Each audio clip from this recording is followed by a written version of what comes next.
Hey everyone, it's me, Doomlink, and I just remembered to do something. That is, undo my switch crop. Did you see how the game zoomed out a little bit? It's just as well that the switch doesn't need to be cropped all that much, because if I do accidentally have the crop that I use for when I record the Nintendo Switch in effect while recording the Wii U, you don't really notice it. But it's still bothersome. It's necessary because the Switch has a, well, unconventional aspect ratio, we'll put it that way. It's a little unfortunate. Hello, Vernon. I'm doing well. Unstable on Twitch, as per fucking usual, at the beginning of the stream. Still don't know why it does that. It has something to do with the fact that Twitch fucking sucks, but we will live with that. It's an exciting time, ladies and gentlemen. It is, as I speak, in Australia at least, the 11th of June, and Elden Ring has received its first proper announcement trailer, and it's very good. It's the sort of thing that makes you go, oh god, is it alright to be this excited? I'm not like, you know, giddy with excitement or anything. Hey N10, it's good to see you. I didn't message you on Discord because you weren't online on Discord, but if you are able to join me in-game here, then I'll make a room for Vernon, yourself, and myself. We'll definitely do that if you're down. But, yeah, I'm not necessarily jumping with excitement for Elden Ring, but I am excited. What I mean to say is that I'm not going to freak out if I have to wait, you know, however long I have to wait, you know, 7, 8 months. I can't remember the date of the game's release. Is it like January or February of 2022? Let's say 8 months I'll have to wait. That's not going to be difficult for me, because while it's an exciting thought, Elden Ring, or while it's exciting to think that I would play the game based on what I've seen so far, I'm not so desperate because Elden Ring has been in my mind for a long time, and, you know, I guess it's always a little harder to wait when you know what's coming, but Elden Ring has been kind of floating around for, I think, over 3 years now, so it's just one of those things where, yeah, I can wait. And what I'm particularly happy about is the fact that, okay, that's awesome, N10. You make the room, actually, once you get online, because that'll be looking better for the... or perhaps, no, I will host, and the reason why is because I believe how it works is the room host will automatically host all quests, because I will always be the red player. I believe red player, regardless of what game you're playing, will be the host. Well, it's not regardless of what game you're playing if we're talking about the PSP games. Depends on who enters the area with the monster first. That's how host is determined. But I will create the room this time around. I need to go and get my keyboard. Sorry.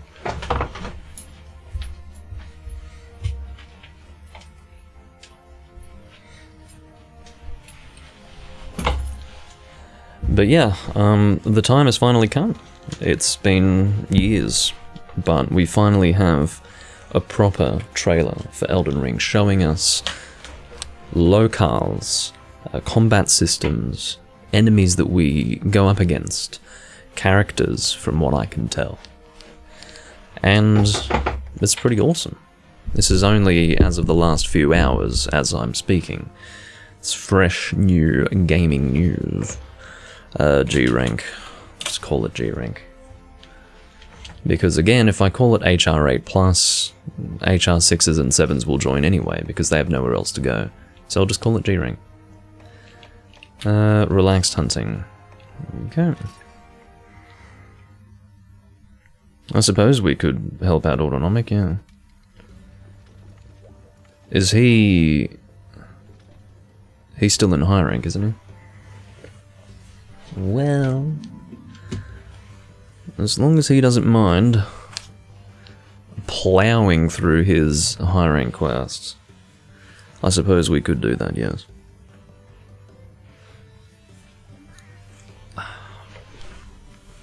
But we'll start off first and foremost with a bit of a warm-up. He's got his first Bracky weapon. Sorry about the hair, by the way. I have moments where I just feel like it's not quite right, and so I have to go nuts on it. It's not something you understand unless you have long hair. It's a maddening drive to fix something, even if you're not quite sure what it is.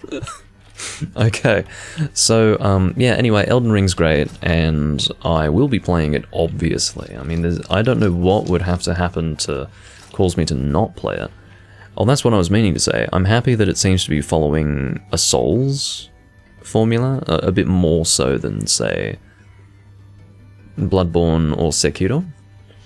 You know, a little bit of... It takes a bit from Souls, those two games, but not enough for me. Whereas in the case of Elden Ring, it seems to be a spiritual successor to the Dark Souls series, in the same way that Dark Souls was a successor to Demon Souls. So in other words, it will be its own thing, but it will be so similar to Souls that it could just as well be part of the same series, but maybe an evolution. And I'm really looking forward to that aspect of it, and I'm really happy that it's that way. I mean, that's what it looks like anyway. And I think that's exciting as all hell. Will I be on PC? I will indeed. I have nothing else to play it on. And I do not regret that fact, for PC is the ideal system to play it on. The better the game is graphically, the better it is to be playing it on PC. So I will definitely be playing it on PC. As far as recording and streaming, that remains to be seen. I mean, that'll be next year anyway, so I'll probably have a streaming PC by that time, hopefully. So streaming shouldn't be a problem. But I hesitate. The thought of having my first playthrough of it being streamed is not... I don't think I would want to do that. Because if I'm streaming, I become a little bit distracted from the game itself when I'm presenting. Which is what I do when I record. I feel like there's a level of presentation to it, and that does distract me from the experience of playing the game. And Elden Ring is the sort of game that I feel is so important for me, and, you know, my experience as a gamer, because, you know, I feel as if I've been there from the beginning with Demon Souls, and so for that reason I feel like I have a certain respect for Elden Ring to the extent where I want to have a personal experience with it, and I want to pay attention to it properly. And I feel like I wouldn't be able to do that if I was streaming my first experience, so I definitely wouldn't be doing my first experience live or anything like that. The only reason why I started doing that with Rise, I felt, was because I could sense that I didn't need to pay attention. I could sense that it didn't matter. You know, the respect started to dwindle a little bit. But I don't know. Yeah, and just join the room, Autonomic, you're welcome to. It doesn't matter if it says G rank, because at the end of the day it'll be just us four, so there you go. You can two-shot the Mind Flayers in the Demon Souls Tower of Latria location. That's very positive, Vernon. You've obviously been doing some soul grinding. And you know what, there's nothing wrong with doing that. You know, some people might go, oh, I'm just making the game easier. Well, it's smart, isn't it? I mean, that's what you do. If the game's treating you rough, you just grind souls, or grind experience, whatever the game it is you're playing, and whatever the system's called, and you'll have an easier time. You will learn in the process, and it's how you play games. I think it's a good thing that you've done that. So, and as you go through, you'll still find challenge. I mean, keeping in mind that the difficulty will increase further as you go to World 3-2 and then World 3-3. So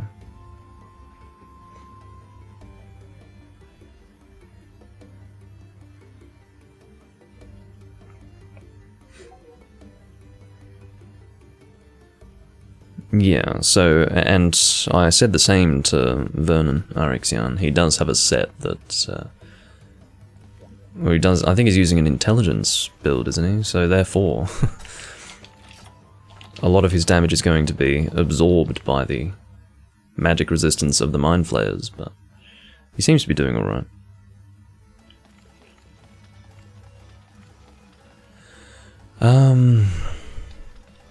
Well, Autonomic, welcome. First time we've played on camera, at least. Autonomic and I have played in 3 Ultimate already. Only once, though. It was... I got my friend Yurli who's the French guy that I was mentioning, I was going to possibly play with in the future, but his save was all messed up because I think it was from transferring it back and forth from the 3DS to the Wii U and doing other weird things. I think something to do with transferring from Monster Hunter 3G to Monster Hunter 3 Ultimate, and as a result it just got messed up. Like, you're not able to do that normally, and he did that and it fucked with his save.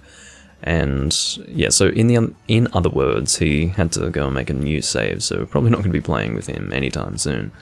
But I'll probably be playing with him in my own time just to maybe rank him up a little bit. I don't know, because not that I would really want to do that, but I don't know if he'd had the drive to play on his own, so...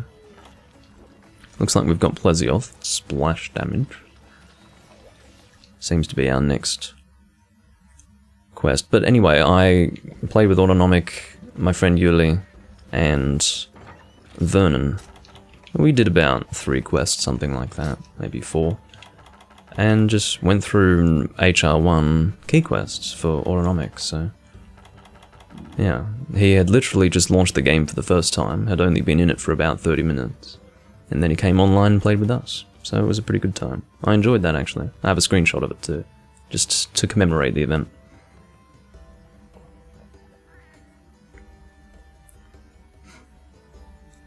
I'm glad you enjoyed the VOD, Erixion. That's why it's there.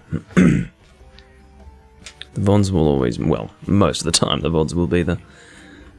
Unless I'm not happy with the product, at which point it does disappear, but... it doesn't happen all the time. But yeah, I will try to do more Demon Souls. I don't do enough of it. I haven't done Demon Souls in so long, and part of the reason why is because my channel has very much become Souls focused. And, you know, it really does hurt, because I have 2 viewers in particular, Tron and Jim, who watch me for Zelda. Now, you guys know I don't do Zelda all that often these days. And what frustrates me more than anything is that Tron started watching me when I was doing my live Let's Play of Majora's Mask last year, and he joined me for most of those. But when I was going nuts and recording 2 back-to-back livestream playthroughs of Twilight Princess on the GameCube, well, one was Twilight Princess HD and the other one was the Japanese version on GameCube, he barely tuned in for any of that. So it's like, what can I do for you, man? It breaks my heart, but yeah. I can only record what I want to record, and if you don't want to watch the other games that I play, then I'm sorry, but... yeah, all of my Souls viewer base has all but disappeared, I believe. I don't think they stuck around, so...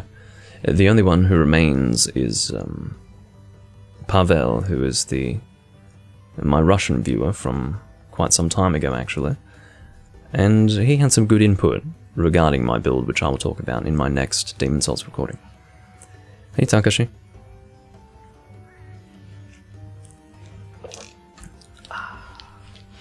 Alright, as far as what I'm going to use, gunlance, I think, because I have a newfound respect for underwater gunlance. Because I don't know, as I've said before, I just didn't realise that it was so damn good, but it is. It's actually better than lance underwater. I would go so far as to say that the best weapon type for underwater combat is the gun lance. Who would have thought, right?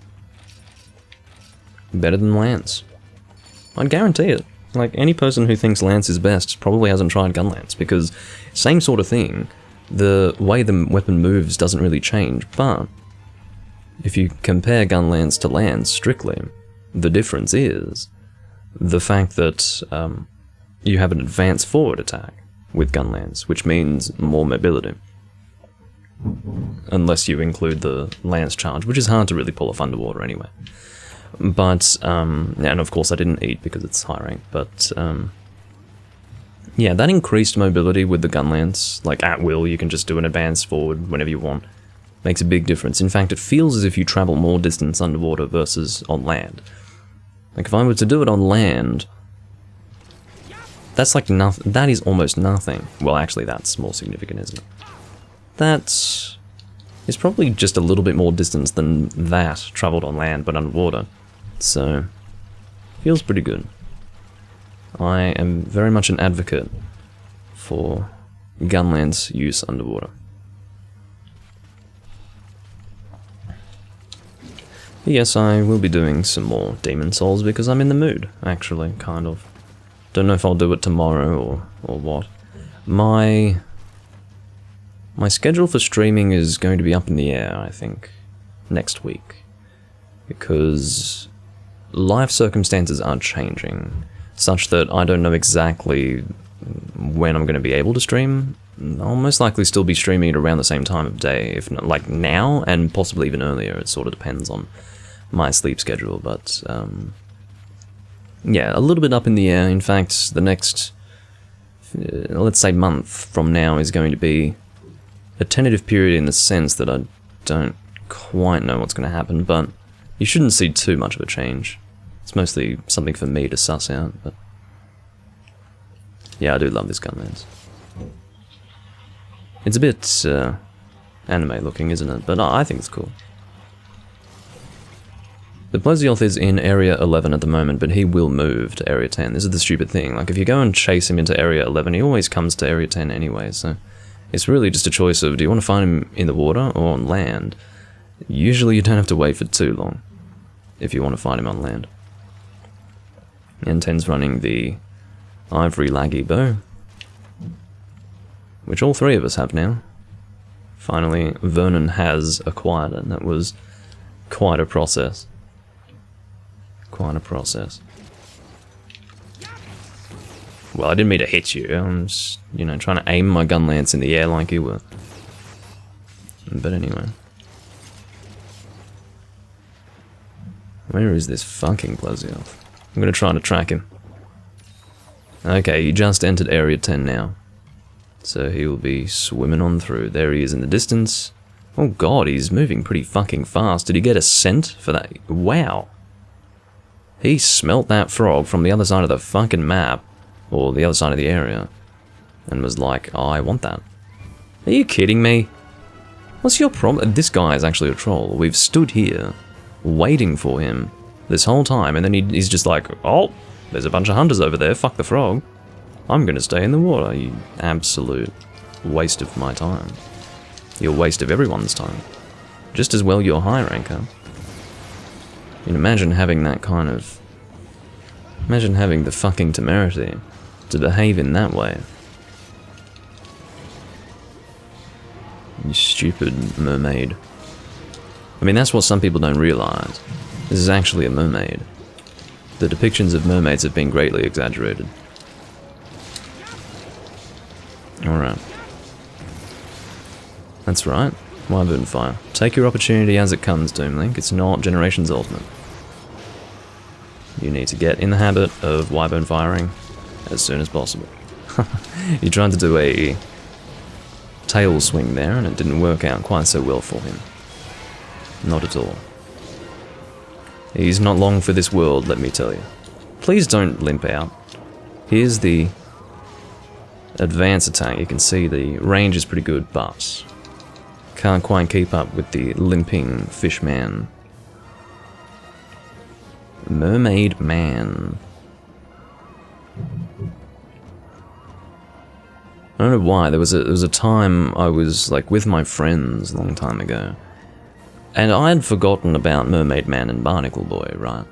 I had that on tape actually. It was a collection of, I believe, to be 4 episodes on tape, including that one. And so I sort of grew up with that particular episode with Mermaid Man and Barnacle Boy from SpongeBob, but I'd totally forgotten about it by this time. And someone said Mermaid Man, not referring to that character, but in other words, I'd forgotten about the character. Mermaid Man was said as like a description of a person. And I thought it was so fucking funny, I just couldn't stop laughing, like Mermaid Man? Because obviously the joke is, you know, mermaid must refer to a female, so if you're a mermaid man, it's like, that makes no sense. And so I was just laughing my fucking ass off for like maybe 10 minutes about it. And then, you know, slightly less than laughing my ass off after that, so... You're living what I'm saying right now, Alexion. Well, that's good to hear.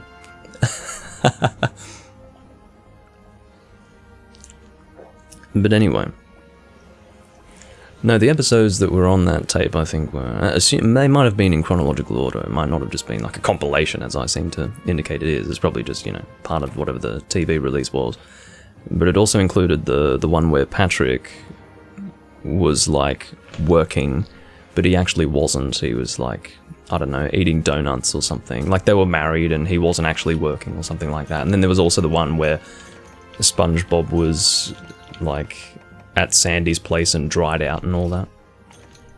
I'm assuming that in the TV release chronology, those were, sequentially released one after the other. Not in the sequence that I just mentioned necessarily. But. And I think there was a fourth one, not sure what it was. It could have just been 3, I'm not sure. The one where they got married was censored? Or the one where SpongeBob dried out? Because the one where SpongeBob dried out was a bit creepy. I'd say that'd creep some kids out. It sort of creeped me out, to be honest. Like, the way he dried out, it was just quite violent. It's like watching it, if you're familiar with the character, it's sort of like watching a human suddenly dry out. I mean, you can imagine how unpleasant that would be to see. The one where they got married. Right. Well, I never really questioned it at the time. This is the funny thing, like, it's adults who think about it too much. But when you're a kid, keeping in mind that SpongeBob was, designed for younger audiences but could be enjoyed by older audiences, kids don't think about it. Kids aren't going to sit there and go, oh, wow, so it's okay for 2 guys to get married. They don't think about that. I didn't think about that, and I doubt that anyone else thought about that. It's just... we don't think in those terms. It's just like, okay, they're getting married because it's, the episode and it's funny or whatever. Like, it's not a normalization of gay marriage, It's just... it's adults who think in those terms. So I just, like, for example, I can think back to other things, not really specific examples that I can think of right now, but this is not the first time that something's been censored in a country where I grew up with it uncensored, and I can think back and go, well, that never affected me in the way that it was obviously justified for it to be censored. So, yeah, it's all quite funny at the end of the day, but... Mud Brothers, I'm surprised this is a key quest. Hello, Exio. Yeah, it was a funny episode. There was like a creepy edge to it though, because the way I had interpreted it was that it was a very troubled marriage. Like, it was like getting a window into someone's troubled marriage, and it had a creepy feel to it in that way. But it was interesting. Look, I'm not much of a SpongeBob fan. Literally, the only SpongeBob I watched was that one tape, which I happened to have. So those 3 or 4 episodes. So I can't really speak to SpongeBob outside of that. But, yeah. Had The Simpsons on tape, had Simpsons Treehouse of Horror, something or other, whatever that was. The one where they had, again, series of episodes.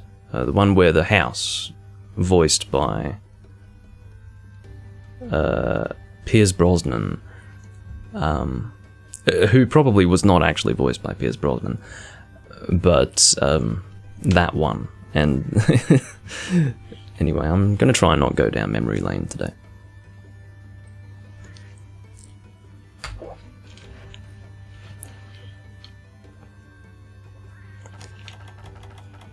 So what am I using? A fire weapon. And we could actually go hunting horn. I don't know if I'd be boosting anyone's elemental damage, probably not. No, I wouldn't be, would I? I mean, maybe N10's going element, but maybe not. Maybe I'm just going to go hunting horn for the sake of it. The reason why I say that is because this is an element attack up hunting horn, not an attack up hunting horn. N10, everyone's going status. Okay, I understand. Well, I'll just be that one guy boosting his own elemental damage, that's alright. I can live with that. Don't know if you saw that, but Vernon took a while to load into my room there, so I wasn't able to join his quest immediately.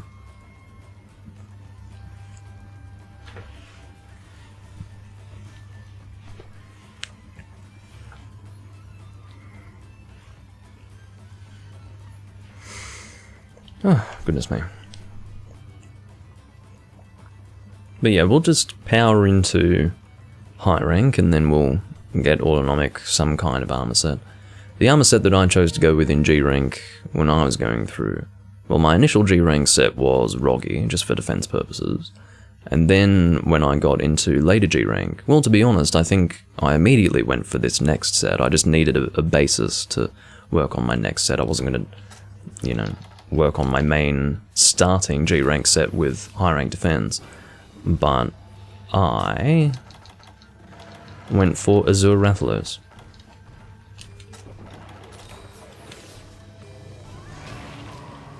So I'm finding this one here. Does anyone else want to join me? The only reason why I committed to this one is because I was already here and no one was at the other Baroth, so thought I'd start with this one. The good thing about this is that the other Baroth is not going to rotate into this area, so that is a positive thing. Alright. Hunting Horn solo. Bit of a rare thing to see, isn't it? I suppose I should be aiming for the face, shouldn't I? Or the head, whatever you want to call it. I'll get the turnaround. That's not what I wanted to do. I wanted to do the slam, thank you very much. See, it hits the claws instead. It's good damage, but I want my KO, thank you very much. Oh, Vernon's coming from that side, just to be tricky. Okay, what are you doing? You're walking into me, man. You're not walking towards me, you're walking into me. I don't understand the strategy. I'm not going to play any songs because there's no point. I mean, maybe I could... I think I have stamina. I think I have a stamina skill on this horn, do I? No, I have a hearing skill, which might be helpful. Okay, I may as well play that. It's better than nothing, huh? So, this... I think this, and then... I'll stop it. I'm trying to play my music. And I believe we are going this. There you go. And now, we'll be able to get the song appearing in the middle of the screen. And to get good hearing protection, I have to recital it.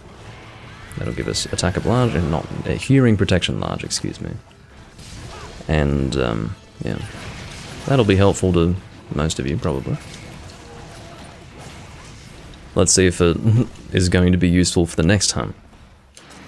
You never know. Maybe. Am I a fan of Yu-Gi-Oh? As in playing it? Not the card game, as in physical cards. I played original Yu-Gi-Oh! As a card game growing up. I don't like the way Yu-Gi-Oh! Has changed. They sort of... It was kind of okay in GX era. And then they just fucking lost it with XYZ. And then Pendulum missed me with that shit. Like, I don't know what's going on, okay? So, as far as I'm concerned, once they brought in synchros, it was over. And the reason why is because, you know, there's no process anymore. I guess the fact that you have tuner monsters kind of gives you a bit of a sense of a process, but, you know, there's no functional card to achieve the special summon anymore from the extra deck, like polymerization, for instance. You just have the right monsters on the field, and then straight out of the extra deck comes the synchro monster. You know, there's something about it. I enjoyed the process of requiring polymerization, or at the very least a fusion card of some description, or a ritual card, or something like that. Sorry, I'm talking about Yu-Gi-Oh! Now for those who don't give a shit. But I just... That's not to say Yu-Gi-Oh! Was ever really balanced, but I felt like... And XYZ just further ruined everything for me, so... I don't know if I'm an old fogey, but for me, I just don't like it. And I do play Yu-Gi-Oh! Duel Links from time to time. And so I get to witness how sad Yu-Gi-Oh! Is now. Although it doesn't include the pendulum crap, but... I suppose, you know, I'd say the line is drawn at Synchro. I think Synchro can be okay. But XYZ is just stupid. That's where they really went too far. You know, that was, oh, you have two monsters on the field that are both level 4, well, straight out of the extra deck. Like, fuck off. That's not anything. That's just a joke. That's, like, pathetic.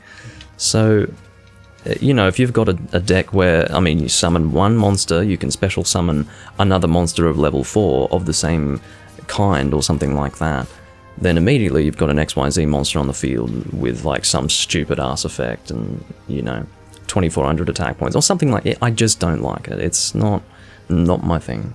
Not my thing. What's synchro? I'm not going to go into explanations because I don't really want to dwell on this subject because not everyone cares about Yu-Gi-Oh! And I don't really care either, but I am someone who played it growing up from before the GX era, and, you know, there were definitely issues back then even, but now it's gotten out of hand, I think.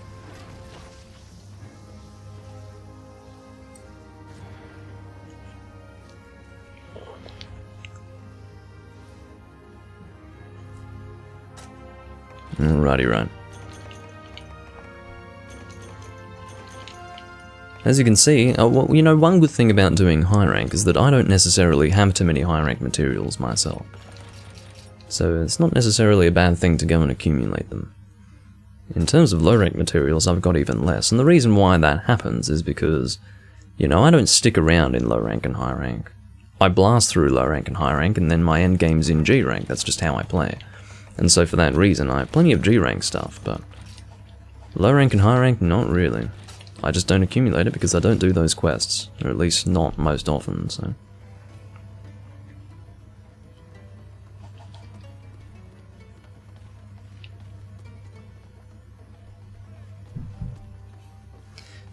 Same with me, Beans. I didn't watch the anime past GX.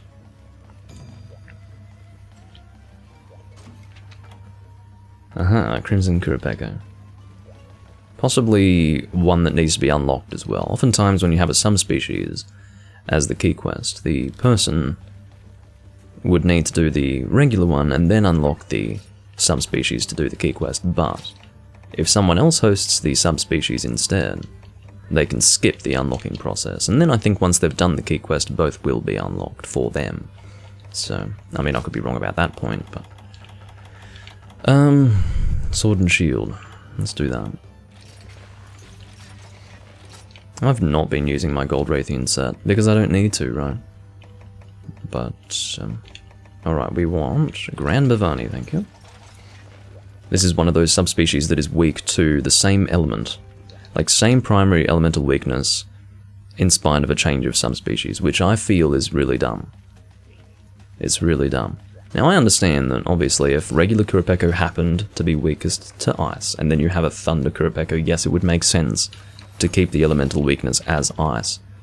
But what you do is you go, oh, well, if the subspecies is obviously going to be weak to the same element the original species was weak to, let's do a different element for the subspecies, you know, it's just, like, let's give it a different sort of gimmick. Nope. At least in the case of, I believe this is the case, at least in the case for Nagakuga and Green Nagakuga, they swap the primary and secondary weakness of fire and thunder. But this guy, no. And then you've got subspecies like Purple Gypceros, Blue Yeonkaku, same shit, same weakness. So, not between those two subspecies, but I mean relating to the original species, same elemental weakness. Purple is weak to fire, blue is weak to water. So, yeah, I just don't like it. I think the big thing about subspecies is not just about the way the monster looks. I have Rocksteady, what am I doing? But it's not just about the way the monster looks and the way the monster fights, it's also about how you set up for the hunt, like what do you need to be effective. At least give it a different elemental weakness. It can still be weak to the element, but don't have it be the primary, come on.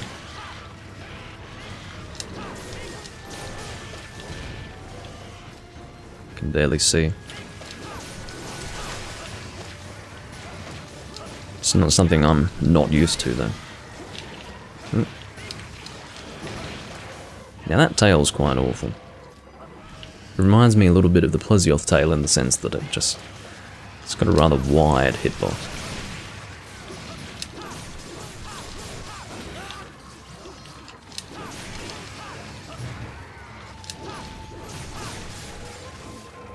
I do like fighting this monster though. It's just a little bit different. A lot of people haven't even fought Kripeko, honestly. Wasn't the case some years ago, because basically every Monster Hunter player that existed had played 3rd gen, but now we live in an era. Well, it's funny. Even before World came out, we lived in an era where a lot of people hadn't played 3rd gen as Monster Hunter players, and now that we're in the 5th gen, a lot of people haven't even played 4th. So, yeah, monsters such as these are a bit of a novelty.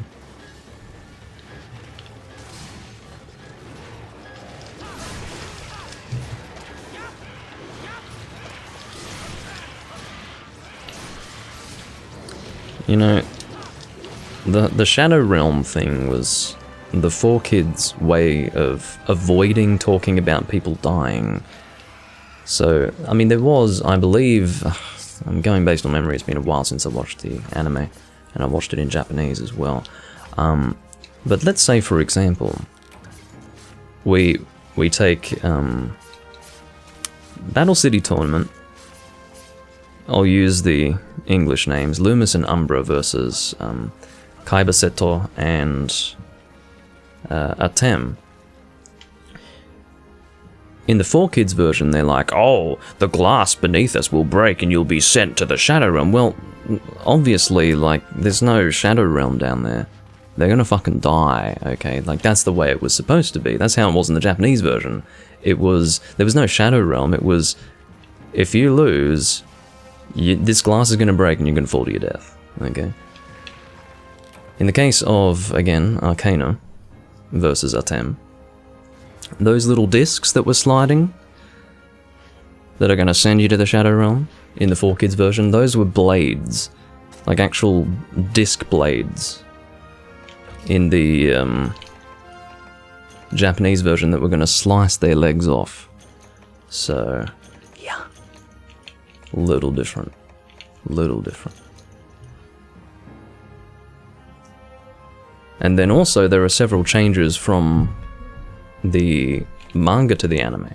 Like, the Japanese anime was not as brutal as the manga was. That's the funny thing.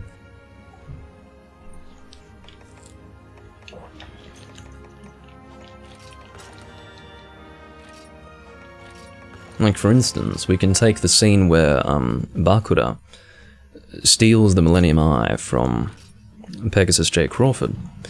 And in the manga it shows him sticking his fingers in Pegasus's eye, ripping the eye out and blood spurting out, okay? That did not happen in the anime, either in the Japanese or the English translation. But something that did happen in both the manga and the anime that was not shown in the 4Kids version was Bakura, after taking the eye out, licking it. He licked it. And that was not shown in the 4Kids version. Needless to say. But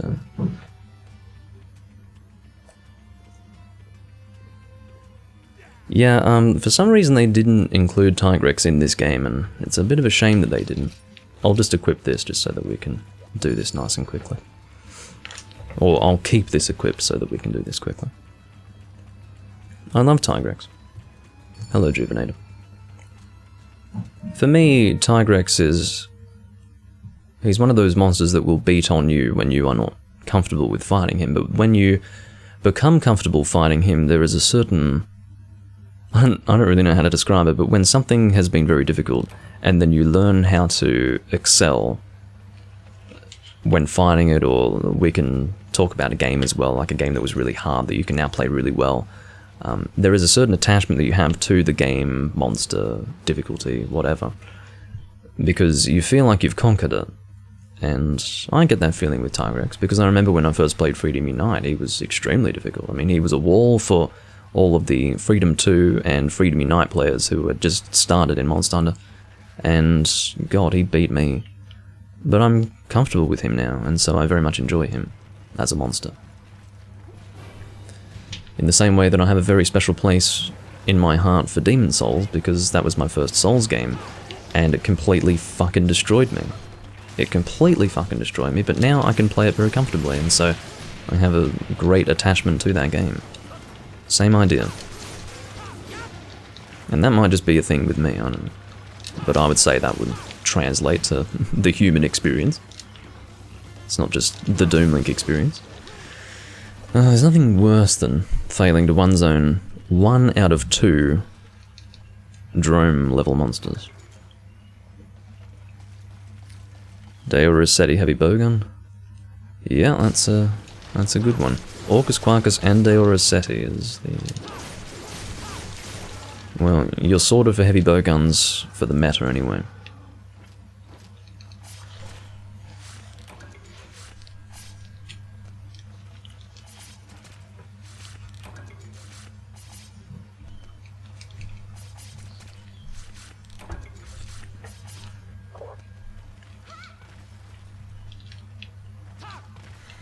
As far as where the other one... Oh. Well. His location is known. He's being attacked as we speak.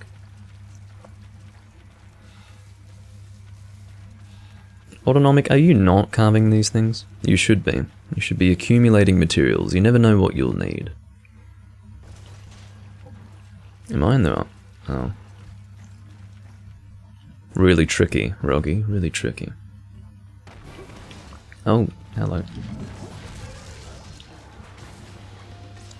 The poisoned, or the poisoning monster is poisoned, which is always lovely. Oh, I see, N10's weapon is still the poison weapon. Well, it's not like it matters too much. He's doing good raw. Got a bird wyvern gem in high rank, which is always good.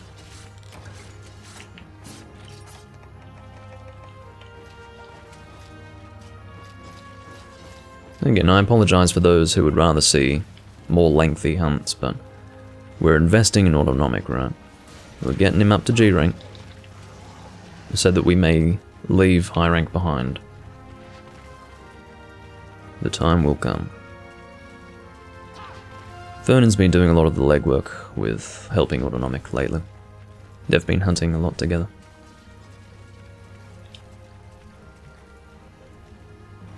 I'm gonna try to do the jump off the cliff. Haha. Bit too early there, Enten. Yeah, I think Enten missed out. In fact, he definitely missed out. That's the second time we've had the same idea and N10's jumped way too early.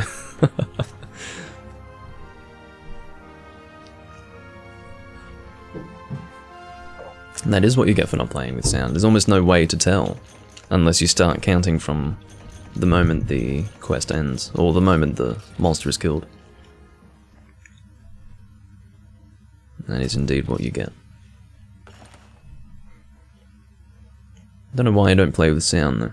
Sound is, well, I don't play with sound when I'm grinding things or doing unenjoyable tasks. Usually what I'll do is I'll do whatever boring thing I might be doing in Monster Hunter that I sort of do begrudgingly. And I will listen to a documentary with the game muted.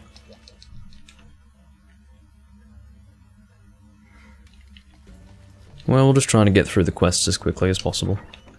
Got a Gobel next. We'll use Greatsword, I think. We'll use this.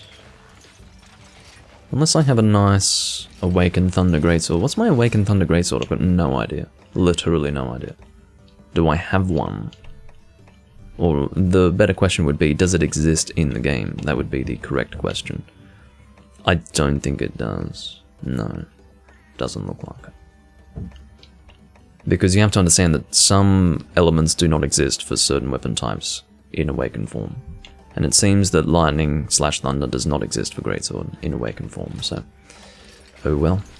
Nether Lufractress it is. Lufactress, not Lufractress, actually. Again, that's a case of me trying to make sense of an unfamiliar word without reading it properly. You know, I read it as Lufractress because, you know, maybe it's in some way fractal. But, you know, Lufactress, I don't know what, you know, what the fuck does that mean? That's the idea. Unfamiliar word, and you try to mash it up to something you are familiar with, or a concept you are familiar with, and then you end up saying the wrong thing, you know. Grabbing a frog. Yeah, I do know that N10 would be familiar with what is and what isn't available for elemental statuses and elements, because he's also in the Awaken endgame much like I am, so... These are the things that you do when you've used the main weapons for each element in every weapon category. And you want to do something a little different, you go into the Awaken endgame.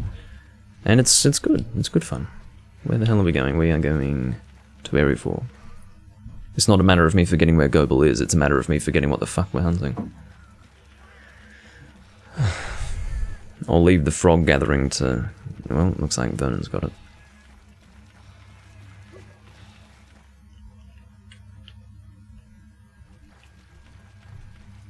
I do love this greatsword though, because it's got a lovely animation on the level 3. Look at that. Beautiful.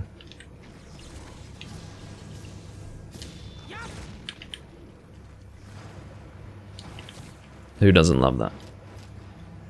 The thing I really hate is when people drop traps where this guy drops. It's like, well, what's the point of this period of time, you know? Oh, he got flinched pretty quickly.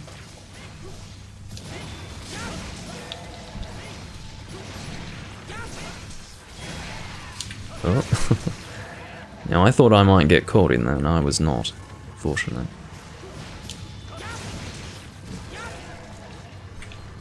Here we go. Might even be able to get the tail. I'll tell you what did get me in relation to the tail. It was the tail getting me. Could not have spoken that sentence in a more awkward manner. Please, give me the tail. I don't know why I suddenly want it, I've just decided that it's something I need. There you go. I love how it just flops on the ground like that. It's got a real flopping look to it, that animation. Oh, don't you dare. Don't you fucking dare.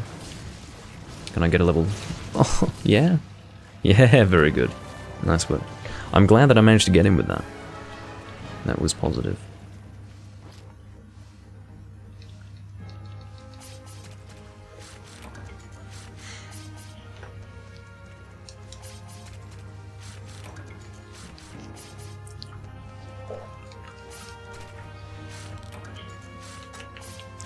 Some high rank Goebel materials. I think I've got high rank Goebel stuff. I don't know why, but I seem to. I seem to remember having high rank Goebel stuff. I think I was trying to make a Goebel weapon or something like that. It was probably the longsword. A long time ago. I mean, I'm not remembering something recent. But, yeah, I seem to remember making the Goebel longsword maybe about 5 years ago. And just killing a bunch of high-rank Goebel, so I think I've got some high-rank Goebel stuff. Whereas some other high-rank monsters, I probably don't have much stuff. Imagine getting hit with that. See that barbed fucking tail? Imagine getting hit with that. No fun at all. Got a little bit of high-rank Goebel stuff. Who else drops Omniplegia sacks? Can't just be Goebel, because I've got 86 of them. Who else would drop them? Maybe Volvodon? Probably Volvodon, yeah. Yeah, I was correct. There you go.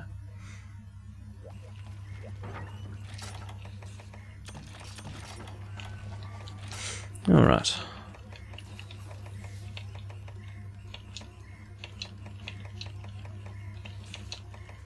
I'm missing something. I'll have to go to this. I'll have to go to the shop. To go shopping. Missing antidotes. Top up that. Top up that. There you go. Now I feel good again. I want to see red all through here with my numbers. Thank you very much. If I don't, then I get uncomfortable. Looks like Otto has a possible... Yeah, he has an urgent quest. Do you have my guild card? Autonomic? You should. Quite sure I sent you mine. Not today, but in the past I would have. But, you know, it's going to be very good for our tickets that we're acquiring in this game. Brachydios mio, look out. Okay, what would I like to use? Dual blades. Or I could go, you know what, I'll do hammer. How about that? Not that I enjoy hammering back Brachydios, but I thought that I had a feeling in my mind that I hadn't been giving hammer enough attention. You guys have probably only rarely seen me use a hammer in 3 Ultimate. Just by chance I haven't been thinking to use it, but should I make this a hammer stream in the same way that I did a... Oh, that's my Wii remote running out of battery. Damn. You know, if there's one thing that really makes you feel like you're going back in time, it's using controllers that require batteries. It's like, come on, whose fucking idea was that? Using batteries with your controller. What's crazy is that just having the batteries in the controller will drain the batteries. You don't need to use the controller. It can be off, and it will still drain the fucking batteries. Like, for instance, you can put brand new batteries in this controller, come back in a month, drained. Like, who has that kind of money? Fucking Xbox players, man. Like, who? And I guess Wii players as well. I mean, so stupid. Like, golden Wii remote. If you ever wanted to see inside a golden Wii remote, there it is. Oh! It's rather lewd. Okay, and actually, gold batteries as well. Yeah, gold batteries for a gold Wiimote. I'm not that gaudy, but anyway, I'll be just one moment. It's lewd how now? Well, I've kind of exposed it. I've exposed it to the world. Don't worry about it.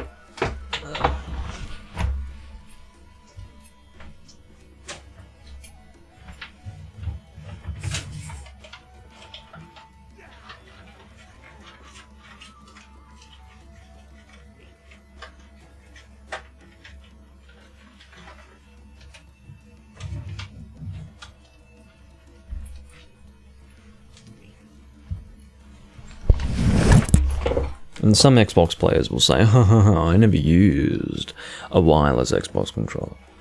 I was always wired. To which I would reply, good for you. That means you actually had some sense. But I guess some people didn't really have the setup for wired, you know. Unless they played the older consoles. Oh, come on. Get in there. There you go. There's the batteries inside. Oh, it's so golden. I don't know. May as well show these things. Hello, Jenny. What is that? Some kind of arse.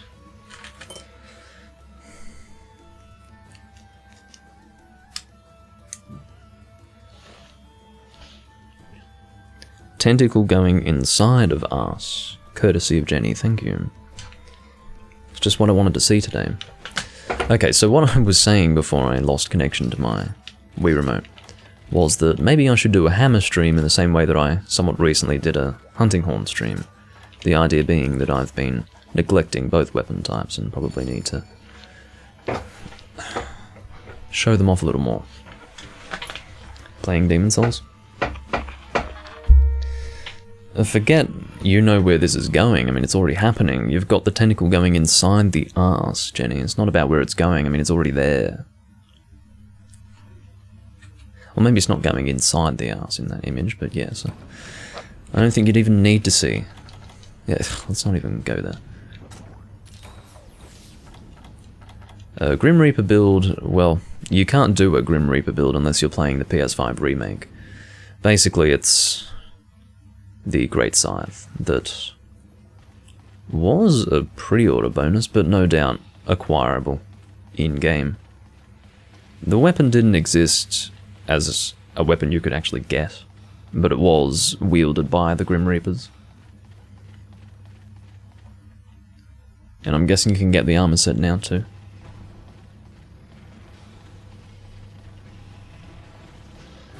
It's probably something you can still get. I don't know. I've got no idea. Hello. May as well get you with that. Yeah, I don't like using a hammer on Brachydios. Not a fan at all. Not a fan at all. I should be able to get an upswing here, though. Not if it's out of... Or not if it's off target. Nothing against a pitfall trap, though. Here we go. Yeah, get straight in there, my friend. Straight in there. Don't be dancing on the edge of it. Oh, no! He was just about to get in. If I get flinched, everyone's going to know about it, because I'm going to be screaming. What was applying KO damage outside of that? Someone else was dealing KO damage, though. I'll take it, though. No, I think today's the day that I stop being so damn lazy and start using hammer. Just, you know... because I don't seem to use it all that much. The thing with Brachydios that I don't like with hammer is that his fists are so freaking big that they tend to sponge the hits that would otherwise hit the head. You get similar things with... God, there's another monster that has the same issue. Can't quite think of who it is, but... Is it Arzuros? Maybe Arzuros, yeah. There's another monster. Arzuros has the same issue, but I don't think that's the one I was thinking of. You can see him having some stamina management issues here, speaking of issues. You saw what I did there. I knew his head was coming, so I went and did a little knock. Took a hit for it, though. Oh god, he hasn't lasted very long. I feel sorry for him.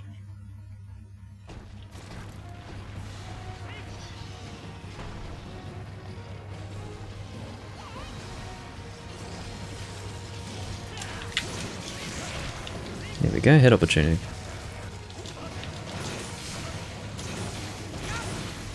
Oh, I'm surprised the golf swing actually made contact with the head. I was expecting it to hit the fists there.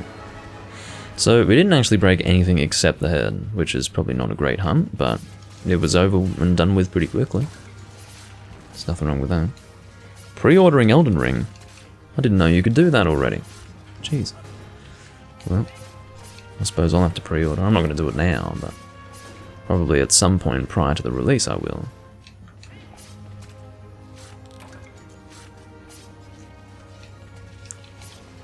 May as well carve this Rhinopolis. Do I want to raw meat? Sure.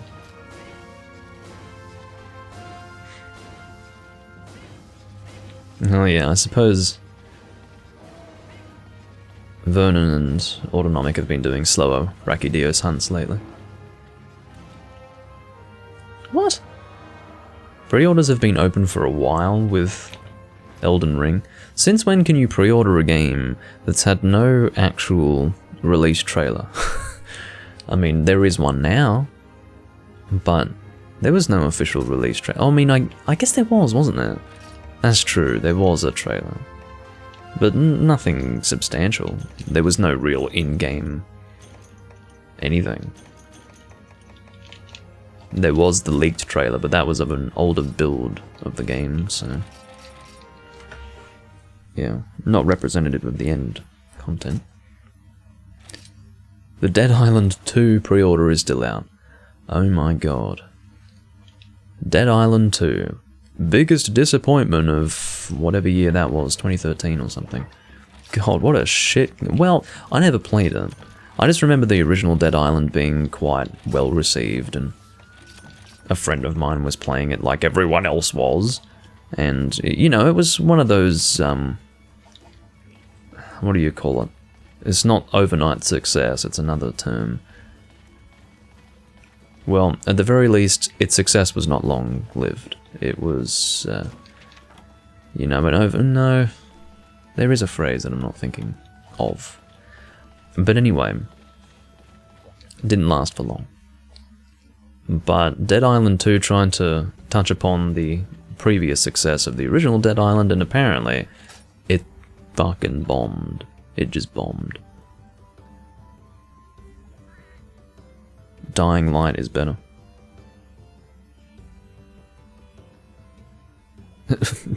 Dying Light is just Dead Island with parkour.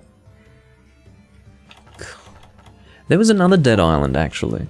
I swear to God, I was given it on Steam. I swear, I was just existing. Maybe I got it from Humble Bundle or something, back when the Humble Bundles were good.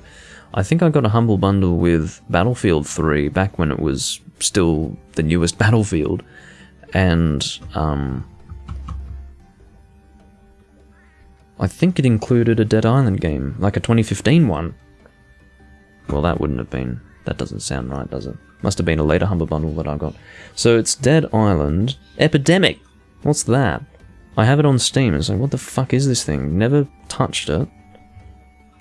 Dead Island Epidemic. What the fuck is going on? What? Anyway. This looks bad and not worth playing. That's all I can tell you. But I have it anyway. What am I doing? I'm equipping an ice hammer.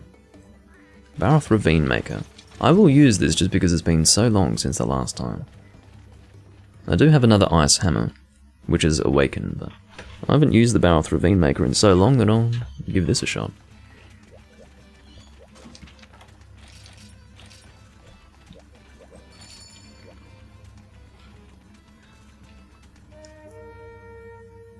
Oh yeah, Riptide. Well, what the hell's Epidemic? I've got Dead Island Epidemic. Maybe it's a spin-off. How many bloody Dead Island games are there?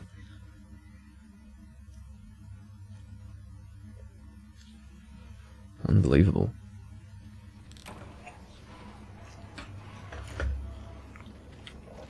So, Zenoga will be spawning in Area 5, the area where you get probably the worst performance in the port of 3 Ultimate. Hopefully it's not too bad.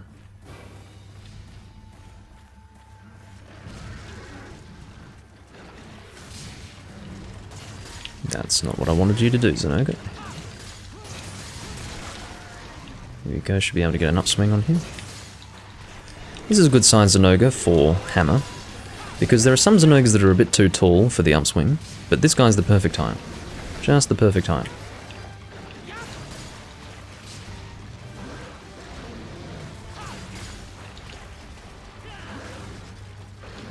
Tempted to put him in a trap. No, I'm not actually going to put him in a trap because I don't have a pitfall.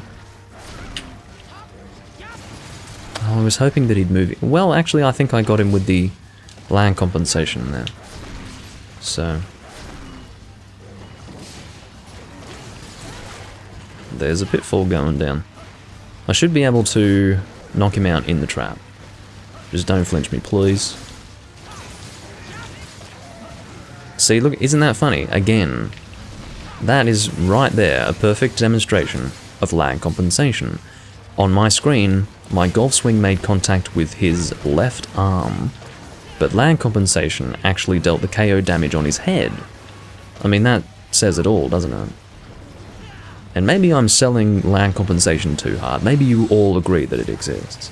But I understand that maybe for some people it sounds like crap, but it's true. I mean, I constantly demonstrate it all the time, and it's very weird, but... I mean, you don't... It's not just failing to make contact, and then the damage is dealt. Sometimes on your screen you can hit something else, and still deal the damage. Yeah, I seem to talk about it all the time, but... What happens is, it might sound like... I don't know... an overly optimistic thing to say. Like, I totally miss the attack and I'm like, oh, lag compensation dealt the damage. But usually it's exactly what happens.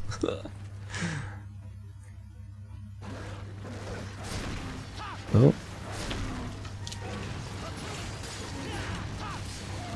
There you go. He did. Baroth Ravine Maker. Nice looking hammer, actually. I really do like the design. But he's a bit lonely, Baroth Ravine Maker. He hasn't been... You know, the last time I used the Baroth Ravine Maker was probably about 3 to 4 years ago. I feel sorry for it. It's just been languishing in my box terribly lonely. And, you know, I need to give it some attention. So here's hoping for another Ice Weak monster.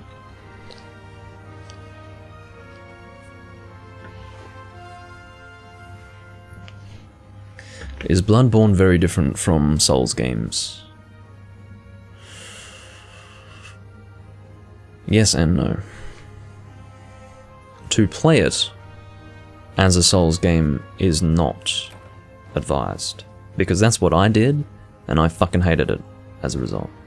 So you have to play it as its own game and accept that it is taking certain things from the Souls series as inspiration. That's the way you play it. So it is similar, but also not.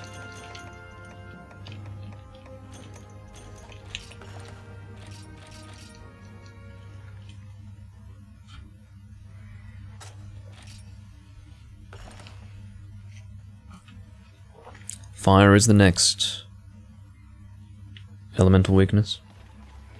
Yeah, if you keep calling out the elemental weaknesses like that, Vernon, that'd be awesome. You got a Jasper? Nice work, Autonomic. That's hard to get in high rank. Well, getting Jaspers in Portable Third was like the Portable Third endgame. Rathalos Rubies and Zenoga Jaspers were the fucking endgame, and it sucked. I'm assuming I interpreted what you said correctly, Vernon. Just saying fire like that, out of nowhere. Why do I have this? A Gargantuan hammer? What the fuck? This is not here for any reason other than I just happened to make it. It's not what I chose to be my fire hammer. It's not Awaken. It's just, you know, a crimson... Excuse me. A steel Urugan hammer. And it's not very good. I mean, the sharpness is shit. Bad affinity. Passable element. And good raw. Not my kind of weapon. I'll be using the Antiphonu. Which, yeah, looking a little better. Provided the monster is quite weak to fire. I love that it looks like a bit of a flower. It's got a bit of a rose look to it. Oh yeah, definitely. Like, if you want something that's Souls-like, Neo is the way to go. Well, you see, Baleful Giganox is not weak to fire. Baleful is very much like Red Kezu in the way that the original species is weak to fire and then the subspecies is weak to water. So, what I will do is actually go raw.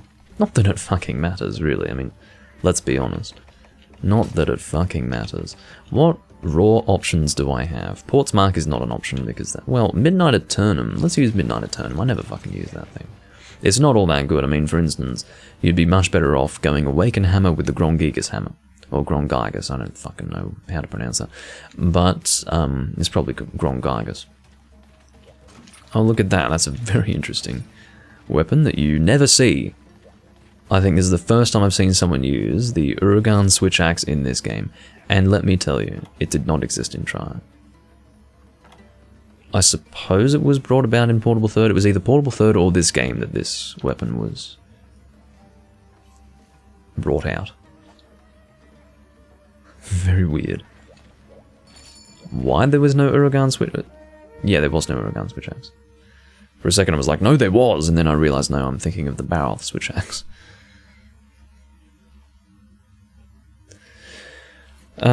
Yeah, when I get a good streaming setup for my PC, Jenny, I will definitely stream Neo.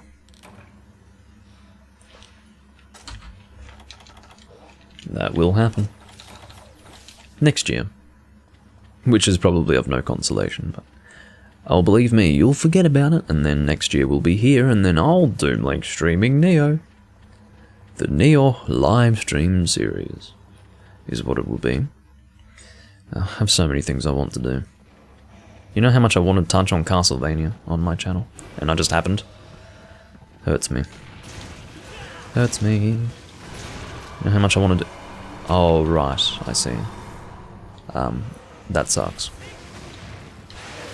I do not have raw resistance for you.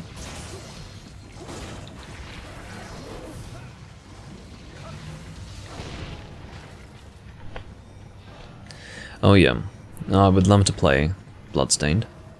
But as I've said, the reason why I don't play Bloodstained is because I still have so much to enjoy with Castlevania that I'm not ready for it yet.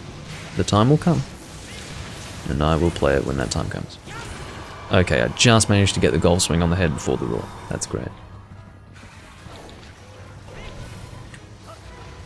I was hoping for a turnaround there.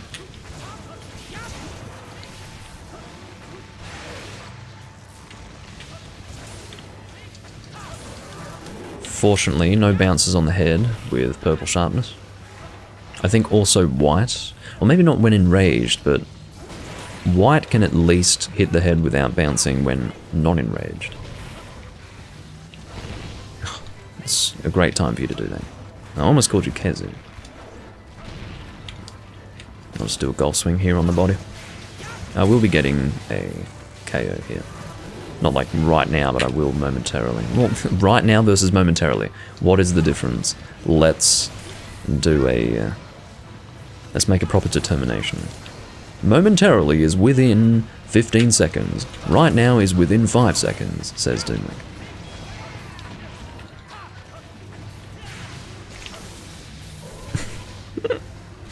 But it's not going to be within 15 seconds either, as you can tell.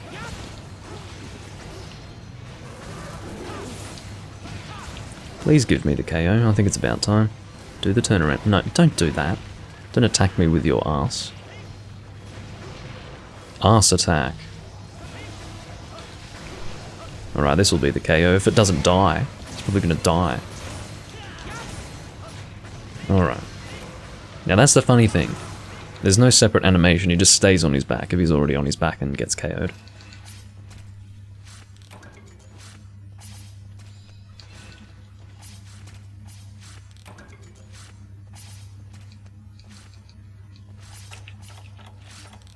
Yeah, I need to continue my fist-only run of Symphony of the Night. And then after that, might do a build in Harmony of Dissonance or something like that. You know, one of the Game Boy Advance games. That'd be good. I'd like that.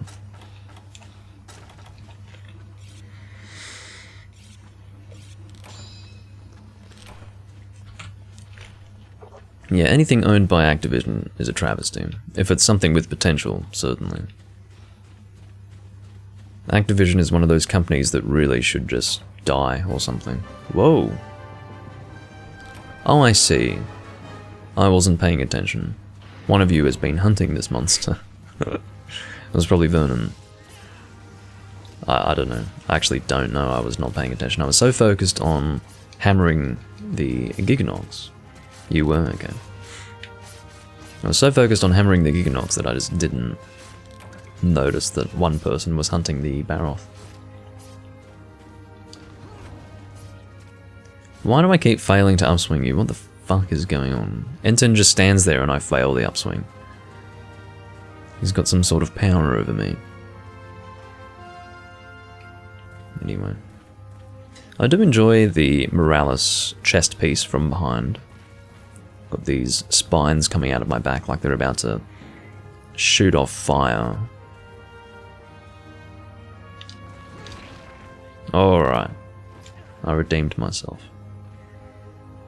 Oh, there's a Gigi coming to eat. I've basically fed the Gigi. Oh look, it's a feast, says the Gigi. He sounds exactly like that too.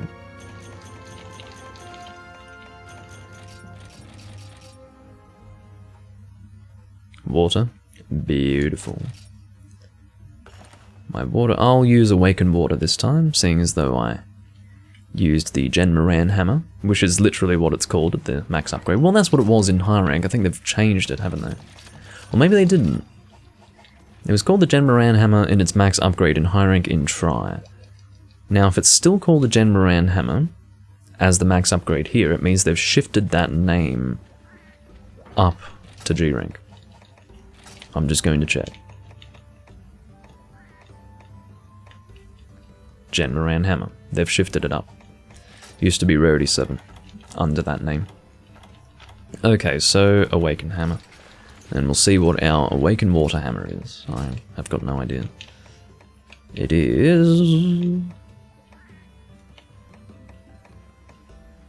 something... What's the... okay, it's not that. Water Awaken doesn't exist for hammer. Scheisse. I don't know who Lady Dimitrescu is. It seems that water doesn't exist for hammer. Oh, Duramboros is Water Awaken. I never made that? Huh. Are you fucking serious? How do I make it? Unfortunately, Duramboros hammer would not be something I can craft outright. At any level. That's frustrating. Oh my god, you been living under a rock. Yeah, that's me. And proud of it. Fucking proud of it.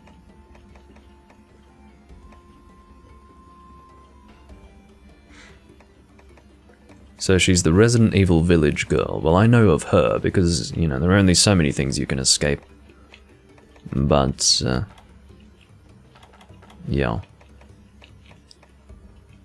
I take pleasure in being out of the loop. Because I have little respect for the internet. Might be a good game, I don't know, but... So, yeah, do you know what it, I definitely did beans. What... If you can hear that, those are kookaburras laughing in the distance. Is it worth opening the decks for this? Probably. I think it is.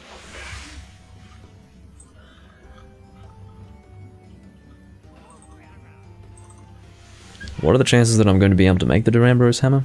Kind of low, because it might need some high rank shit that I don't have. Or low rank stuff even. Let's confirm first and foremost. Water, fully upgraded. Oh my god, how did I not make that?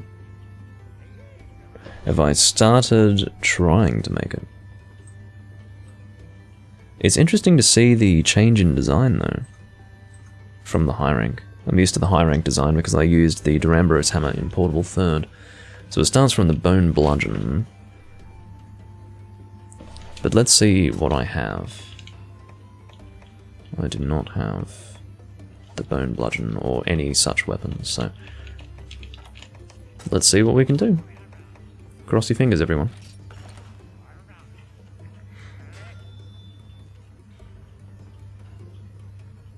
Oh. Look out. As a hardcore Resident Evil fan, Resident Evil Village is shit, says Jenny. That's what I like to hear. Very good. Alright, Bone Bludgeon Plus, we are upgrading into Jupiter's Sphere. We do have the materials for first upgrade of Jupiter's Sphere.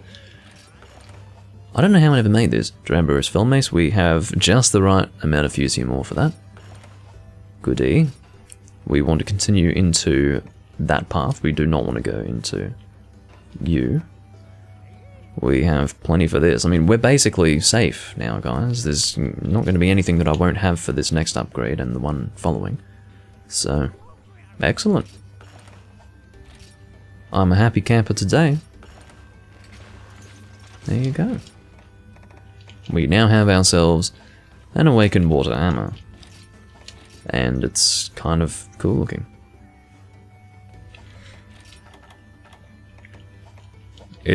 I would say it's an improvement from that, well, the thing that looks like the regular Duramboros tail.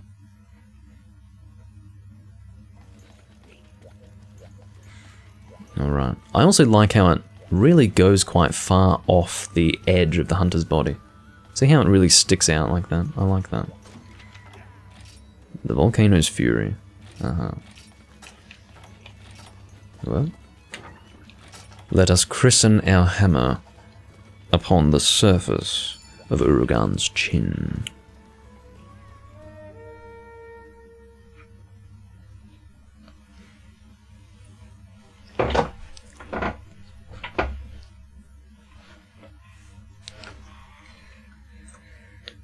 Again, don't know why I never made that. I'm pretty sure I did all of the Awakened hammers except for this one. How this flew under my radar, I've got no idea. N10's using the Bullfango hammer there. Actually a decent raw hammer in Generations Ultimate, but I don't think it's all that good in the other games. Uragan. Landing into his area. He's just standing around, minding his own business. He's about to get shot in the anus. There you go. That's a rude awakening, isn't it? I was kind of hoping for the... no, whatever. You know, you need to get out of here, Renopolis, seriously. Like, what's your problem? I'm trying to hammer this Uragan, and you've just got no respect.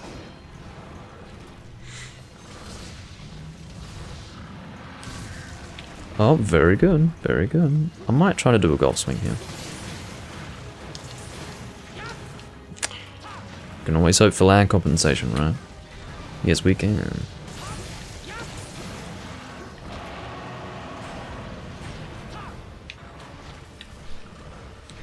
I'm a bit out of practice with old Uragan.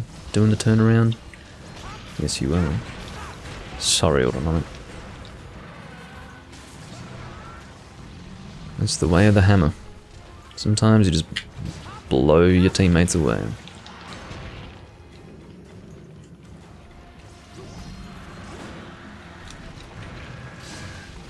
Look at me. Well, not like that. Hey, there's another knockdown. I'm so far from the head, damn it. Oh, am I not bouncing off his face? Oh, that changes everything, doesn't it? I wasn't even bouncing on the face. I was quite sure that I'd be bouncing with wide sharpness. I was actually really quite sure of that. Well, that's really encouraging.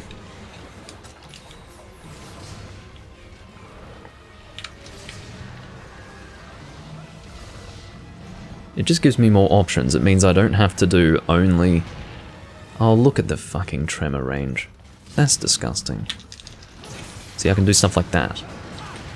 Just little KO hits whenever the opportunity presents themselves. Or, you know what I mean. When the opportunity is presented... Oh, I ran out of stamina. That's one downside to not eating for these quests and then relying on a... or using a weapon that relies on stamina. Oh, very good.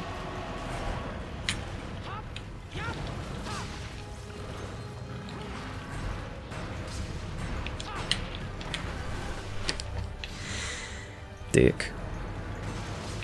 No, no you fucking don't. Where's that KO Uragan? Where is it? I think he's... yeah, he's leaving.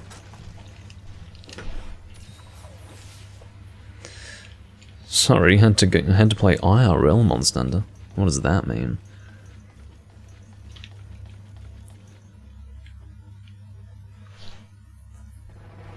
Have I played other hunting games? I actually talked about this somewhat recently while I think I was playing 3 Ultimate in the volcano area. Interestingly enough.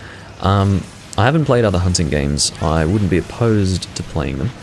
I wouldn't like hunting in real life.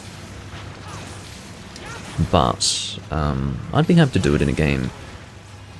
And I think I was saying... oh yeah, that's right. I was actually saying specifically I would rather play a hunting game than Dauntless. It's funny how Dauntless is mentioned in the same... or was Dauntless not mentioned? Oh yeah, not counting Dauntless. Have I played other hunting games?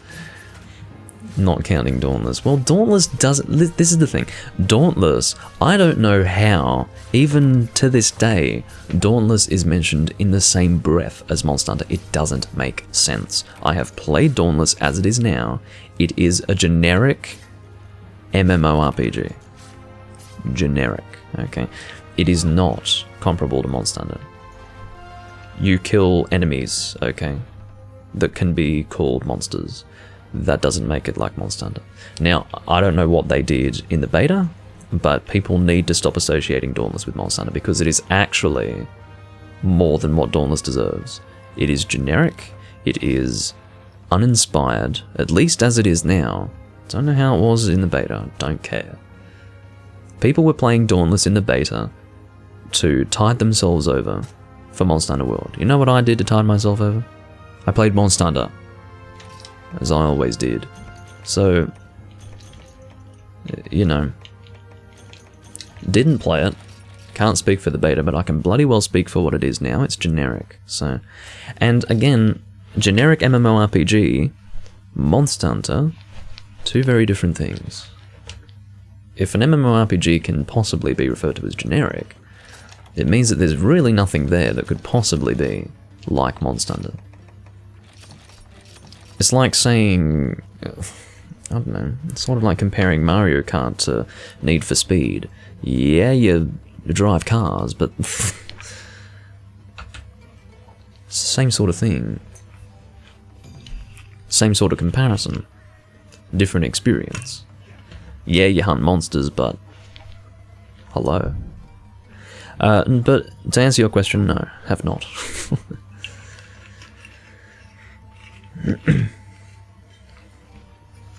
Fire is the weakness, then. So this time I will use the Antiphano.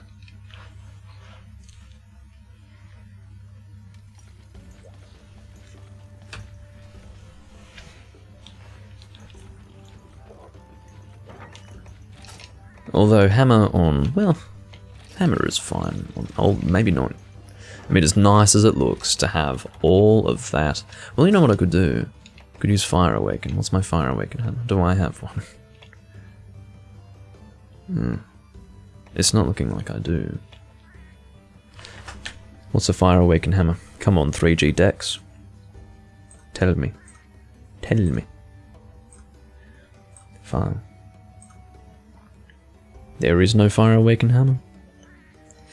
Breaks my heart. Like, whose idea was this? At least have one.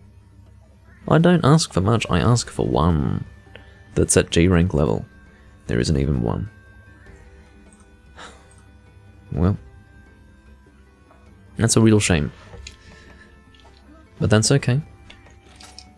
Let's actually use... Or should I use the Antiphano? I will. I have a choice between that and the Svarog Star Smasher, which is the Silver Rathalos hammer. You can see that for a non-sharpness +1 setup is definitely an improvement. Well, I'll do a side-by-side this way. Definitely the better hammer in this case. But, because I don't often use the Antiphano, I will use this. And also, based on the fact that this is high rank, I don't feel the need to use the best possible hammer. I think like a realistic hunting game would be enjoyable. I couldn't shoot an animal unless I needed to. But if it were in a video game, sure. You know, unfortunately I'm not quite so detached that I can go and hunt down an animal that I would deem defenseless and shoot it with a human manufactured rifle. You know, I mean, the animal has no fucking chance, right? But that's the whole idea, isn't it? You don't want the animal to have a chance because that's kind of... you know, you're not out there hunting tigers. But people do that too. The point being that I can't... I don't... I'm not going to sit here and say people shouldn't do it. Because at the end of the day, I understand people get enjoyment out of it, and as long as they eat the animal when they've shot it, I'm happy. If they don't eat the animal when they've shot it, then I'm probably a bit different, in my opinion there. I think you should at the very least make use of what you've just killed. Feed yourself. It doesn't have to be necessity. It's not done out of necessity necessarily, but at least make use of it. It's bad timing on my part. Ah, that was a good knockdown. Trying to get a few hits on his head.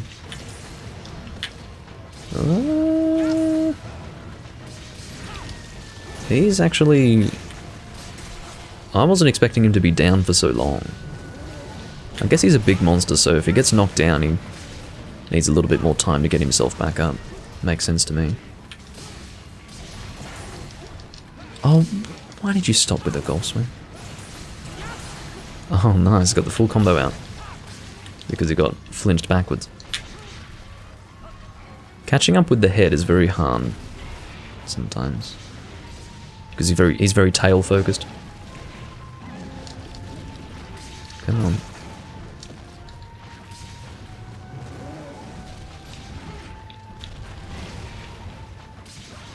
Can barely bloody see anything.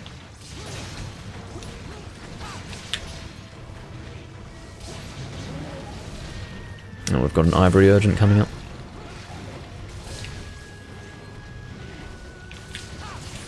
I can't believe we're already at the next urgent, that's kind of crazy.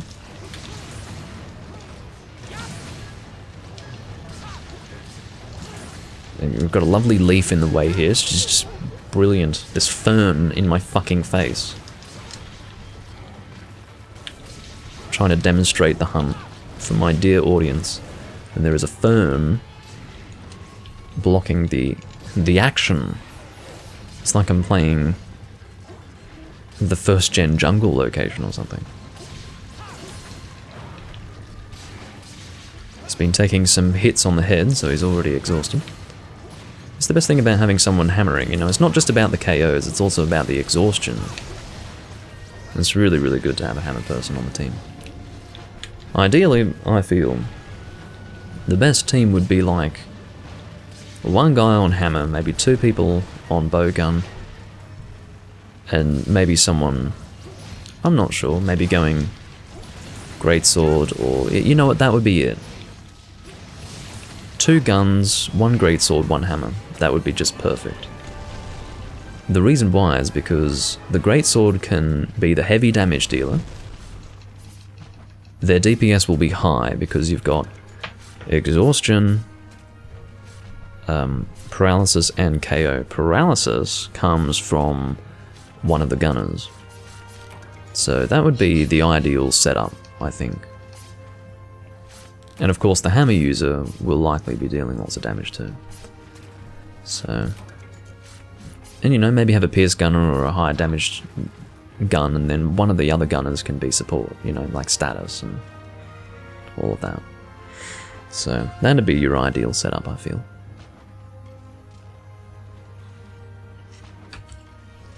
But I think hammer is just a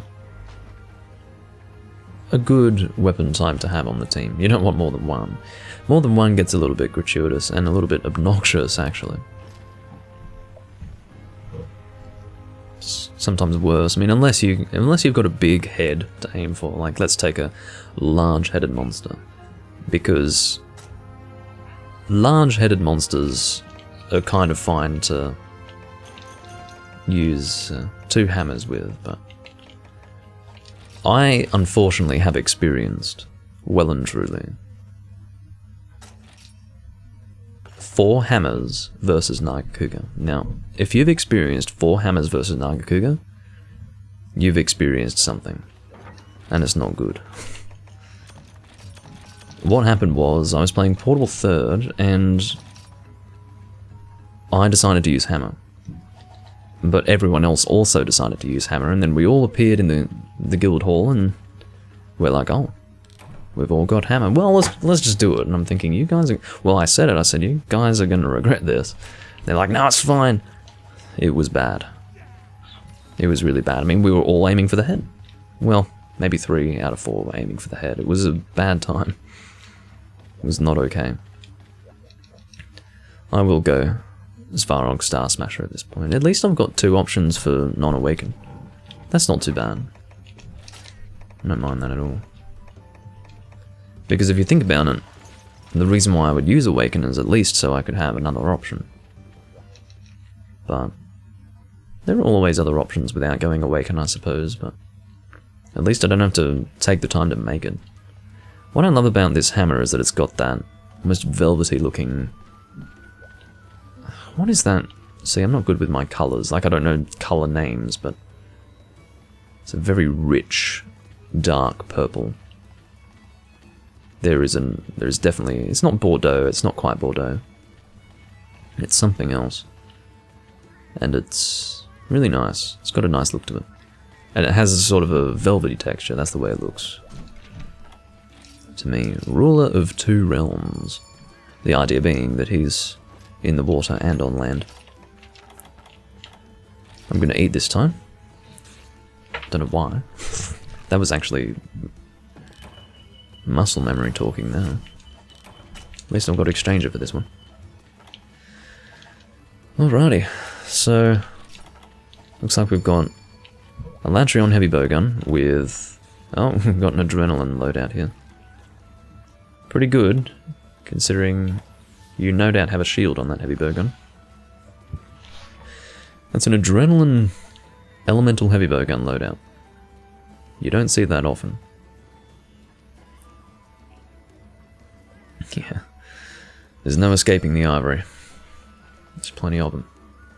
Or we've been doing plenty of them. At least this is just a one-off. It's just an urgent. I can live with that. Sadly, a monster like this isn't quite so good for hammer. For the reason that the head is not a weak point for laggy. I love how we all happen to start in Area 1. That's pretty rare. Well, not all of us, but all 3 of us.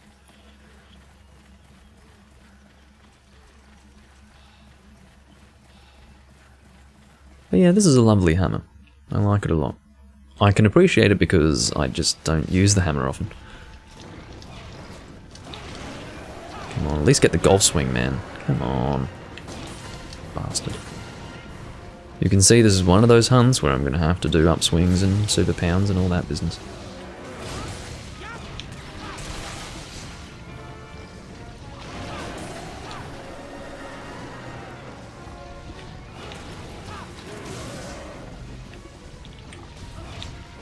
Oops. I'm being a bit... well, admittedly, I'm certainly out of practice with hammering a laggy on land. Like, that is not something that I do. That is unusual. Please... no, I wanted to get the golf swing. Not good. You can see that I barely missed that.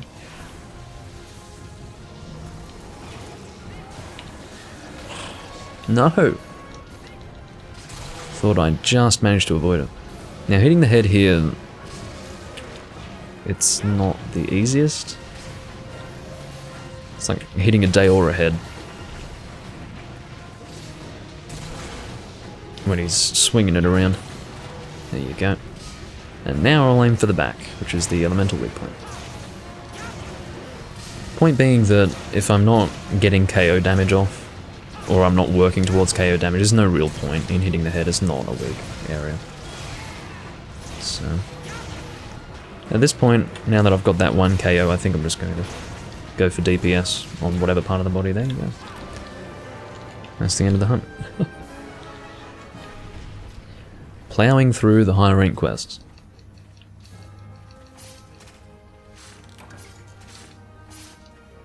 Easy done.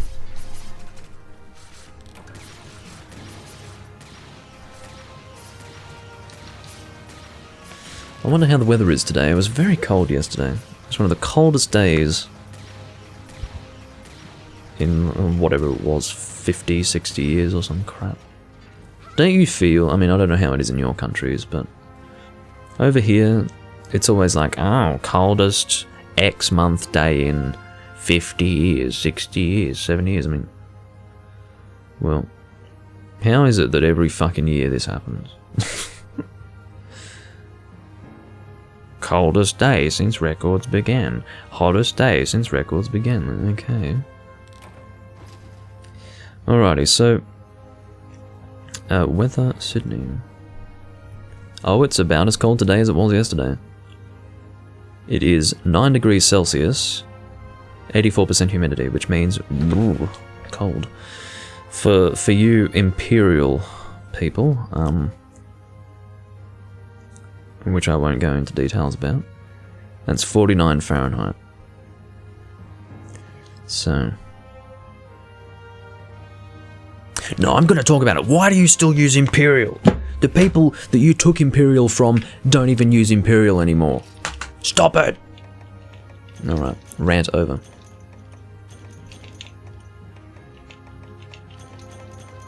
They don't even use Imperial, they were the Imperialists!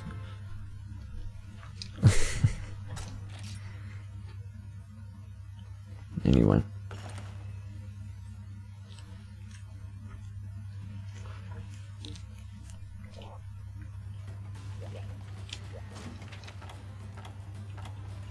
So, it looks like our weakness is still fire.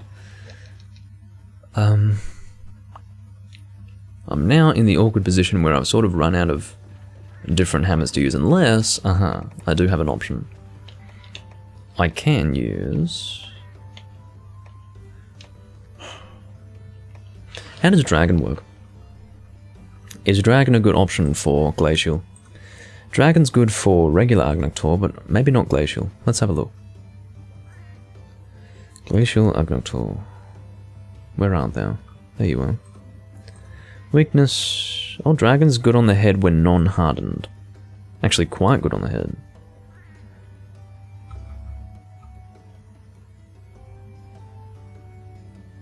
Dragon is just terrible when hardened. Not like reduced damage, but no damage. So...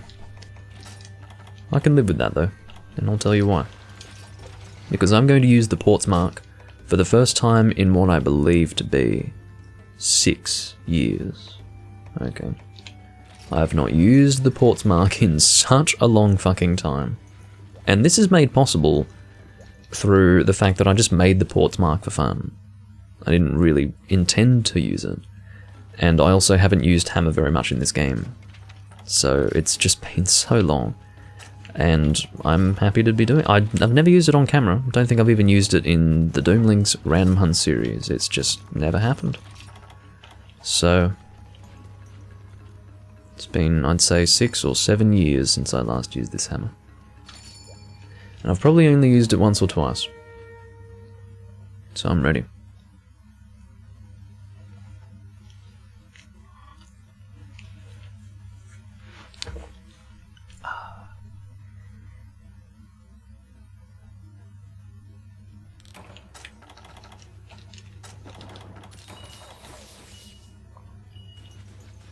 Autonomic has spawned by the monster. Now, interestingly, they changed the Awaken element for Port's Mark in For Ultimate. I can't remember what they changed it to. It might have been Thunder or something. But it's not Dragon. I was very confused when I saw it in For Ultimate because I was like, oh, there you go. They've still got the Port's Mark, your Awaken Dragon hammer. And it's not Awaken Dragon in that game. And I don't know why. I don't know why they changed it. It's very weird. But yeah, it's definitely not Dragon in that game. It first appeared in this game. I mean, obviously the Port's Mark.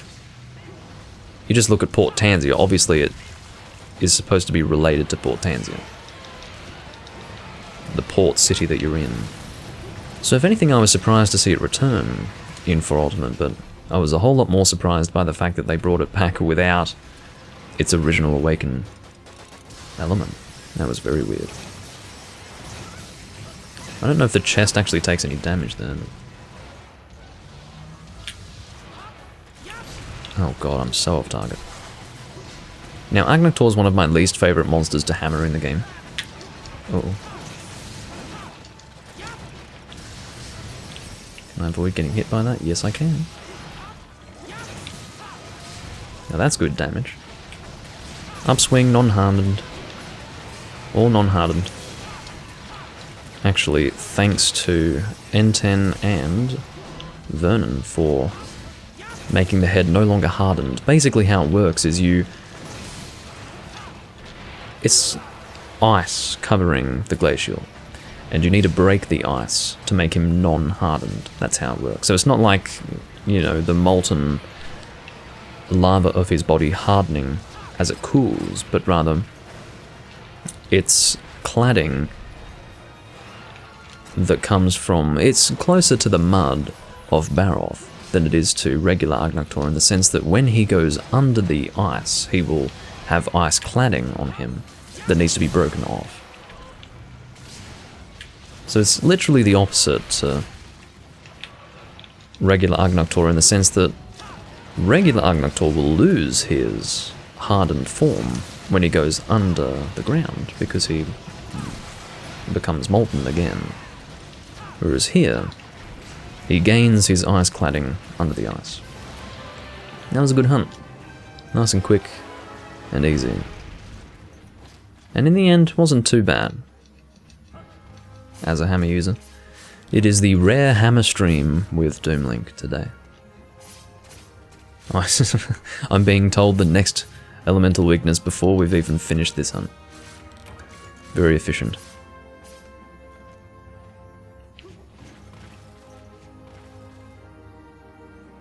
What was changed to water?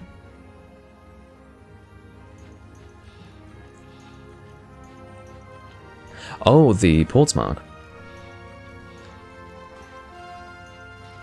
That would make sense, wouldn't it? Actually. I can check right now. I've got the 4G decks.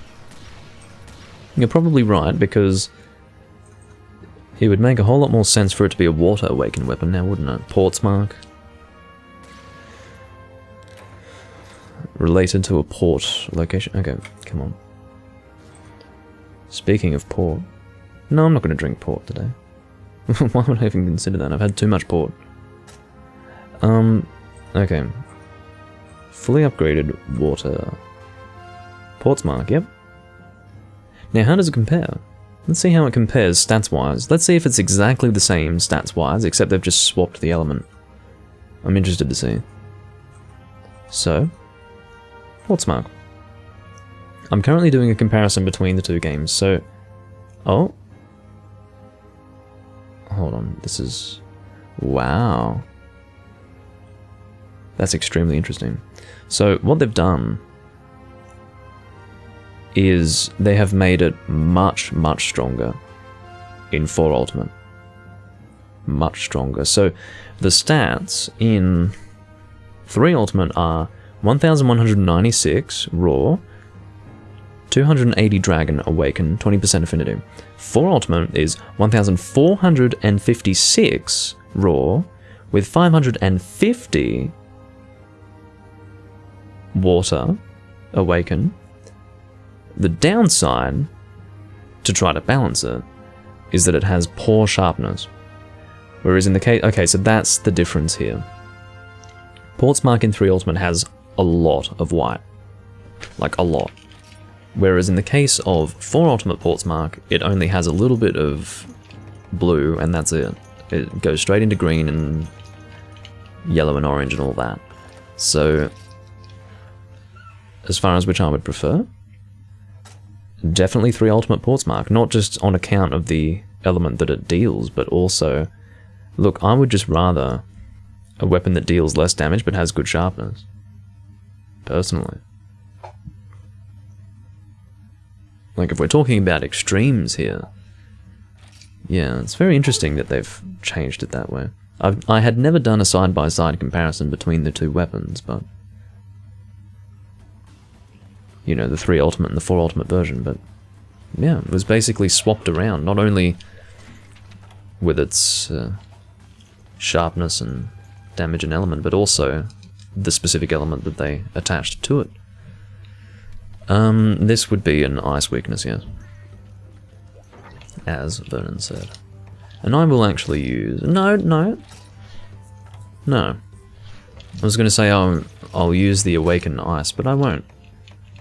Baroth Ravine Maker needs some love and attention.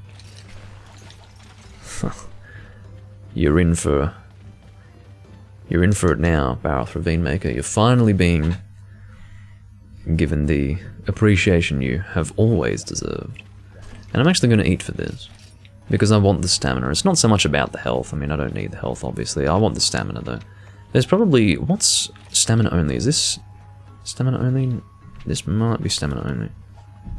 It's been so long since I've eaten for only stamina. It's health plus 50.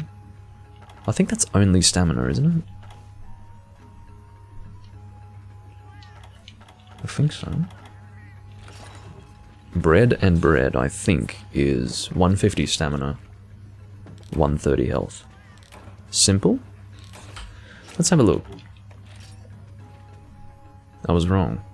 What's 150 stamina but no real health increase? I can't remember now, it's been so long. I would have remembered in the try days, but by now, fuck no. Whatever.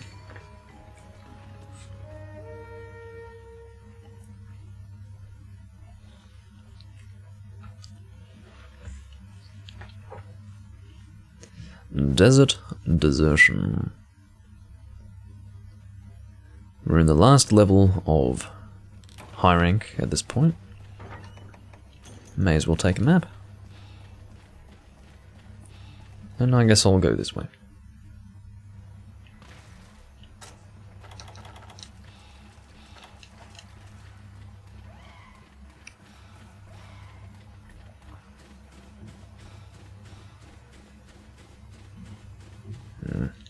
Yeah, let's start with Diablos. Good idea. Seeing as though we're all here, may as well do Diablos. Now, I don't like hammering Diablos, never really enjoyed that. If I was smart, I would have brought flash bombs and sonic bombs, but I haven't done so. Looks like no one's on flash bomb duty, but it wouldn't have worked anyway because he's just gone and entered enraged mode, or rage mode. He has just become enraged. You dick. Suppose I have to say she, don't I? This is one of those guaranteed female monsters that exist. The Black Diablos. There go the horns already. I only just got here and they're both gone. Then again it is high rank, isn't it? So I shouldn't be too amazed by it. You can't even do anything, you're just getting flinched endlessly.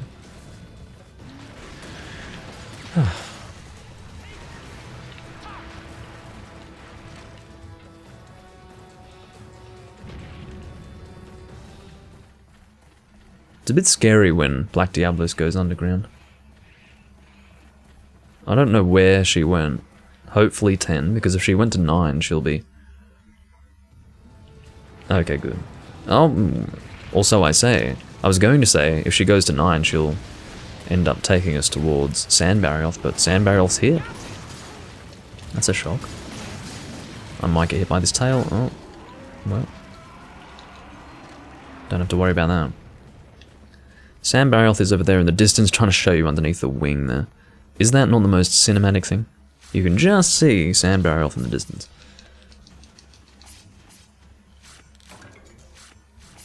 Excuse me as I carve.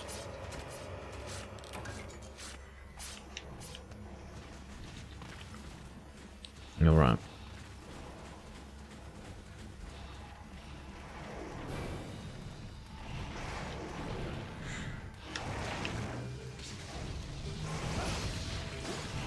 Ahaha, good timing for that.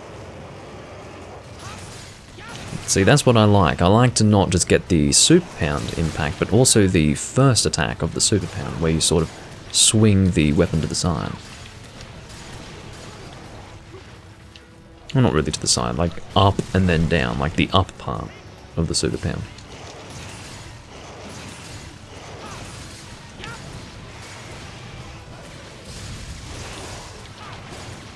Okay, I think we're close to a KO. Oh, close to killing the fucking monster. My god, this is what happens when you deal with two monsters with reduced health with a, well, an almost full G-rank team. Good night, nurse. Out you go.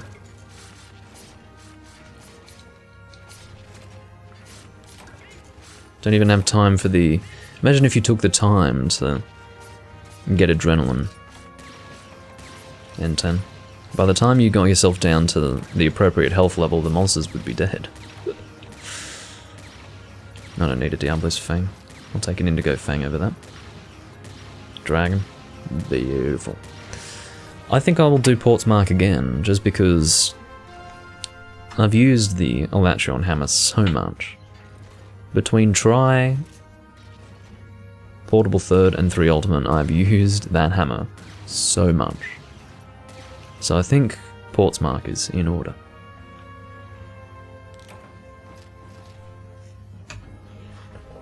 most certainly. Of course, that is not the correct pronunciation. What is that? Do I really have so few sand barrier carapace? That's shocking. Wow. See, I mean, this shows you why I'm carving these high rank monsters. I don't have high rank stuff. Dragon or Thunder, what's the monster? I will make the decision.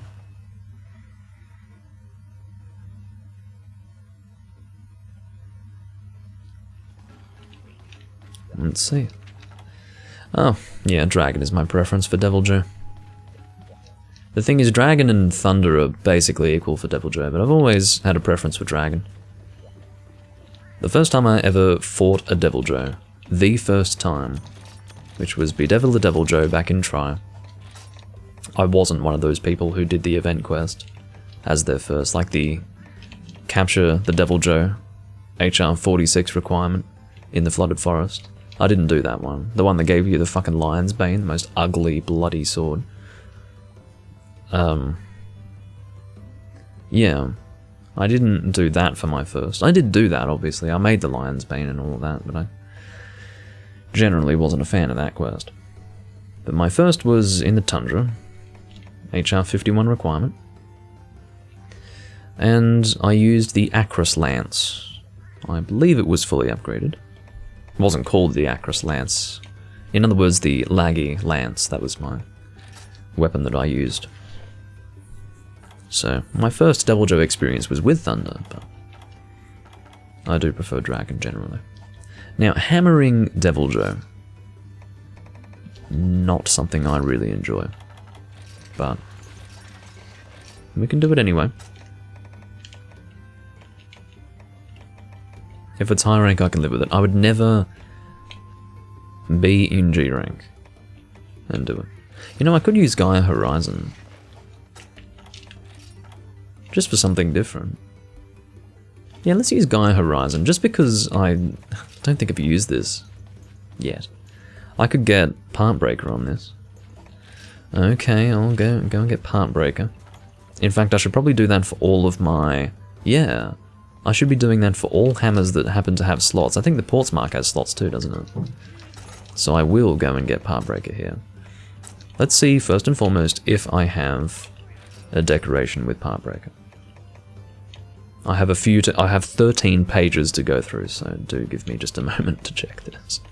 I don't often subject you guys to this, like the process of gemming things in, but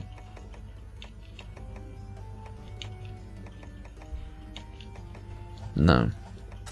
I mean, really what I should have done, this would have been a whole lot smarter, is I should have first...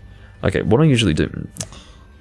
So, what I should have done was checked to see if I owned or had in my box the decoration from this list. Now, what I usually do is I filter based on skill name. Here we go, Destroyer. Now, oh, it is called a Destroyer Jewel. Now, sometimes the names change. But, anyway, so Destroyer 4? Yes, indeed. Isn't it so funny to see that the item that I have the least of here is actually the Moran Brace Plus, not the fucking Raytheon Ruby. I have 39 of those. Alright, so stick you in the hammer. And just like that, we will have what we need. Wherever that Destroyer Jewel is. I might have gone past it. That drives me insane when that happens. Alrighty, now I've got Part Breaker on this, and what I'm going to do is I'm going to check to see what other Awaken Hammers I have that have 3 slots. Hold on. So... I'm not doing the right thing there. So... Portsmark is another one of those, so I can... Damn, I can only make one more now that I think about it. But it's looking like that's the only other hammer, which is perfect. Now hold on, what have we got here? I see. Oh, that's really good. That's fucking brilliant. So we actually only need 2 points of Destroyer. which means I think 3 slots is actually sufficient. Now, what are our options for Destroyer Jewels? So we've got... Huh. That's fucking brilliant. Now, what that means... And I do have a few Destroyer Jewels. I can make another 2 here. So let's set these in... Just forgive me for this. Going to put... For example, 2 Destroyer Jewels in here. I just need to make sure that I'm correct with this, because this is a huge oversight, okay? The fact that I'm only now doing this. I mean, how fucking lazy do you have to be, right? How fucking lazy do you have to be to not actually look at what skills you have and go, oh, I can gem that up? I mean, that just goes to show how little I pay attention to weapon slots. Like, I just don't. It's because I've never made sets that are weapon slot dependent. I mean, look at all this. I can pretty much get Part Breaker on all of my Awaken hammers except, I believe, the Grongiger's hammer. So that's just brilliant. It's enough to make anyone moist. In terms of... Well, hold on, let me just equip the...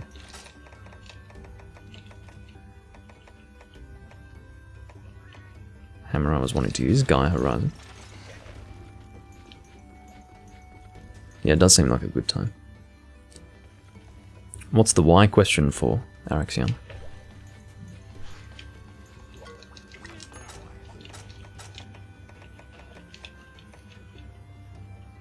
Why use the word moist? Why not?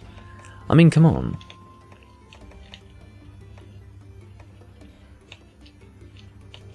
It's brilliant. There's nothing better than making a set that was not intended to have a specific skill, and then you realize after the fact that actually, with all the weapons that you are actually going to use in association with that set, you can get an extra skill. This is something that I've come to realize a long time after making the set, purely from how bloody lazy I am. I can actually make 2 more decorations here, which is perfect. And then, hold on, I will also make another Destroyer Jewel 3. Ugh. Just brilliant. Just brilliant. Come on, baby.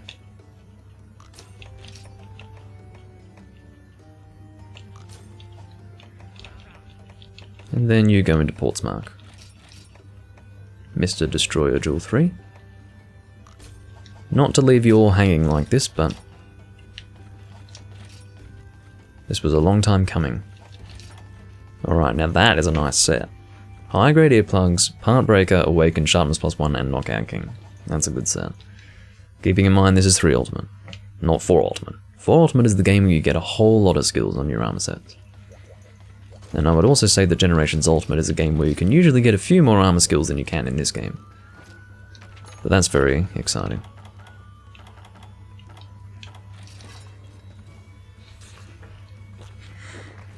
Welcome back, Vernon. I will eat for this Devil Joe hunt. Despite my excitement, I'm not going to enjoy this hunt. Unless it's over and done with very quickly, which it probably will be, but... Seems Vernon's running Thunder as well. And Enten will be shooting Thunder as well. So, Thunder team...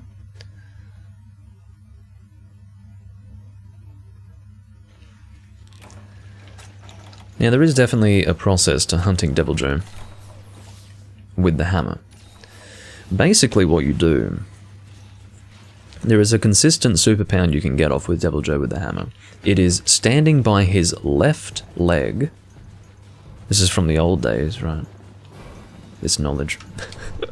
Something I never really used back then either, because I hated hammering Devil Joe.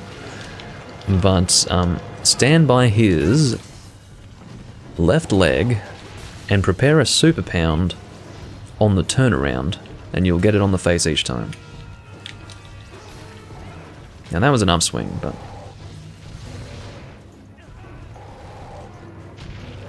Oh, of course you'd fucking hit me there, dick. But yeah, when he does the turnaround and you're standing by the left leg, you'll be in position, alright. Glad I didn't hit you there, Autonomic.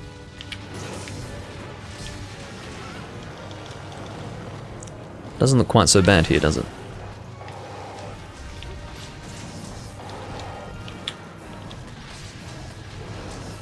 I just remember when I was playing Try and hadn't really fought many Devil Joe, I tried to hammer him and I couldn't, so...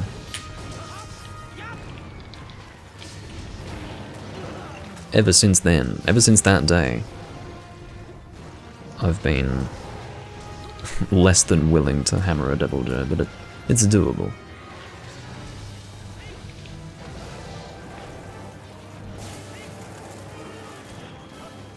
Let's see what I can do here. Fortunately, I've got 150 stamina to work with. Oh, not good.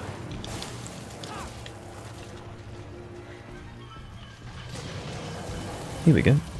That's what I call an opportunity. And that is a broken head. For the reason that I have Part Breaker with a hammer set. And that is a stunned slash KO'd Devil Joe. You can say stunned or KO'd.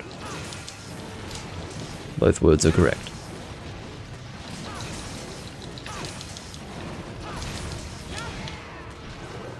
Not quite so bad after all, hey Doomlink? You just need to get over your fear.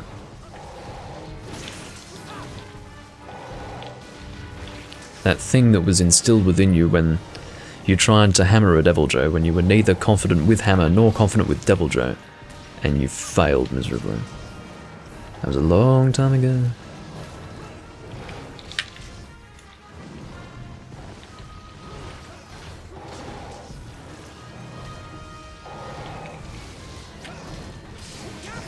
Sorry, Order.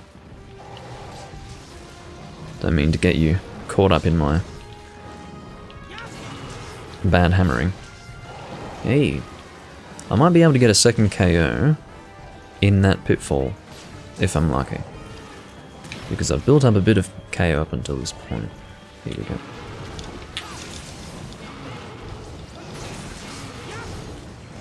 We can always hope. Again, if I ever miss an attack with my hammer here, keep in mind that lag compensation is still likely dealing the KO damage. We're close to a KO, I know. I can feel it. He's taken a beating though, hasn't he? This is high rank. He's really taken a beating.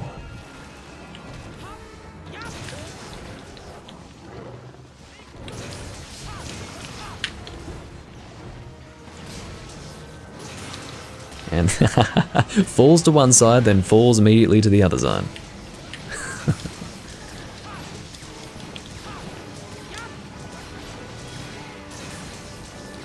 I can't believe the beating he's just taken. Alright. Nicely done. That was a little fun. That was a little fun. Something a bit different. I've always, on principle, never hammered Devil Joe. I really have, on principle, avoided that.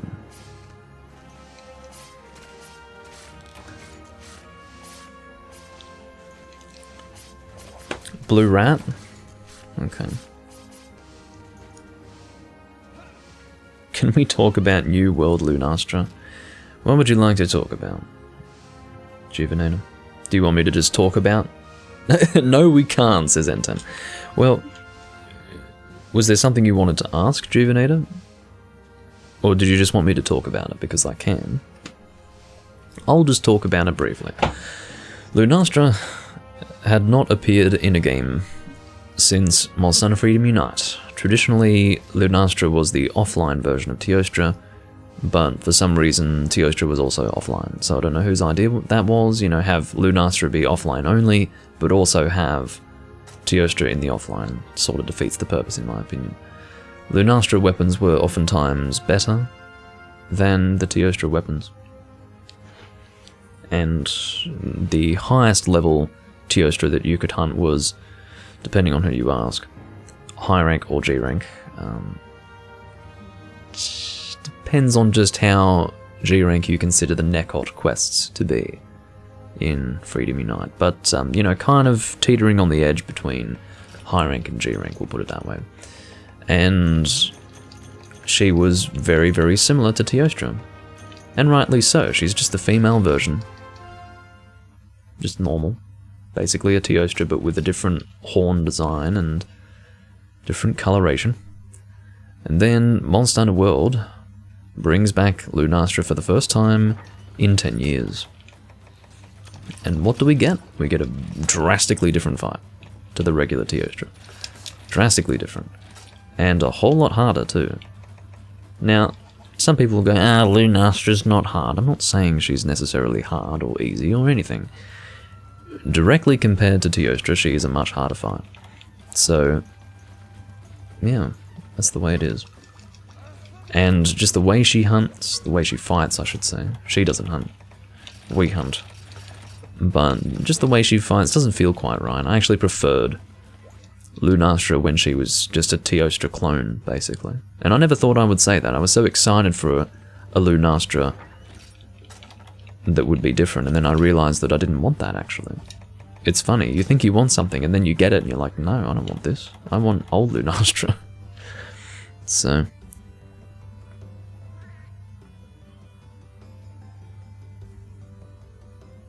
when the pressure mix with your fire, wind pressure mix with fire.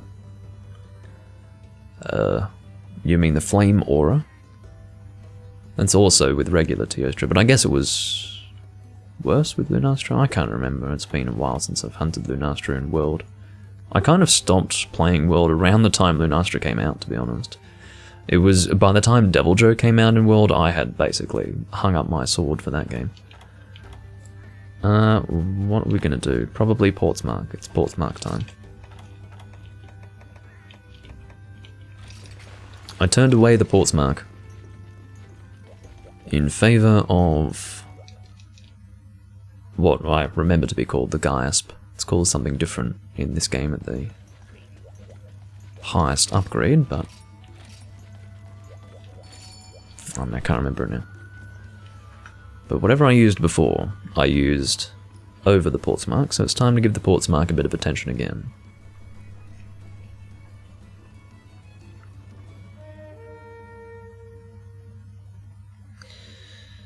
Got a recommendation for something in what I believe to be the new wave of thrash heavy metal, unless the T refers to something different. I don't know what the new wave of thrash heavy metal is. But it's from Cosmic Dragon. The album's called The Galactic Hammer, from this year. Could be nice. Well, a return to thrash metal's not a bad thing. Not at all. Thrash was good. People got really bored of it though. Once the 80s rolled into the 90s, people were like, oh, I don't have time for thrash anymore.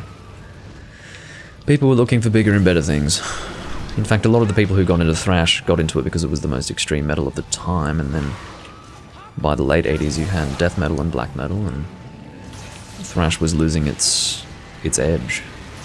And then you had bands like, you know, Metallica, Megadeth. Instead of chasing the extreme, they're chasing commercial success. Great, right? They went from being the most extreme bands of their time, you know, the young guys who were spearheading the extreme metal movement, turned into these fucking stadium... Anyway, point being that they went backwards, in my estimation.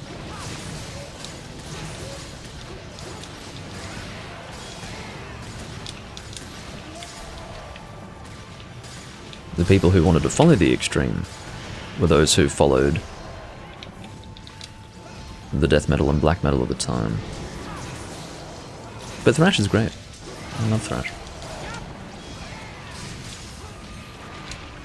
Assuming that's what it is. Assuming the T is representing thrash metal.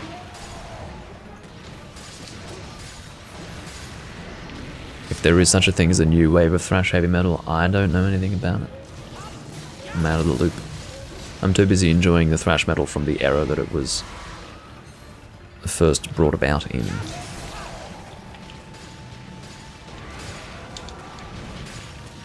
My first thrash metal album... Whoa! That was pretty good. My first thrash album was... Forbidden Evil by Forbidden. Which ironically... Well, here's the confusing part. Forbidden Evil by Forbidden, and Forbidden were originally called Forbidden Evil. So it's like, okay. So the album's called Forbidden Evil. You guys used to be called Forbidden Evil, but now you're called Forbidden. Okay. But, yeah, good album. Dragon or Ice for the next one. Goodie.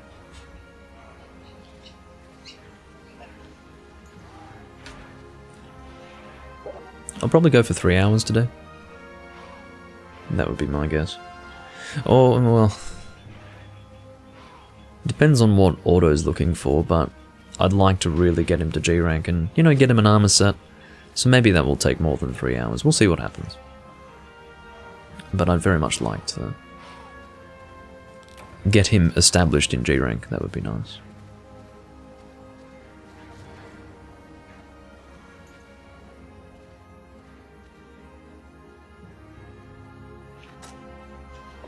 What I could honestly do is have this be in the Hunting with Purpose series. Could be an idea.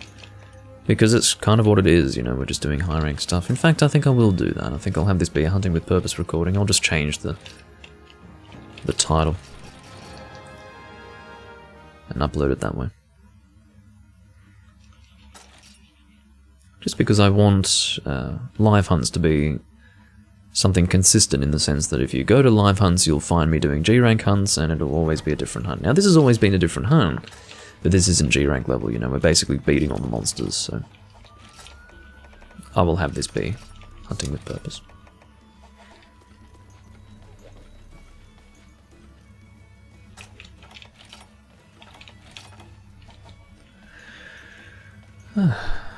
So, Dragon or Ice... What's the monster? So I can decide for myself.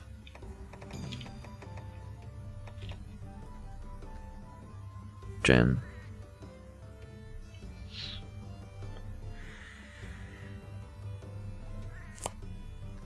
I will bring Ice because I want to use Onslaught.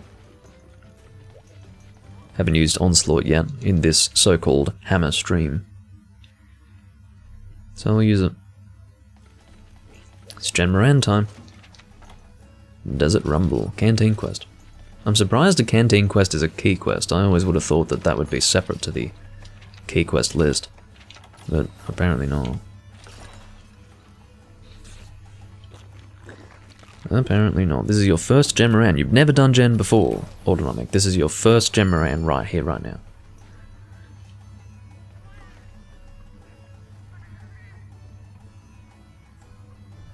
If so, then I'll take you through what you should do.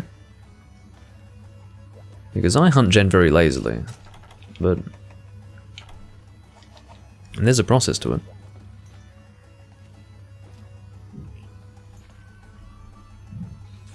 Okay, so we're just doing this for fun. Okay, well, to start with, you've got a few things to juggle with the Gen Hunt. You've got ballista ammo that can be gathered. You've got cannon ammo that can be gathered.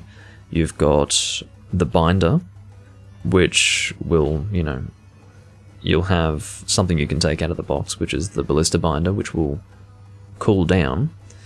And you've also got the gong, which will cool down. The binder and the gong, of course, are... I mean, you probably know how the hunt goes, but now that you're here, I'll really try to give you a tutorial on it. And a good thing to do, just good practice, and I'll do it with you, is take 10 ballista shots from the box.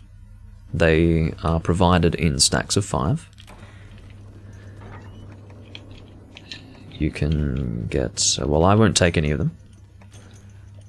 You've also got anti-dragon bombs. I'll take those. And I'll also take the easy barrel bombs. I think there are 2 binders, right? If you...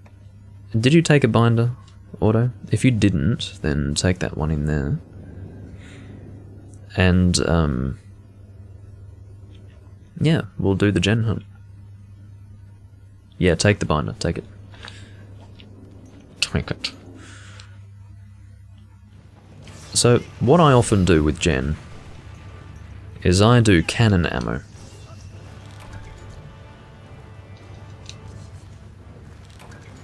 Just because I believe that does more damage than ballista. I've never confirmed that to be the case, but it would make sense, because the cannon cannot shoot in a directional manner. Yep, you're doing it right, Auto. Aim for those tusks. That's the way we do it. So the easiest way to break the tusks, or the most consistent way, is to aim for the tusks with the ballista shots. So the balance is, cannon ammo does more damage because it cannot be aimed and it has less range. Ballista ammo does less damage because you can actually aim it and the range is much greater. So let's go and aim for those tusks. Well, I'll at least try to get the right one. I haven't been aiming for the tusks with the ballista in a long time. So at this point the arm of the gen will come closer, but I'll get on that tusk with you. Alright, now we need to get off. Yep. Look out, Auto. No! Oh, unfortunately, you just got clipped by him there, so you got thrown off. Hopefully you can get here in time to get on his back. We will be focusing on those tusks again in the future. But our current course of action is to get on the back. You go from the rear fin. It's very important for the weak point that is further down the Genmoran. I'm sorry, Enten. If I sent you off there, I'm so sorry. Did I do it? I actually launched you off. I'm very sorry. It's very important to be on the right side of the gen for the rear weak point. And honestly for all weak points, because I think that when Genmoran does a shoulder charge... Oh, Gen picked you up, that's good. But yeah, when... I suppose a side check is what you would call it. When Genmoran does a side check and you are on the left side of the gen, there is a risk that you will be thrown off. So it is always safest to be on the right side. But you are on the left side at the moment, Auto. If he does do a side check, you will be thrown off. But I guess you won't be flinched as much, because N10 and I are on this side.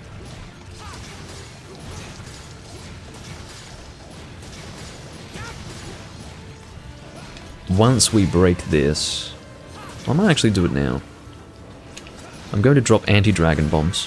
Haven't done that in a while, but may as well. Alternatively, you can drop them on the tusks to break them easily. Well, there you go.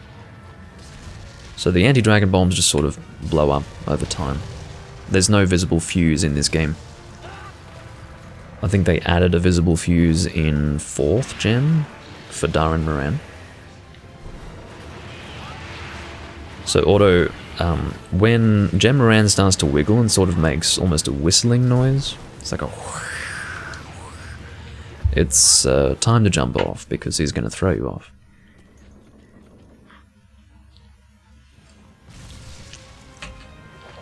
I don't know if whistling noise is appropriate. It's probably closer to a... like a breathing, like an inhalation and exhalation. Now he jumps to the other side of the boat. I don't know if he'll rush the boat or if he'll just swim over to the side first. I think he swims around on that side. Yes. And that's your opportunity to hit him in the tusks again, but the range is quite far. Well, you have to shoot fairly long range.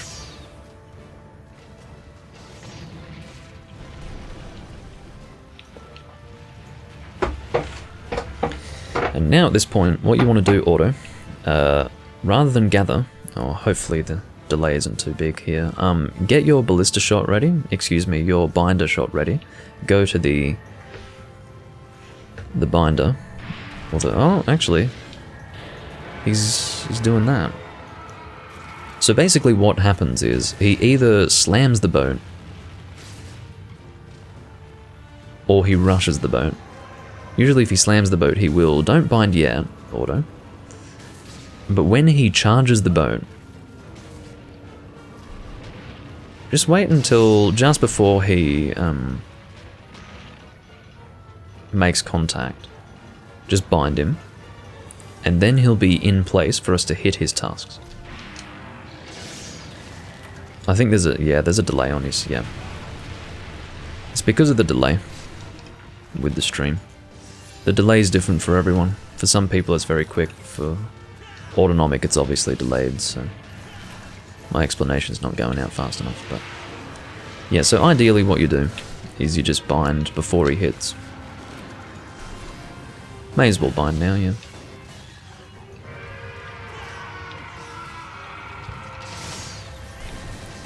And we'll aim for the tusk that is on our right side, because that's what we've been aiming for. Excellent, so we broke it without flinching him, which is important. Because if we were to break it while flinching him, we would lose our chance to go on his back.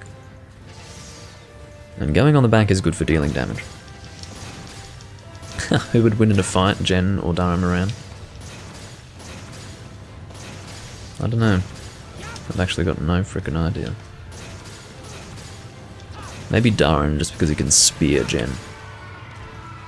You just drill into Jen's side or something.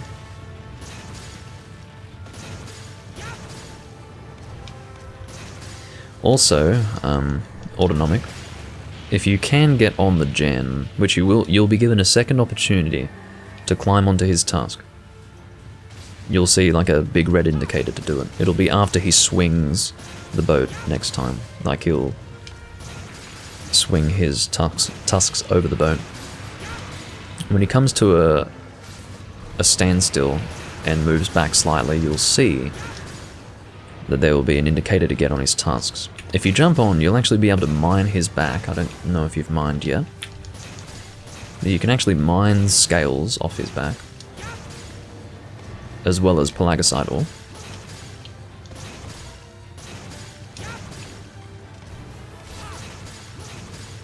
Are you the only one with Twitch issues? Well, probably not, but... Well, probably, rather. If Twitch is delivering the video poorly, then it's on Twitch's side, because the stream is definitely smooth over here. Thanks for the feedback, Alexion. It's good to know. But usually, Vernon does have issues with Twitch, so... It is internet related, I'm guessing.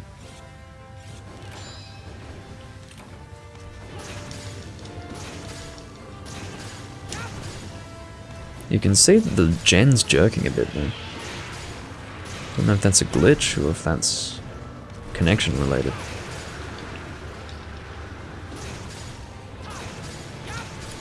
So at the moment I've just been dealing consistent damage to Gen inside one of his weak points. It's not his major weak point. His weakest point is inside of his mouth, whether you're dealing impact, cutting, or shot damage.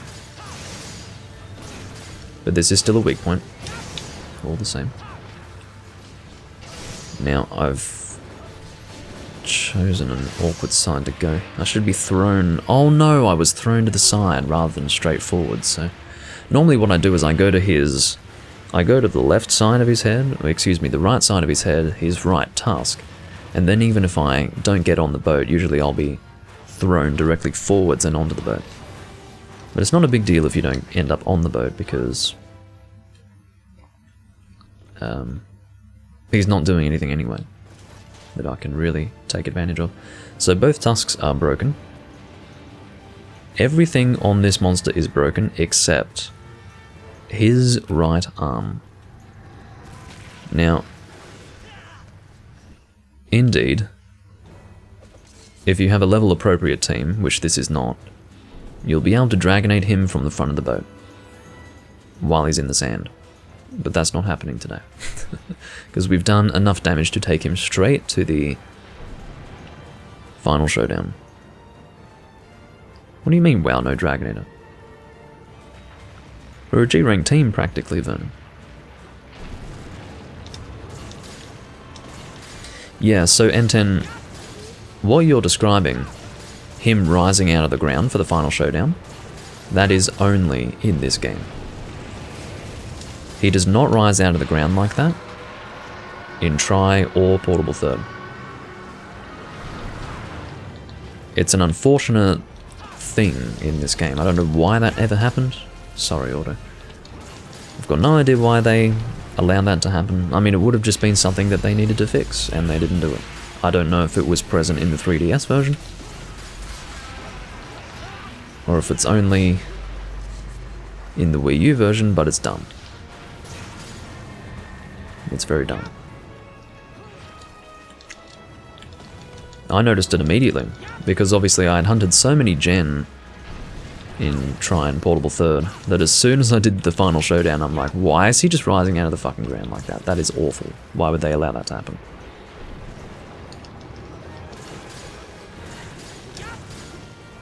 It's a shame. And it does take you a little bit out of the moment. It ruins the immersion just a little bit.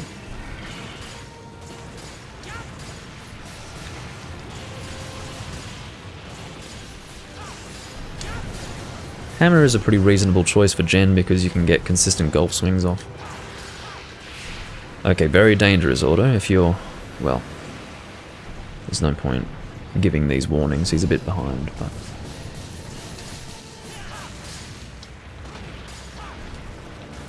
oh yeah, your team would have fucking sucked, Vernon. Absolutely fucking sucked, because it is very, very normal to skip the final showdown with, oh excuse me, skip the boat Dragonator with an optimized G-rank team on a G-rank hunt. So skipping the Dragonator with 3 G-rank hunters in a high rank quest is kind of to be expected. So your team in that previous hunt you're talking about, Vernon, must have really sucked. They were probably just sitting on the siege weaponry the whole time. That's the thing, the siege weaponry will only deal a set amount of damage for the level of the monster that you're fighting.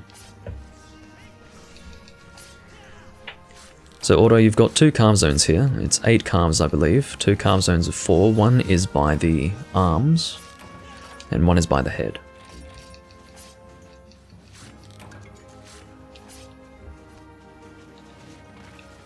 So you're in the head carve zone at the moment. So you'll actually have to go back. Oh no, we can't get to the head carve zone. Oh, here it is. Beautiful. So if you get to the side of him here, this is actually the original carve zone from Tri. In Tri, you were not able to walk inside of Gen. You could only carve him from the side. And to get to the head carve zone in Tri, you'd have to carve about where we're carving right now. So that's interesting.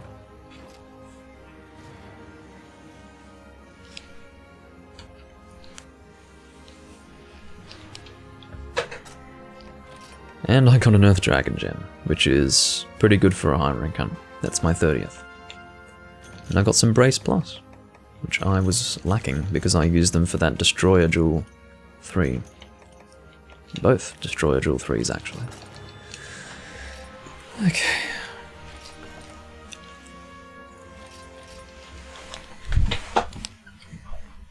Alright, let's do that urgent quest. Whatever that might be. What would the urgent into G-rank be? Oh, Goldbeard. I think. Yeah, Genmoran's a great hunt. Very fun. I mean, I've done probably 500, 600 Genmoran so far. Well, let's see how many I've done in this game. Hold on. Monster list. Where are you? Here you are. Genmoran. I've only done 35 in this game. Wow. So, Barely any in this game. But I think I did about 500 in try. It would be sensible to assume overall I did about 100 in Portable Third. So, even after having hunted him so much, I still enjoy it. I get a lot of enjoyment out of it. It's not as boring as Lao Shan Lung, but I can beat on a monster. I enjoy beating on monsters, yeah. But Lao Shan Lung's a little bit too boring for me. Yeah, I don't know if I want to use a hammer against... Well, I may as well. Let's use a hammer against Goldbeard Ceadeus. I don't think I've ever done it.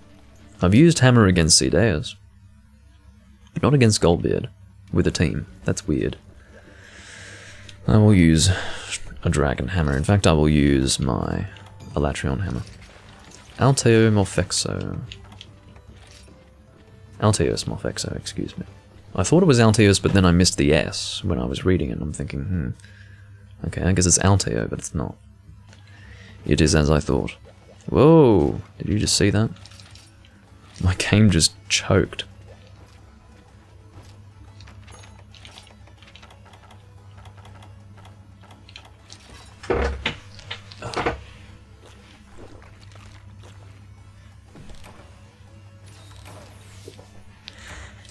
Well, here's your G-Rank Urgent, and no doubt this is your first Ceadeus.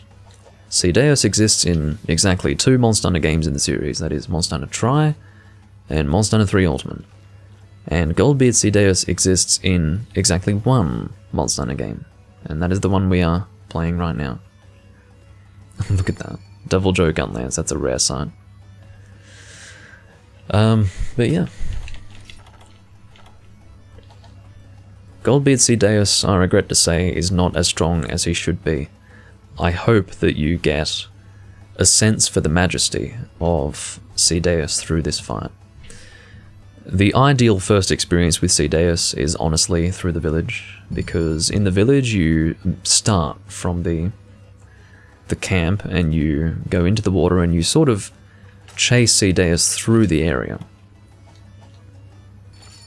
And then he eventually reaches what is the equivalent to the final showdown with Gemmaran. And here in the Goldbeard Ceadeus hunt, you basically start in the final showdown from the beginning. Oh, he killed his low-rank Ceadeus. Well, that's great. That's really good that his first Ceadeus experience is the village. That's very good news.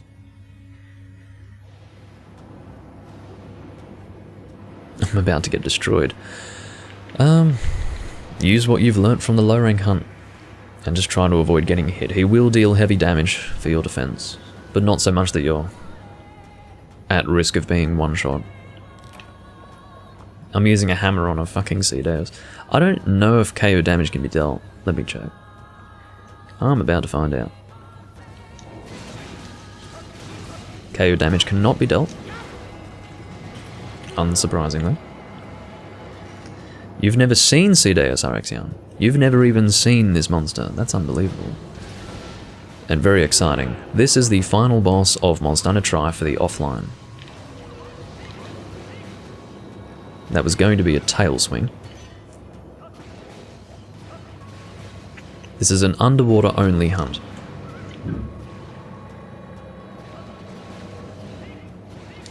Traditionally, Ceadeus is sort of a blue colour. Bluish white. Alright, so this is Dragon Eater time. So when Ceadeus just randomly swims off, it means that we need to go to the Dragon Eater. You can see the Dragon Eater in the distance from sort of a ruinous, almost lit structure. It's this thing here.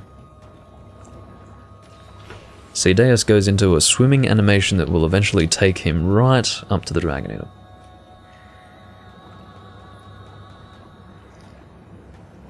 Yeah, Ceadeus is a very cool monster.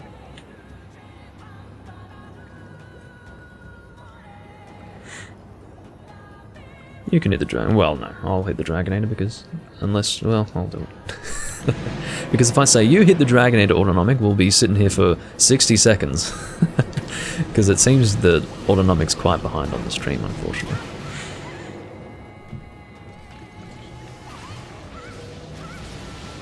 There's the tail swing. I'm aiming for the head because it feels like the right thing to do.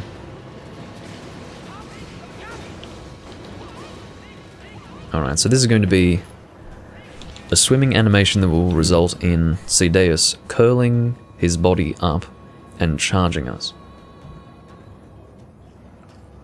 You can see he's sort of swimming around the area. We've got ruins falling, or pieces of the underwater ruin falling. Oh, he's doing a long swim this time. He's wasting our time, basically. Cedeus will glow red when he is enraged, and he will glow... Oh, did you just see how he changed colour in the middle of that attack? You can very clearly see when he changes colour because the glowing part of his body that changes from blue to red and vice versa will actually serve to light the environment.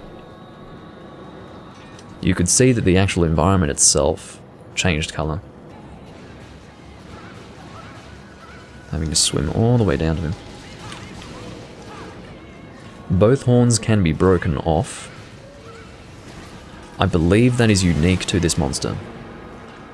Which is to say, in the case of the original Cedeus, I believe that you can break off one horn and then chip the other. Whereas with this Cedeus, you actually break off both horns. This horn is carvable. You get 2 carves per horn.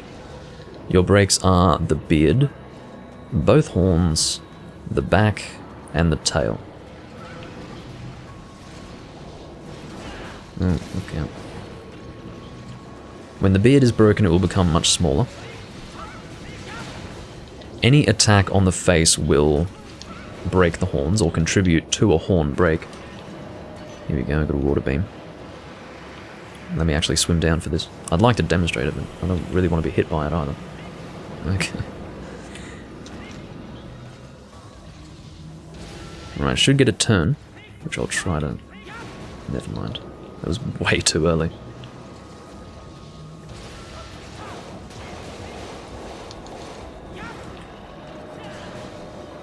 Alright, should be able to avoid getting hit by this. Just barely.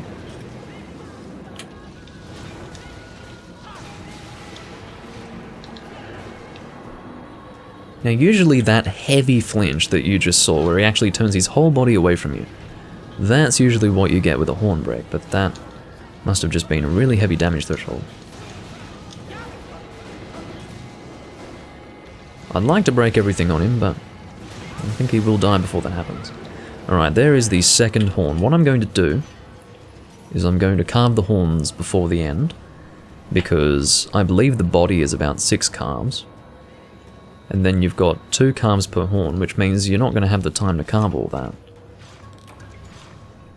Especially if the horns are quite far away from each other, and especially if the horns are far away from the main body that you're carving at the end of the hunt.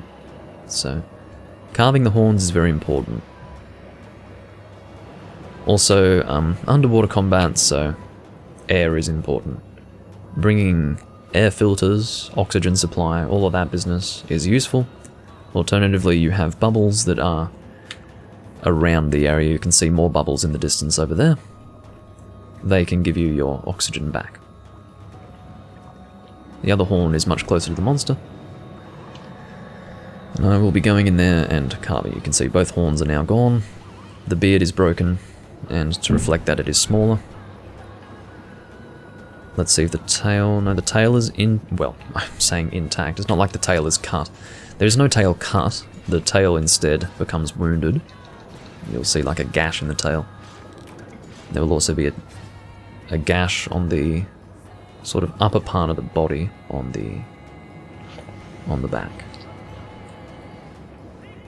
Back of the head sort of thing. Whoa, that is quite an angle you're swimming at. Alright, so got 3 crooked hard horns, and you can also get scales from that. It is not possible to carve a rare item from the horn. can see auto is bouncing on CDS here. Shouldn't have done that. I was trying to go above, that was not going to work.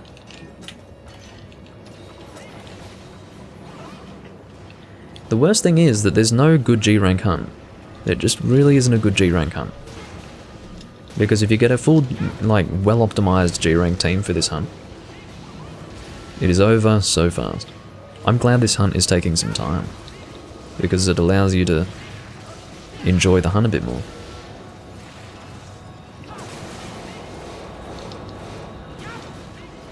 Managed to get the golf swing on the fin there.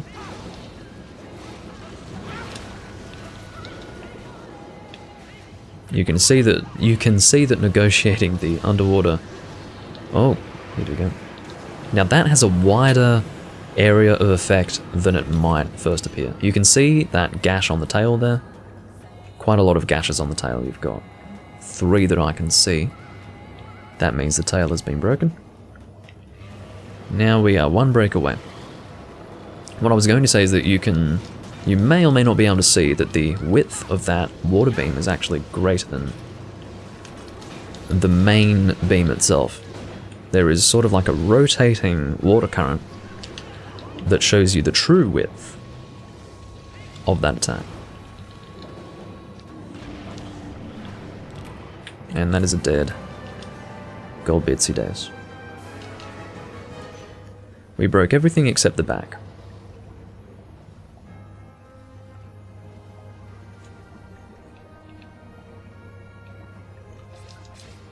Your calm zone for this monster is huge.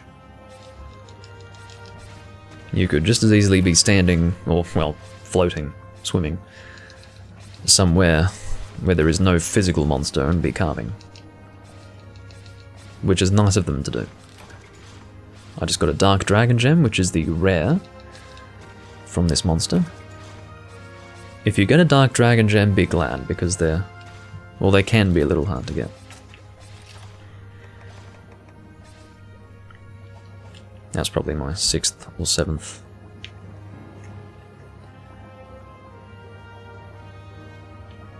That is a dead Ceadeus right there.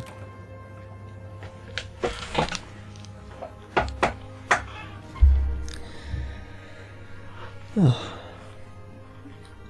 Hello, Connor. Welcome to the live stream. So I've got a Ceadeus tail out of that. That's a low rank drop, but I don't believe there is a G rank version of that particular break, so yeah. I hope you enjoyed that, Beans, and well, not Beans rather, Autonomic. Of course, if Bean's still watching, then you're welcome to enjoy that too. But I hope you enjoyed that, Autonomic, and I hope you enjoy that as well, Araxian, because I do very much like Ceadeus.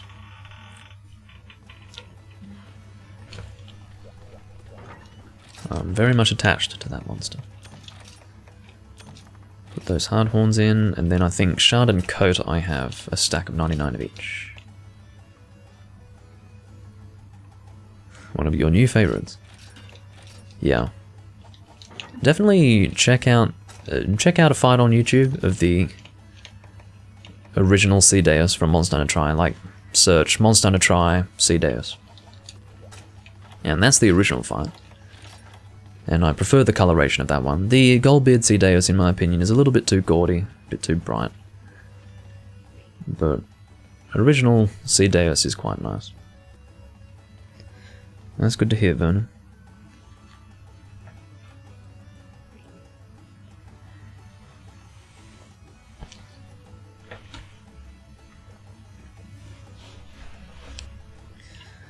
So now you are in G rank. Welcome.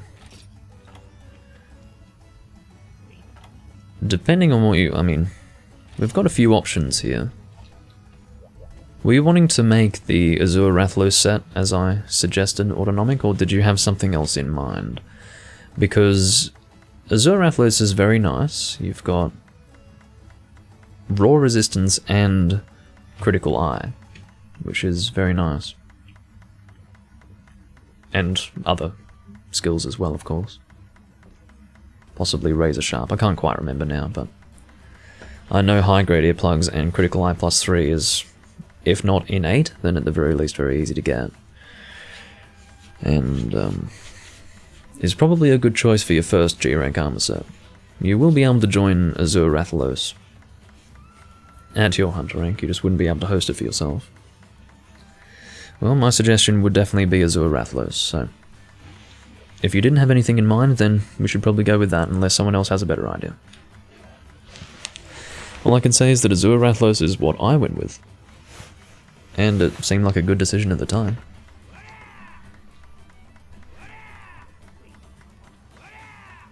And then of course, once you get yourself a full armor set of Azure Rathalos, we can work on upgrading your longsword. Join the Awaken meta early.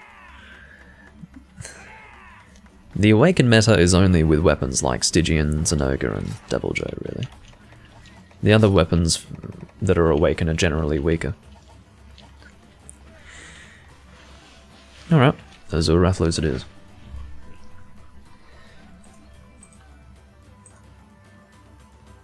It's also a nice looking set. 3 Ultimate introduced the wings that you see on the back of the monsters in their G-rank form, like the Rathalos monsters, like regular Rathalos, Azure Rathalos, and Silver Rathalos. The G-rank chest pieces for Blade Master have these wings on the back, and they're pretty cool. I like them. So, Azure Rathalos. I guess I'll use... well, I've got the correct set.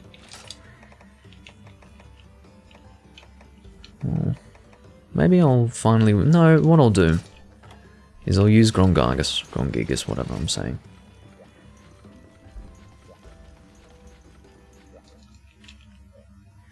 Blue Rats ahoy. So we're going to be looking for the double Azure Rathalos Advanced quest.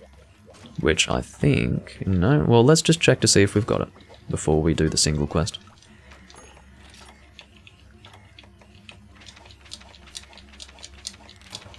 I do not have it. Oh, that looks like an interesting set there, Enten. What's this? Challenger plus 2, Awaken Sharpness plus 1, attack up small. Which breaks my heart because there's no focus in there. Wait, was it focus that you were lacking or raw resistance? No raw resistance or focus, which more than breaks my heart, it makes me sick. But aside from that, sure.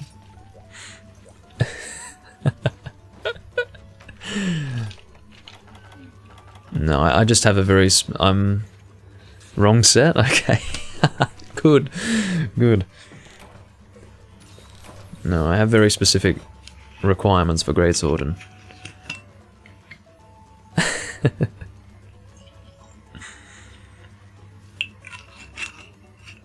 that did not meet those requirements.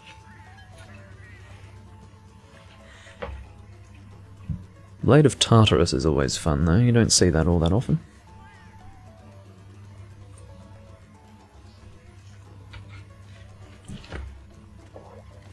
Grongigus on the other hand, all the bloody time. That's very Monster to try. Diablo's Helm and Diablo's Mail for Greatsword. The funny thing was that in Try, and it may very well be the same in this game, Diablos did not have armor pieces for all... how do I describe that? You only had like 2 or 3 armor pieces for Diablos. I can't remember what was missing, but yeah. Wow. So 3 Ultimate had such a profound effect on me that I got the Azure Rathalos model from 3 Ultimate tattooed on my calf. A full calf tattoo that wraps around the whole calf. That's great to hear, Vernon. Are you talking Azure Rathalos the monster, or the armor set? I'm guessing you mean the monster. Very cool though.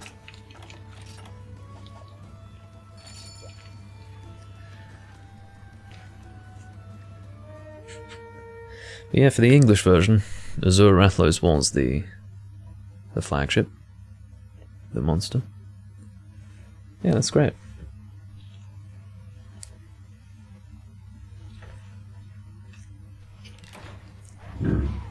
Yeah, Goldbeard Cedeus is kind of the go-to option for people just coming into high rank. I believe that to counteract that, it has lacking defense, possibly. But Goldbeard is fine. Goldbeard's often something that interchanges between, or can be interchanged with, the regular Cedeus set. You can see in the case of this set, it's full Helios except for the head, which is the Goldbeard one. So, yeah, it's a good set. But it might have slightly lacking defense, I'm not sure. I have a feeling that that's how it is. Kind of like what they did with the Zora Magdaros set in World. Because it was so easy to get as you were going into high rank. They made it so that it had lacking defense. Oh, what a terrible flash bomb. I mean, I don't know who did that, but I don't blame them too much, but that hurts, man. That was a sad flash bomb. It was a sad day for everyone. That was my KO. It was especially sad for me.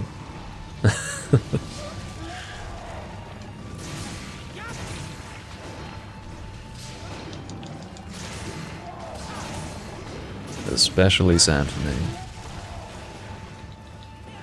9 years ago when you got the tattoo. Oh. So you probably got it when Monster Hunter 3G was the game, as opposed to 3 Ultimate. See, we didn't know it was going to be 3 Ultimate until it came out. I can't remember what was expected. I actually can't remember what we thought it was going to be. Like the G rank naming. Because G never changed, you see. Monster Hunter 3 Unite. Yeah. I don't know what we thought.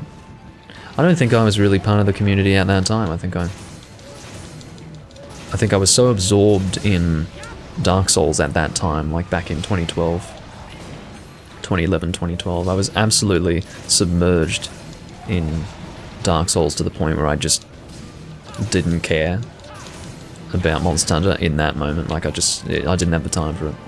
So, as a result, I think I just missed the era when we were wondering what 3G was going to be called. Freedom Unite. Monster Hunter Tri Unite. Yeah, that must have been what. I think, you know, Tri Unite sounds about right.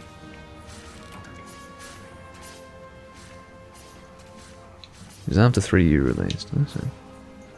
Alrighty. Yeah, 3 Ultimate was 2011, now that I think about it. Yeah, that's true. 3 Ultimate was 2011, I think, in English on the 3DS, was it? When did it come out on the 3DS in English? I don't know.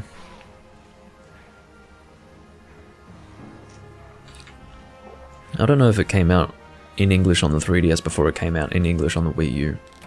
Of course, the game itself, in the Japanese version, came out in 2011 on the 3DS, but it wasn't until 2013 that it came out on the Wii U, because of course the Wii U was a console from that time, so it was brand new.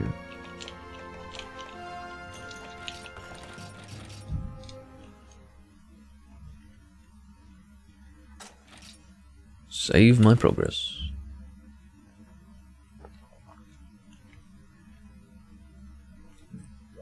Out of interest, I will actually check. Well, I'll first and foremost check to see if I have the double quest. But I was going to have a look at the armor pieces to see what you'll need. I want to see if there's anything that really diverges from Azure Rathalos in your list of material requirements. Yeah, go for it then. Another gold crown, jeez. Nothing wrong with that. Right, let's start with the head. Just want to get an idea, just a feel for what you're going to need. I think I've gone past it. Wrath Soulsy. Ew, Flutterflies. Where do you gather those again? I think Flooded Forest. Ideally. So you'll need a Rathalos mantle for the head, annoyingly, but that's kind of guaranteed. Very easy to get the chest. Very easy to get the arms. It's starting to look like the Flutterfly is what's going to take you out of it. Yeah. So far, it's the Flutterfly and the mantle that will take time. Pure Crystal. Pure Crystal's not too hard to get. 2 mantles though, that's not fun.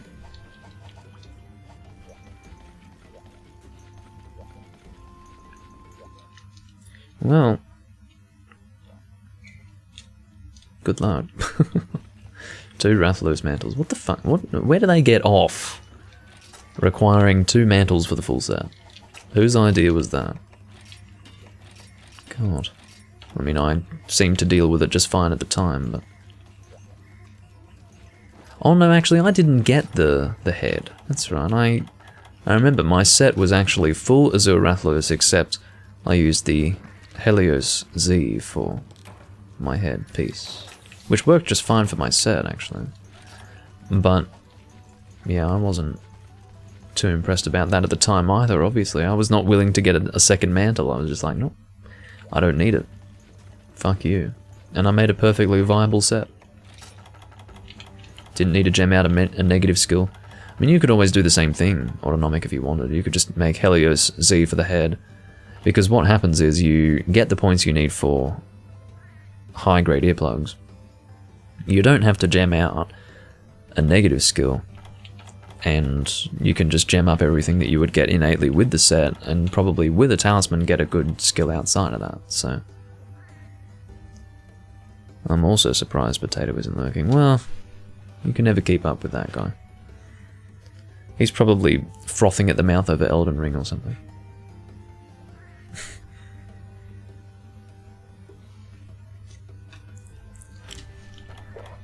Had a celebratory blunt which turned into 10, which turned into 30. And now he's probably on a trip to the hospital.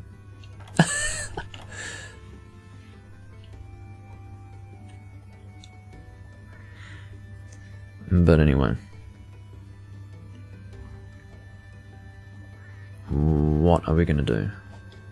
Something different to Grongikas. I mean, maybe it's time to move on to a different weapon. The hammer stream is over. Alteos Altrusta, thank you very much. It is the end of the hammer stream. What are my hammer uses looking like now? 152? Much better than whatever it was before, like 134 or something like that.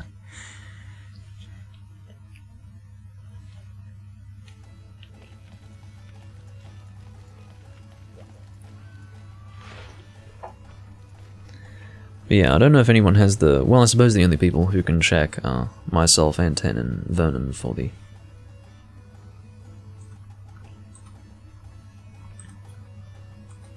advanced quest. I can actually rotate. Let me rotate. I'll be just one moment. Do they give you the Paw Pass tickets immediately in this game? Did N10 try to depart on my quest? You probably did, didn't you? You're trying to rotate as well. It looked like you... I don't know, either you... do you need to deliver a Paw Pass in this game to rotate quests? You obviously don't need it to rotate food, but rotating quests... Do I need to clear the quest? Or is abandoning good enough? I can abandon good. Goody.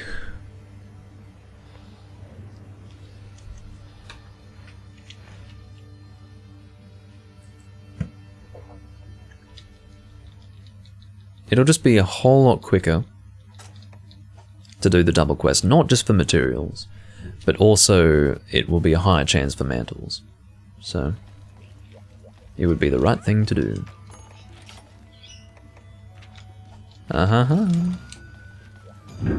Got him. Yeah, that's cool, buddy. I'll have a gander. Oh yeah, that's good.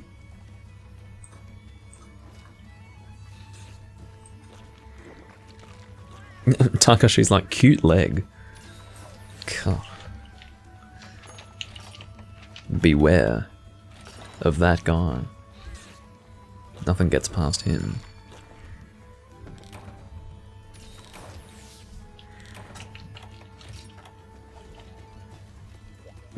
Hello?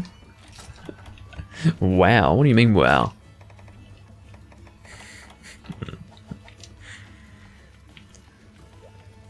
But yeah, we are now doing the double quest, which is what we should aim to do no matter what. So if for whatever reason none of us have it, we'll all rotate our quests and we'll keep on doing it until we get the double, because it's just going to be better. The monsters are going to die very quickly with their reduced health.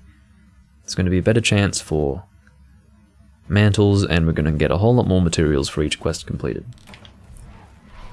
And I guess we'll aim to capture one, kill the other, if we can. I say if we can, for the reason that they're going to die pretty quickly, I think. So. But if for whatever reason one limps, we'll capture the damn thing. Get it out of the way.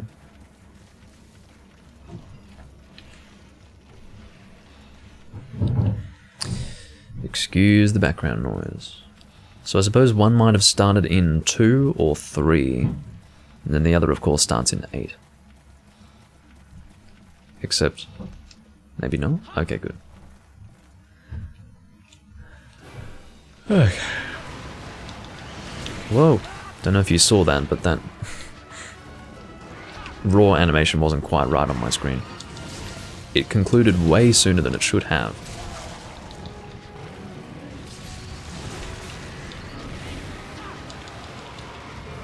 Oh. Hey, good one. Attacking the head of this monster with a fucking Electron longsword fully upgraded. Heavy, heavy damage. Heavy. At least you don't need anything like plates or anything stupid like that. I mean, all they'd have to do to fuck you right up is say, oh, for the legs, you need 2 Rathalos plates. I mean, that's exactly what they would have done in the old days. But Capcom were on their best behavior with this game. On their best fucking behavior.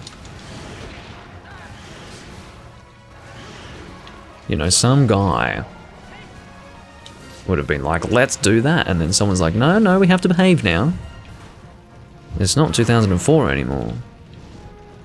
We have to be nice about these things. Can't just give people a miserable experience just because, I don't know. I couldn't cut that tail before it died. Oh, isn't that just the best timing? Don't worry about carving. Autonomic, you need those materials. I've been taking a few hits, but... what I'll do is I'll put him in a shock trap. We'll go and aim for that tail, N10. Oh, look, oh, look. They're both getting taken out. I don't carve Azure Rathalos because I have too much Azure stuff. I'll just end up discarding what I carve. Discarding what I card. Anyway.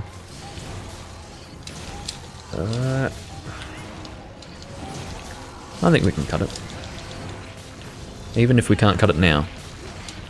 Should be able to cut it before he dies. Actually, now that I think about it, I was wanting to save that trap for a possible capture, but if we kill both, it's not the end of the world. I just feel like we'd have better chance for mantles if we captured one and killed the other.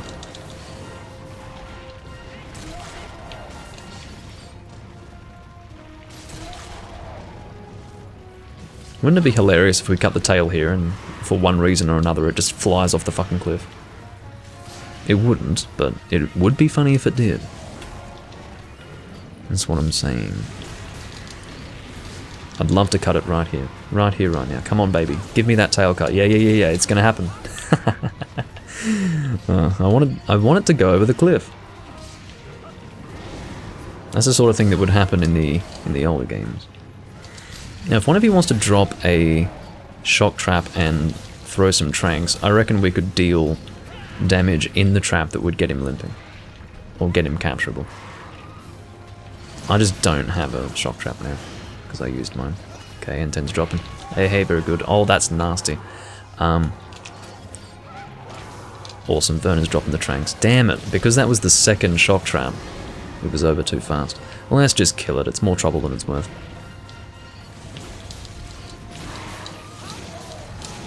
And I shall not heal. It would be infradignitatum for me to be healing at this point. Oh, there's the second trap. Or the third, I should say. Second capture attempt, but... again, too much trouble. I'm glad N10 is watching with basically no delay. Helps a lot.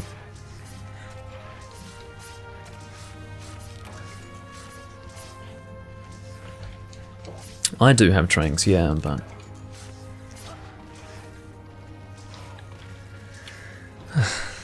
he probably would have been capturable had we succeeded to trank in the trap, but... that's alright. Did I just carve out of habit? I fucking did. Get out of here. And you, I don't... oh, maybe the lash. Maybe I've got space for the lash, but... anything else? No. Don't you just love the coloration of this monster, though? He looked pretty... I mean, in terms of the colours, he looked pretty good in 1st and 2nd gen, too. Compared to, like, gold. Or yellow rat, I should call her.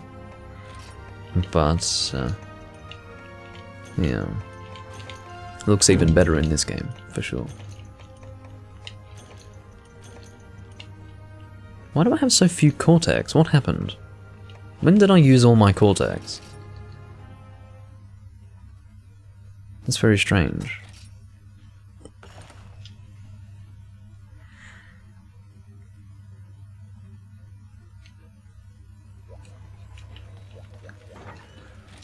Oh.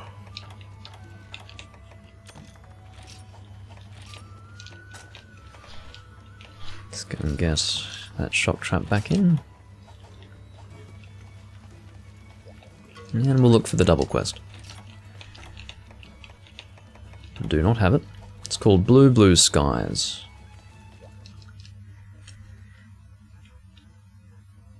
I might bring a bow gun this time. Haven't been bow gunning recently. Actually, I'll bring a bow. Use what is my dragon spread bow? What would that be? Let's have a look. Dragon spread bow. I think it's World Seer's Bounty. Yeah. It's World Seer's Bounty, alright. Non-load up spread. With World Seer's Bounty. But I think there's an alternative, isn't there? I seem to recall that there was a second bow that could do what World Seer's Bounty did for at least one of my shot types, and I think it was spread. With Dragon Element. That is what I believe to be the case.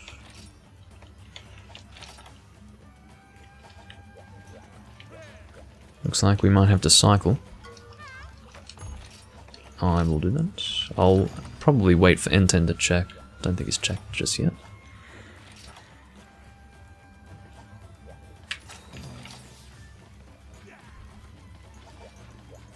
N10 has gone the attack up route, whereas I have gone for the,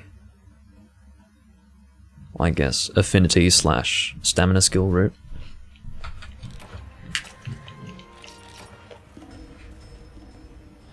No, I don't really want to do blue and pink. I just want to focus. There's nothing from Pink Wraithian that's going to be worthwhile. I mean, technically it would probably be better chances for Rathalos Mantles than the single Azure Rathalos quest, but it's not going to be too time-consuming for us to rotate to get blue skies.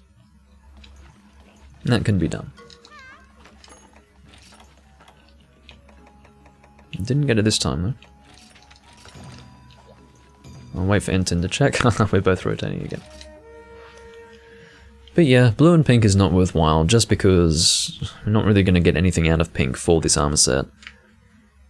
And we can get that double quest. No problem.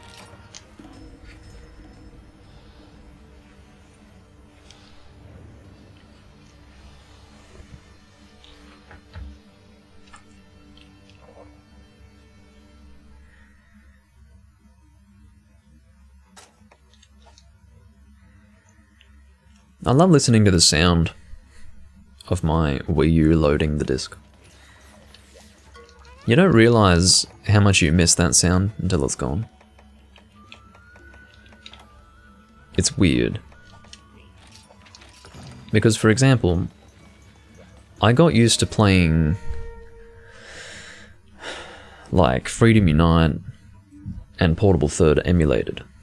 And then when I recently went and launched my copy of Monster Hunter Portable, which is Monster Hunter Freedom, the Japanese version, on my PSP, the sound of the UMD loading, I was like, oh wow. You know, that's something I used to hear every time I'd load, like, a quest or was returning from a quest when I was playing those games, and that was a sound that I never heard while emulating. And it's not like while emulating I was thinking, oh, I can't hear the sound of the UMD loading. Oh, looks like we've got the quest from N10, which is great. But yeah, it's not like I was immediately realizing the sound was gone. But when I heard it again, after not having heard it in ages, I was like, fuck, that's nice. I love just something as simple as hearing the sound of the UMD going. I like that. But anyway.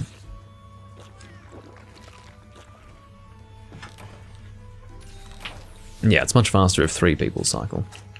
Of course, Autonomic can't because he doesn't have access to the quest. Oh, he's gone. One piece of the armour. Which is the right thing to do. In other words, equip that, because your defense is more important than your skills at this point. I cannot use power coatings with this bow. Alright, I'll get close range. Fine. I'll get that. I've got some close range coatings, but I need to buy some more. Hello. How many bloody pages do I have to go through? Oh. It's only 20 that you can hold in this game? My god. 20 close range coatings. Makes sense, but... Makes sense in my memory, but... Things have changed. In the newer games. At least in 5th gen. Close range coating is treated like normal 1 would be treated for bowguns. Alright.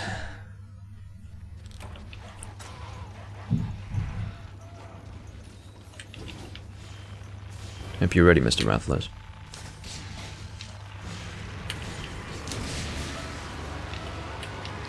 Love that critical damage. Get out of here. I enjoy spread with these monsters because whether you are on the side, or to the side of the monster, or front on. In fact, let me put it this way, spread is usually ideal when you're attacking a monster from the side. But with the Rathalos and Raytheon monsters, you can attack them from the front effectively with spread for the reason that their wings give a width to the monster that will catch the spread shots, and that's why I actually enjoy going spread with these monsters. Oh, you poor bastard. Oh, whoops. And I haven't actually equipped my close range coatings, let me do that now. Basically got a bow team here.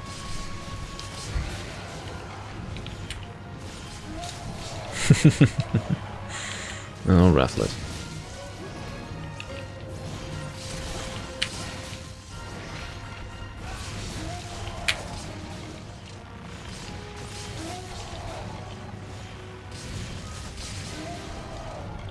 Can't do anything. Can't do anything. Okay. Did something to me just then, but... Lots of flinching going on at the moment. Shut up. I don't want to take any more hits. Stop it. Don't you dare. Revenge of the Azure Rathlos. I don't need that right now. Beautiful. Oh, that's a limp. I was the only one who caught that, unfortunately. If we didn't have a delay on the stream, I would have just been like, stop attacking, and then everyone could just stop attacking. But that's alright. N10 might have caught it, but... Because I thought I saw him sheath his weapon, but... Again, carving out of habit. Stop that. Stop. Leave me alone, Jaggy. Yeah, I could see him do that little turning animation where he's like, I'm hurt. Get out. Fucking bastard. You know, the funny thing about... Auto's got some breakfast over there. The funny thing about using your arrow with the bow is that it actually deals decent damage. It's just such an awkward attack that it's not really worthwhile doing. Oh, there's nothing funnier than the monster just flying down, minding their own business, and then some guy with a blast bow launches the monster out of the air. I mean, that is the ultimate disrespect. I mean, that's BM, as they say. It's bad manners. Doesn't even give the monster a chance to do anything. Just launches them straight out of the fucking air. Oh my god. You poor creature. Whoops, didn't mean to turn in that direction, but it worked anyway. Let's do what we can to capture this one. We'll do what we can. Wow! Okay, what we'll do is I'll get it in a trap. You guys just focus on dealing damage, alright? I'll get it in the trap. Oh, god. But what I think will happen is, by the time... Ah! I can see Vernon's throwing the tranks. I'll throw another one, just to make sure that by the time he gets in here, he will be capturable. Oh, you dick. It's always like that, isn't it? Please land properly. Very good. Alright, damage time. Nice work. That's the ideal right there. We're not getting tail cuts, which means that we're not getting the best chances for mantles, but whatever. If we can do these quests quickly, get one capture, one kill, I think we're in good stead to get all of what Autonomic needs for the armor set. In a short space of time.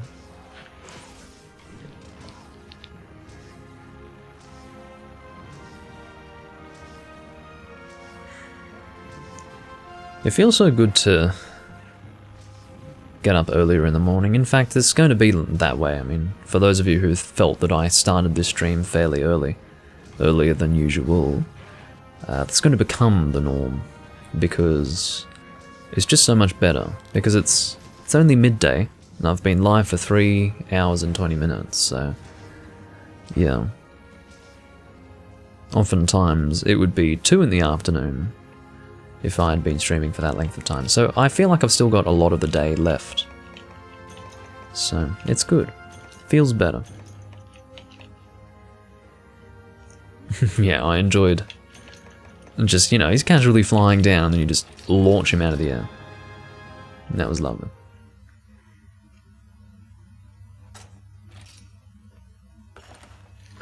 Glad to see you're still around, Beans. You haven't said anything in a while.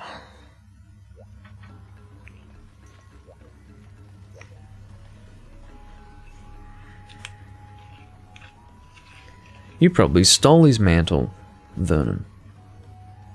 Yeah, that's all good, Beans. People who stop watching generally don't say bye. That's the idea. Like, I don't know if someone has left or is lurking. So. Unless I get in the chat and start trying to at people. Which I wouldn't do. Well, hold on, N10. There's no guarantee that I don't have the quest. Okay, I don't have it. You're lucky.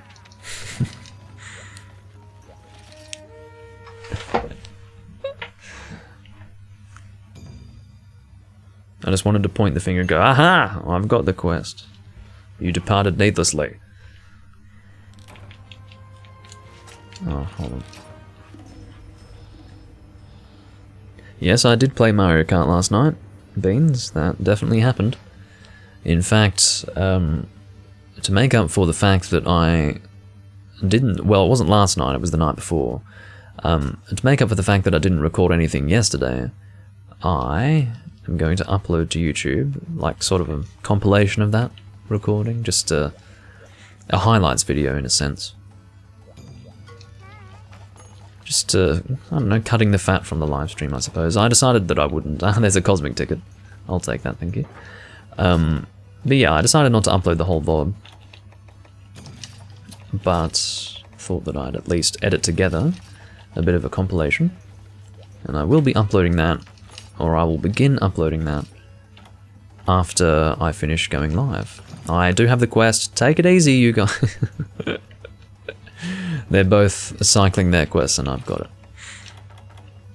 I had to take a moment to put my cosmic ticket away, if you don't mind. But anyway. Yes, I will be uploading that to YouTube after this recording, or after this stream. And it's good fun. I mean, I wasn't really having too much fun by the end of the experience in Mario Kart, but... yeah. It's what you would call a one-off. I have done Mario Kart on camera before and uploaded it to YouTube and all that, but it's the first time in a while. It had been about 7 months since the last time. No, about 9 months, I think.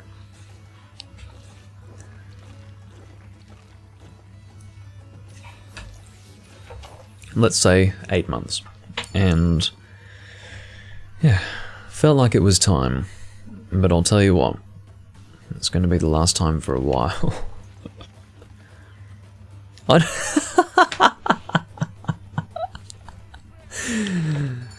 Bean says, I don't think I've ever had a satisfying session of Mario Kart. Oh, how I can relate to that. I mean, I've had satisfying sessions in Mario Kart, but I can relate to great disappointment and feeling as if you've just wasted your time.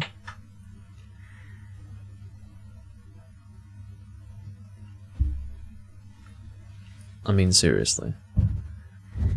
Mario Kart is one of the most infuriating fucking things. I mean... well, that's actually not a bad place to spawn, because I can go straight to Area 8 from here. There's a little vine under the water that you can actually see. And using that, we can go and climb up to Area 8.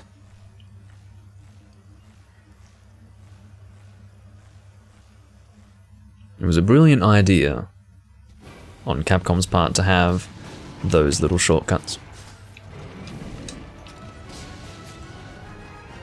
So much easier to get around, you know. You know, if they had any sense, they would have had a fucking shortcut from camp to the top of the fucking mountain in the second-gen Snowy Mountains. But no, you gotta make the whole fucking journey up. Oh well. I mean, that's like saying they should have done that for the volcano here, right? It's like saying, well, why can't I get to the top of the volcano from the camp in this game? But the difference is that you don't have monsters spawning at the top of the fucking volcano in this game. But here, or excuse me, in second gen, you better believe there'll be monsters at the top of the Snowy Mountain, and you start at the camp and you have to spend like half the fucking quest getting up there. Still not as bad as climbing the tower to fight Gold Raytheon and Silver Athlos in Freedom 2, though. And that was quite cinematic on my screen. I saw, I don't know if it was Enten or Vernon, but I saw someone shoot a bow up, and 1 second later you've got Rathalos slamming down on the ground, screaming. So, that was very nice. Oh, that's what I hear. I hear like groaning in pain from Rathalos. That's basically his experience at the moment. I sort of feel bad for him, but I'm more entertained than... oh, look at that. Right in the middle of his claw attack combo. Poor bastard. Okay, let's go for the capture now. while we have the opportunity. We don't have to worry about it next time. Let's just go for him.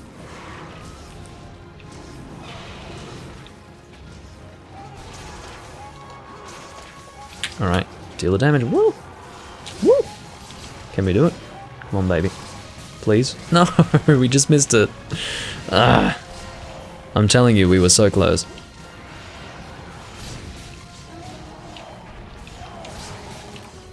See? Damn it. Oh, Vernon went for another one. Well, we'll try to use that trap for the next one.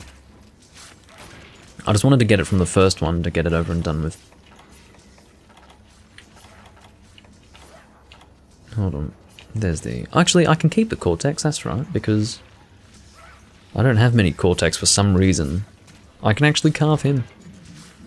Just have to make sure I get rid of the shards, because I don't need them.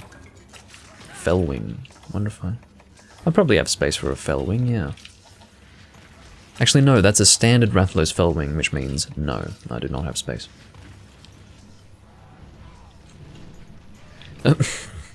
Enten's running around with an egg while we're trying to hunt a Rathalos. That was a funny shot. Enten with the egg and Rathalos is flying down. Oh.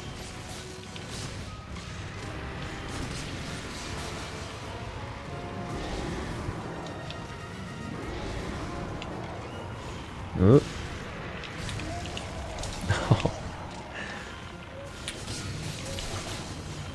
This is why a ranged team is just so pleasant.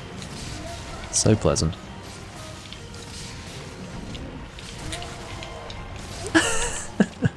It's never not funny. I think part of it is that his legs sort of... The way his legs move when he falls out of the air, he's like, ah! He's looking for ground, but there is no ground because he's fallen from the sky. Onto the ground. Poor bastard. Very funny.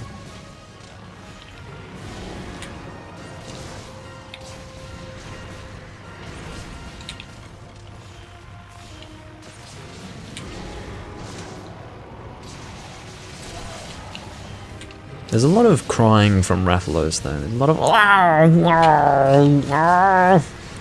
a lot of that. In case you needed me to do it as well.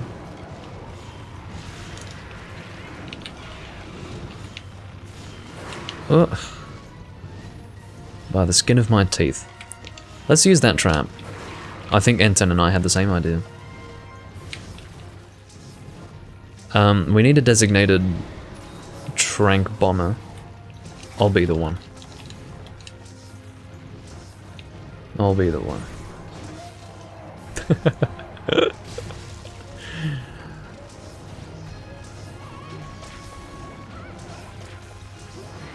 Come on, Rathalos, get in there. Hey, someone else pre-tranked. Okay. Nice work on the pre-tranking.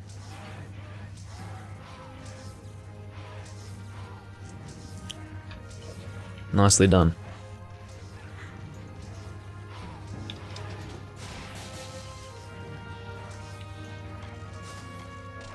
I do love the arm gun for this bow.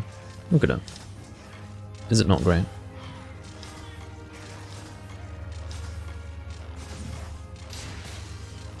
Get out of here, Jaggy. You want to come into the line of fire? Come on.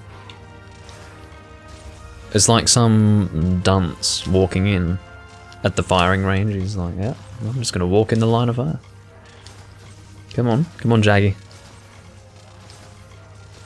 Try your luck. Try your luck.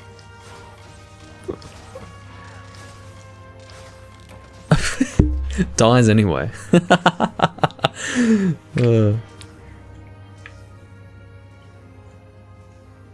Yeah, that's right, Beans. That's basically the difference. And then again, you can, depending on the game you're playing, come across teams that work well together that are like random people you come across. But that's only at a specific level. You don't get that with lower level people. It's usually a complete It's usually very discombobulated and just generally fucked. And there's no strategy. Nice work, Autonomic, that's what I like to hear. Let's aim for that second one. Let's aim for that second one. Oh, almost no advanced quests this time in the G2 list.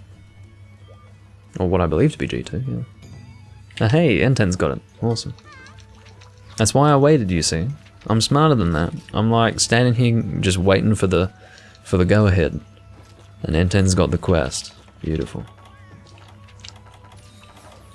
I'll get Moxie because I'm just going to take so much damage from this monster, of course.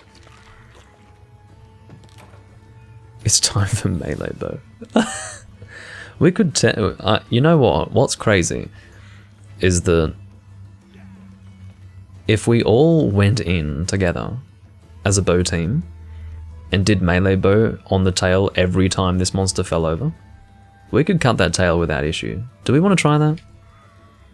I mean, let's do that. Every time, let's try to stay close to the monster. Let's not go too far from it. We'll stay nice and close, and every time it falls down, we'll just go in with our fucking melee. And as ridiculous as that sounds, that will be effective because while the arrow attack with the bow is very awkward, it is pretty good for damage dealing. So, and for cutting tails, of course. Or maybe not pretty good, but better than you might think. So, oh, Vernon's got... I didn't know you had the Stygian bow, Vernon. That's great to see. You just can't help yourself with the slime, can you?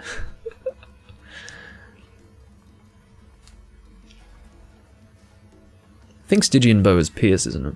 I don't really like piercing the flying wyverns, but that's just me. I guess I'm just too lazy for it. Oh, you made it just now. That's nice.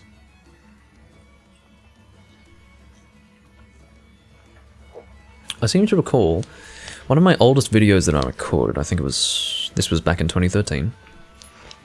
One of the oldest videos that I recorded, which I never actually uploaded to YouTube, was, one of the oldest videos that I recorded for this game, let me say specifically, was a Naked Devil Joe hunt that I did, I think, 2-man. It was a 2-man Naked Devil Joe hunt, and I was using the Stygian bow back in 2013. Never uploaded it, and I think I was talking about, and maybe it wasn't 2-man, maybe it was 3-man. I don't think it was 4-man. That's why I'm remembering that specific detail, you know, the number of hunters. I'm pretty sure it wasn't 4. I remember in that recording I was talking about how to detonate properly and all of that. It's funny because it's just the same sort of stuff I talk about now. Yeah, so there's a Naked Devil Joe, as in no armor, Arexion. There's a Naked Devil Joe hunt which gives you a very crap greatsword. It's... I can't remember the name of the greatsword now. I actually don't have enough tickets to make it. But the quest is called Naked and Afraid. And it's Devil Joe with no armor. You have to have no armor to accept the quest. And bow is, at the end of the day, the best option for that, so...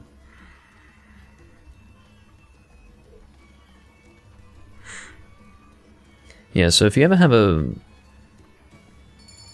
grayed out skill, it means like if it's on the 4th shot, you can never get a 4th shot unless you have load up. So, unless, well, hold on. You do? Oh, I understand. So, I guess we'll check your Stygian bow, Vernon, because the Stygian bow is a pierce bow until... Huh. Well, hold on, this is concerning me now. I will do my own investigation. Does Stygian bow have pierce on any of the 3 stages without load up? Let's find out. Stygian bow, where art thou? Stygian Potentia. Actually, it wasn't the Stygian bow, was it? Yeah, see. If you don't have load up, then there is no spread. Stage 1, 2, and 3 goes pierce, rapid, rapid. So, now, I was wrong. What I used in the past was actually Oppressor's Answer. That's what I used for the Naked Devil Joke quest. You're showing spread 5 for the second charge? Well, that's not possible. How could that be possible? You are using the Stygian bow, right? You can even confirm on my screen.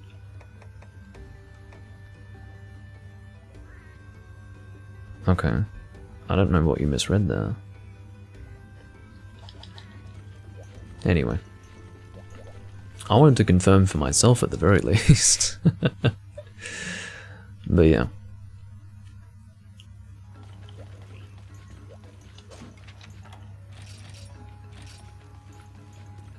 I guess that means you need to get yourself a rapid set. Or a load up spread. Spread's always fun. I focus on spread when I don't have any bow sets. Like, that's my first port of call, spread. Which isn't really sensible, because rapid is what is effective no matter what monster you're hunting. Like, rapid will always be good. But spread and pierce are the ones that are monster dependent. So really, if you were sensible, you'd focus on rapid, but I don't do that. I like spread bow too much, so I focus on spread initially.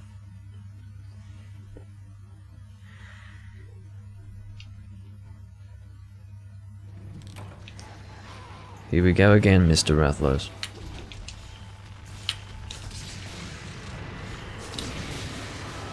I got a pierce shot through. I mean, that was a perfect pierce. That was from the head to the tail. That was a beautiful pierce right there. And I'm surprised that that can be achieved with what I would assume to be pierce level 2. I didn't think it would pierce that much. I mean, let me check that. What is that? Oh no, it's pierce 3 on the second stage, I see. I was gonna say, I mean, that would have been ridiculous otherwise.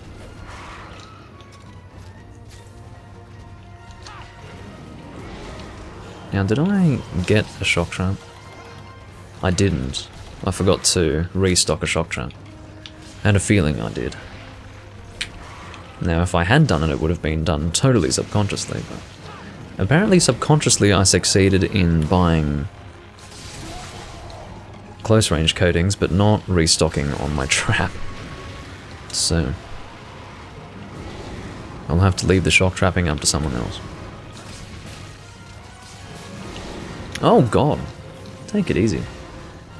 It's the revenge of the Azure Rathalos. Look, he's actually upset. He's avenging his brethren. My god. Oh, that's right, we're doing the bow melee, aren't we? Almost forgot. Here we go. Melee time. And again, if you just miss, remember, lag compensation.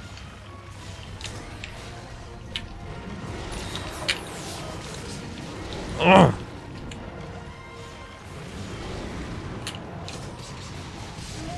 Beautiful.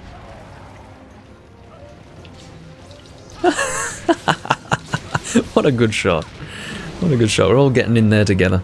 All bunched together like sardines.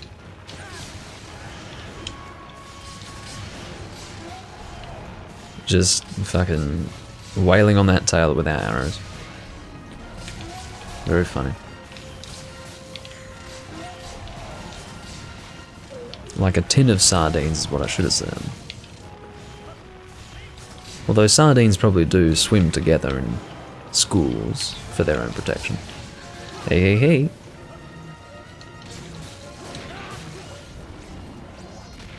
Unfortunately, Autonomic is bouncing on the tail. Now here's one concern. Rathalos might die before we can cut the tail. That's definitely possible.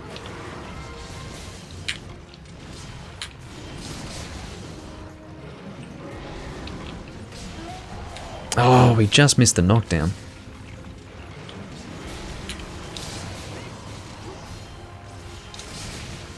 I hadn't really considered the possibility that he'd die before we could... Here we go. Oh, now I'm bouncing off it. Shit. What was it bouncing off? It doesn't seem to happen all the time that I bounce, but whatever I ended up hitting that time, oh damn. Well, maybe bow doesn't work after all. I mean, it's fine, it's just that we're dealing so much damage in the time that it takes to flinch him that he just dies before we can cut it. Oh well. We can keep trying. You can't succeed if you give up, so we'll keep trying.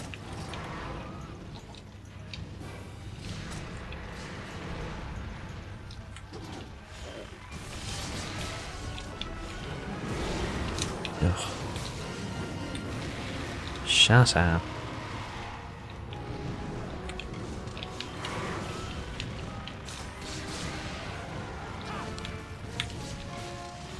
He's gonna get knocked down, I can feel it.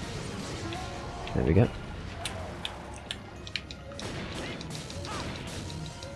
Yeah, I'm bouncing off this fucking thing. Are you guys bouncing off it? I'm definitely bouncing off it. In fact, like, the best thing to do would be to attack just close enough to get lag compensation, but not so close that you actually physically make contact with it. And then bounce.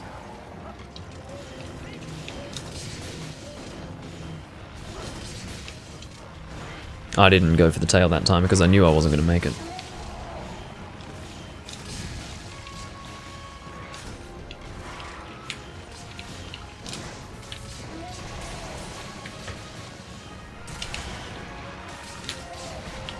Yeah, excellent.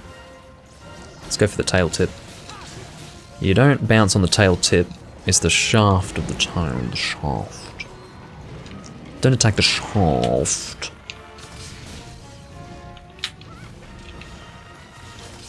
Don't know what I'm implying. Whoa.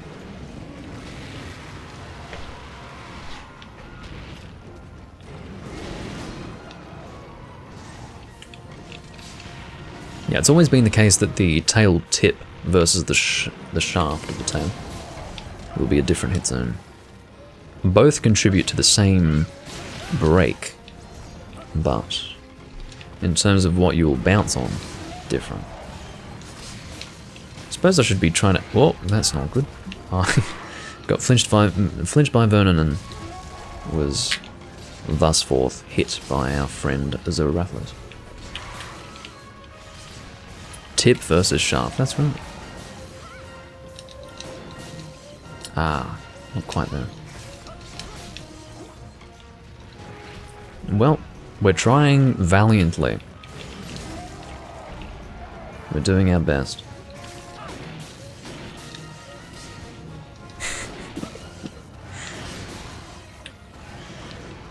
Not really designed for cutting tails now, as we can see. Well, we tried our best. I'm happy to go... Well, we could go full Blade Master. Honestly, I don't mind.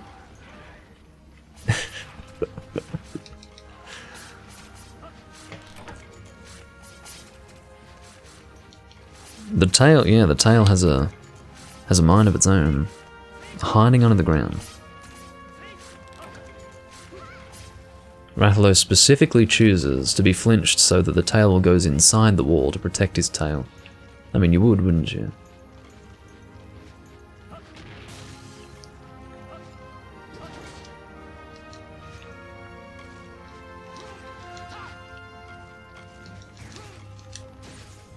Well, it was a good idea until we tried it. And we realized, well shit, we're actually doing too much damage, so... They die before we can cut the tail. But I will go Blade Master. I'll go... maybe Switch Axe, seeing as though I haven't done Switch Axe today. I'll use maybe Great Demon... but no, Great Demon Bind is water, isn't it? Yeah. So I will go... what's my Dragon Switch Axe? What is it? Dragon Switch Axe. Why can't I think of it right now? Sadly, I don't have the Savage Devil Joe Switch Axe, so I can't use that. What is my Dragon Switch Axe? What the fuck? I've forgotten it. I have one, but... don't know what it is.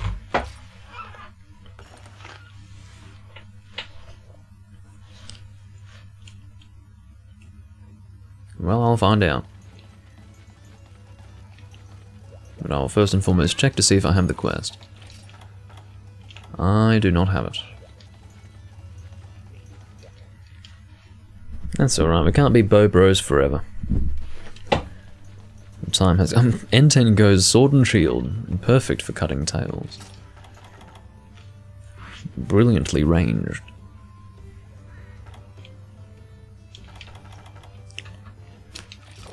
Oh, that's my dragon switch axe, it's Elatrion.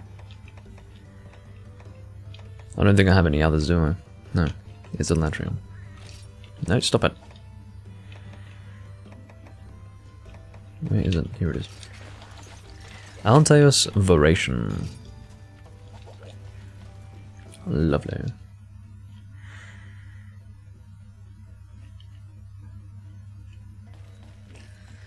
I'm not going to cycle, because I'm going to go to the bathroom. I'll be back momentarily.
Catch you later, Beans, and thank you for being here. Seems like we haven't had too much success. I will join in.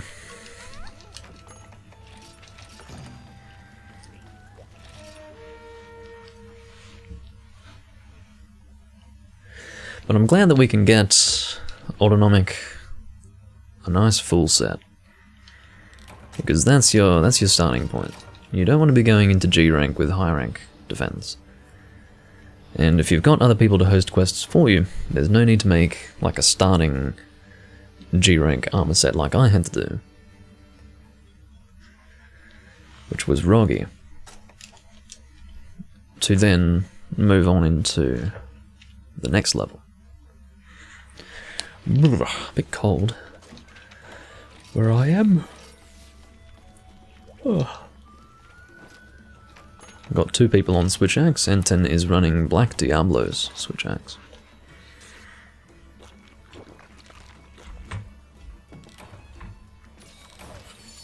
You know, my keyboard that I have plugged into my Wii U has been sitting here the whole time. It doesn't need to be used.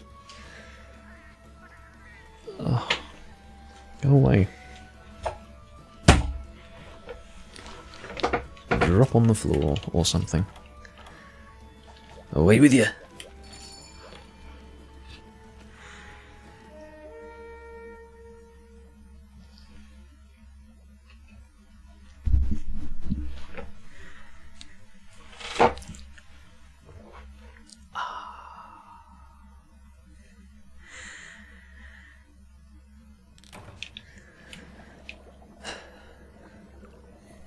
I'm willing to commit to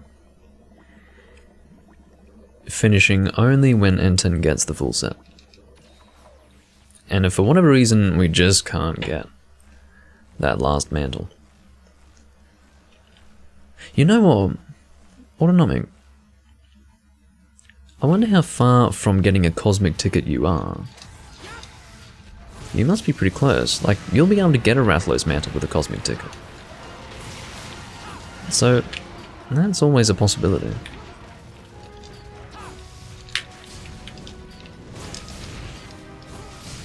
It's always an option.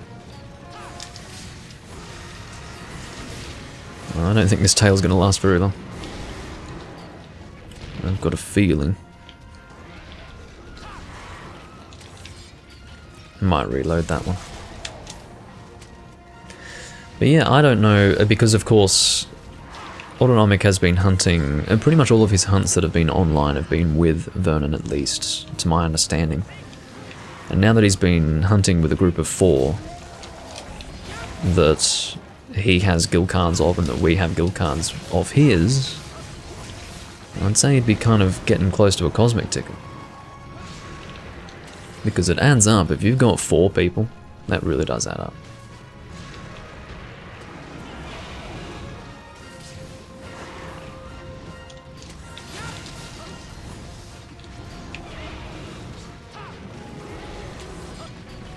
They incentivize people to play together, basically. And for good reason.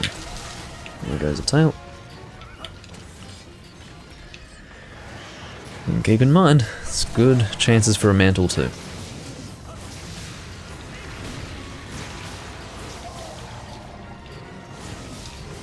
Did I? Oh, I think I forgot to get a trap again, didn't I?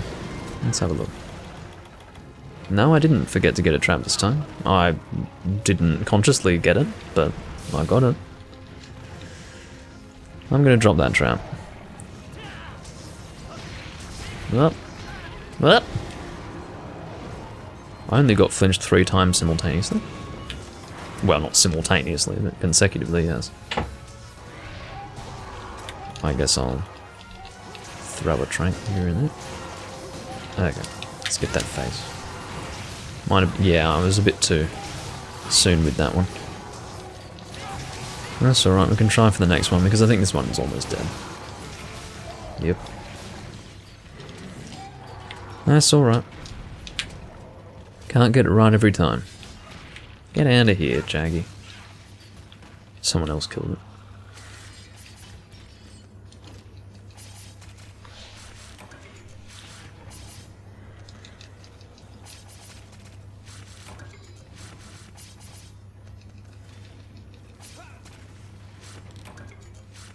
And I don't think I've carved the tail yet. Oh no, I got the tail as well.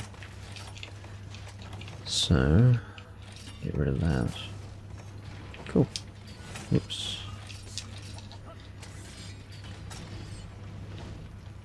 What's great is that when you start with this one, the one in Area 8, the next one spawns so, well, not spawns, but moves here automatically. Like, he automatically rotates here, so in the time that it takes for us to kill the first one, the second one just comes. It's so appropriate.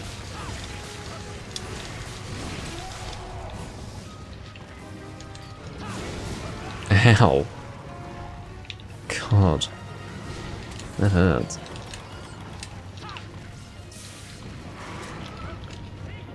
To be fair, I don't think my fire resistance is amazing. I've got a little bit of it, but not much. Let's have a look. Yeah, -7 fire. Not as bad as dragon. Oh, -31 dragon. Fucking hell. -31. That's disgusting. That's actually sickening. What the? -31? That's no laughing matter. Don't get hit by a dragon attack with this armor set. That's all I can tell you.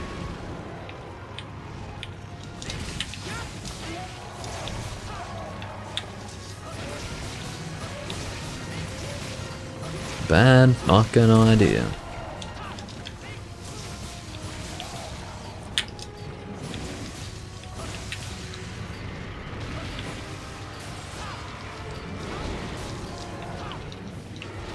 I well and truly rolled into that. Speaking of bad ideas.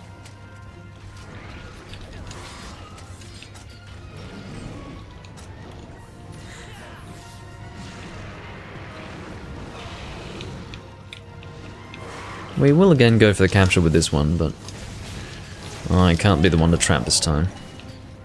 How about when we... Oh. See, I'm not the only one with these thoughts.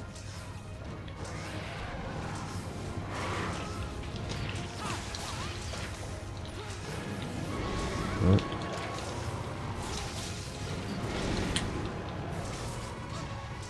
Nasty bastard creature.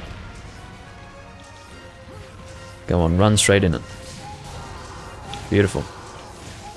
Go for it. Come on. Hopefully he didn't lose that trank. Oh, that was a good move. Good move, Vernon. Topping up the trank just in case. Again, just missed this one. We can try again. Shall we try again? Does anyone else have a trap? We should try again. Well... That's alright. Because at that point, it was capturable. But that's okay.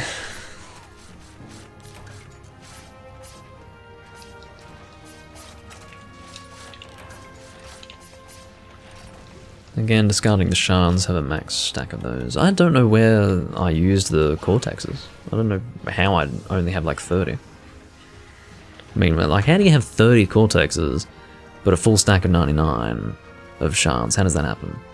I don't know. I must have used them for something. What it was, I've got no bloody idea. This is a bit cinematic then. N10 on the close-up.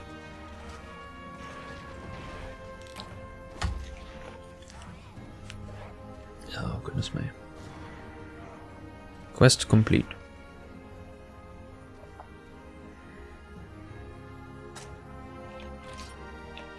Oh, whoops, I accidentally took a shard, it looks like. And a fell wing. Oh, that's a gold ground small, ladies and gentlemen.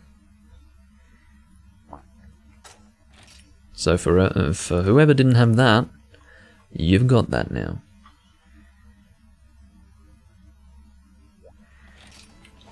Okay.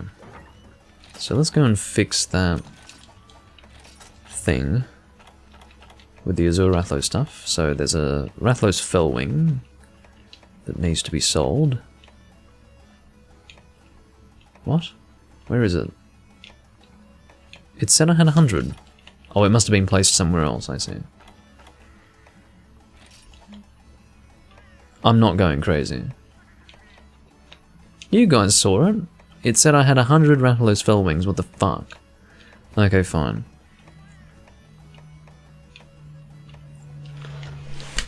What is going on? It said I had 100 shards. It said I had 100 Azure Rathlos shards and 100 Rathlos Fellwings. I just sorted my thing. I sorted. I did. Second time I've sorted now. I've been sorting and it's not there. What the fuck? Yeah, I sorted alright. And it's just not there. That's very weird. I don't know how that's possible. I mean, you guys saw that. It said for shards and fellwings I had 100, so... That's a fucking mystery to me. Very strange.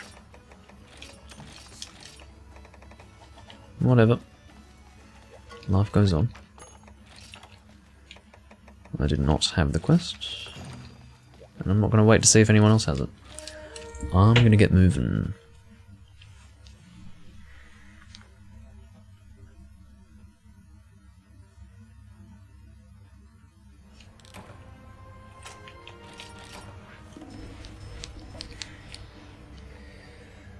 goodness me.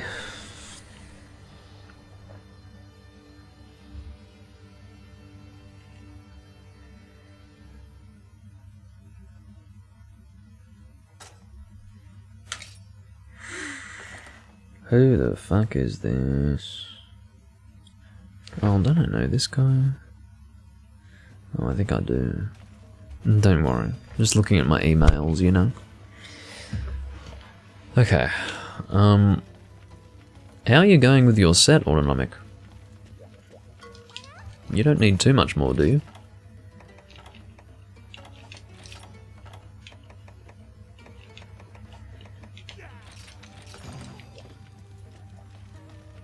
Who just loaded in? Oh dear. Only 2 pieces? How do you get cosmic tickets? Just by hunting with other people who have your guild card and that you also have their guild card. Well, you know. Provided guild cards have been exchanged, if you hunt with those people, it will accumulate like a specific number that, I don't know if it's FS level or whatever, but that will accumulate, and over time you'll go Veggie Elder ticket, bronze, silver, gold, cosmic. You need 1 mantle and a bunch of Elder Light. Okay. Well, we could do and 2 Flutterflies, I see. Well, we could do a volcano hunt of some description. We could do Brachydios. Oh, did N10 get the quest? Huh. What should we do? I think we could do Brachydios, because he'll be in the volcano.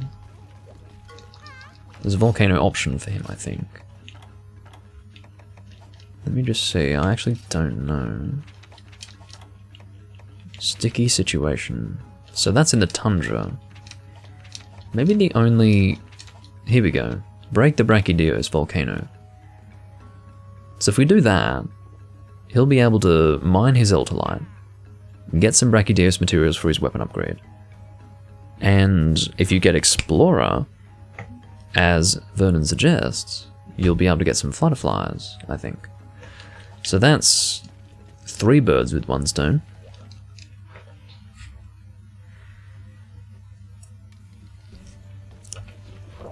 Explorer is a fixed skill. I think it's fish and drink, I think. Let me check that for you. Because Explorer is something you can get all the time. Provided you eat the right food. So let me just check. Is it fish and drink? It is. So fish and drink, saute.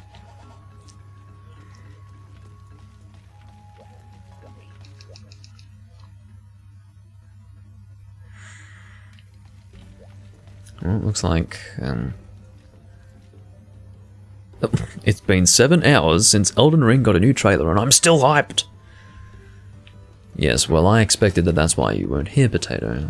Thought that you were so hyped up by Elden Ring that you just couldn't possibly watch me. Or something. What am I going to use for this? Let's just go Sword and Shield, shit.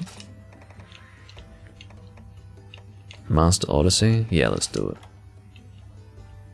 Let's give it the 1st gen treatment and use the Master Odyssey. We need Awaken, which is this here. Come on. Of course, not 1st gen treatment in the sense that we're using Awaken, which is a 1st gen thing, but rather we're using Master Odyssey as our water sword and shield, which is 1st gen in nature. Alright, break the Brachydios in the volcano. At night time, apparently. Alright. I was here the whole time. I said something in the chat earlier. Did anyone else see this? I don't know. Because Takashi said, I'm surprised Potato isn't here lurking. He said that about an hour ago. Scroll up. Oh, this was recent. Okay, I thought this was a while ago. Scroll up. Hold on. Potato, I can only scroll so far. No, you are outside my scroll range. And if it should be within my scroll range, it was a way. No, not all the way. You say all the way. It's outside that range. And if it's inside yours, it means that you didn't appear in my chat. Because you're not here. So, yeah.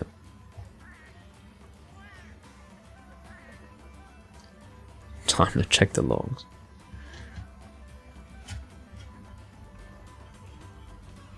It was when you started streaming. Well, fuck me. As if I can go far. As if I can go that far back. You've got to be having a laugh. Alright, does Autonomic have Explorer? I just want to make sure. Yes, he does. And I think we're ready to go. Are we? Do I have what I need? I have Exchanger. Okay. Nothing wrong with that. N10 is running another weapon that no one ever uses, which is the Durambro Sword and Shield. Oh. Well. Why would you be surprised by Elden Ring being released in January 2022? Is that sooner than you were expecting or later than you were expecting?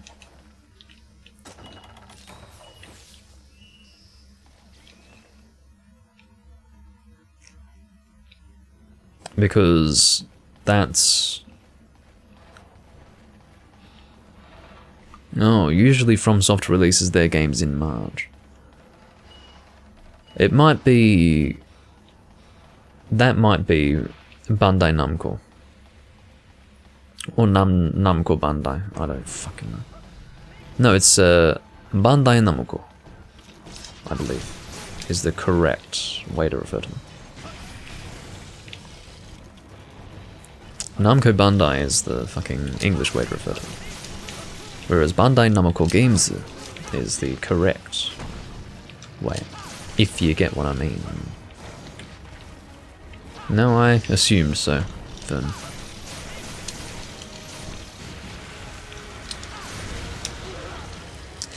It's Flutterfly, not Butterfly.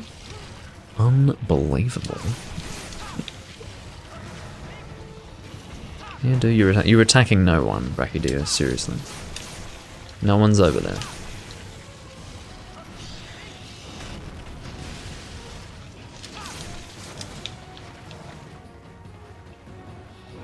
I feel like these giant shoulder tusks are just so over the top for this little sword and shield that I'm using.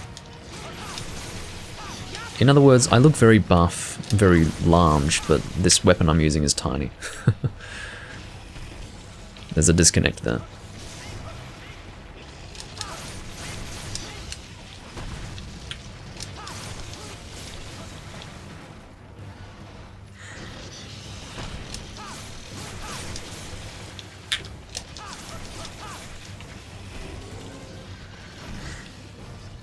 Oh.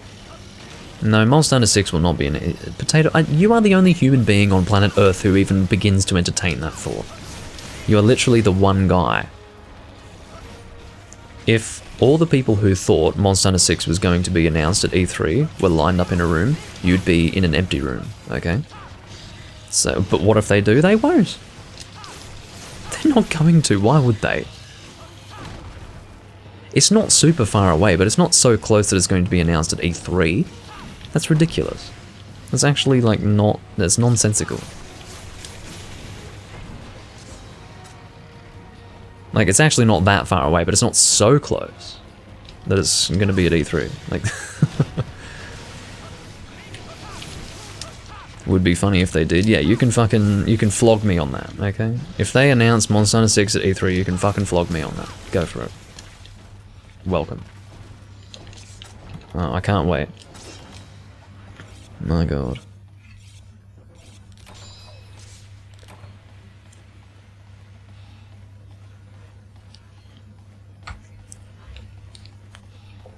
Anyway.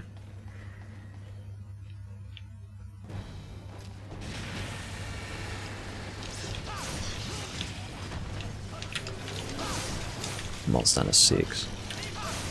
Of course, not that it's going to be called Monster Hunter 6, it'll be Monster Hunter some catchy word. Some cute fucking word.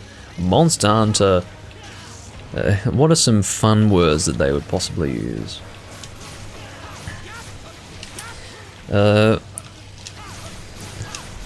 Monster Hunter Strike.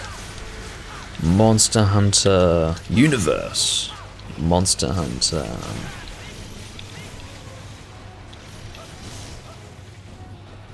I don't know, you know, that sort of thing.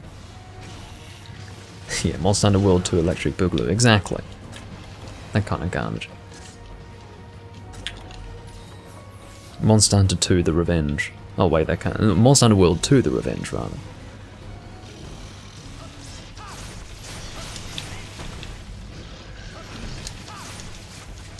If, you know, if they came out with Monster Hunter World 2, I don't know what I'd do. I think I'd be so sick that I'd probably need to, I don't know, take a break from life. I'd need some cryonics or something. Put me in a cryonic chamber. Unfreeze me in like a week. I'd just need to take a break from life. If they came out with World 2, I'd die. But I don't want to die permanently, because I'd get over it, but... God, I would hurt inside. Not that it affects me, but God, I mean... It's possible, that's the problem. It's possible, but the degree of... I don't know... lack of inspiration, I guess? The desperation that it would show to reconnect with the world audience. So many things, but... Monster Hunter World DOS. No, stop. Don't you dare mention both of those things in the same word, in the same phrase.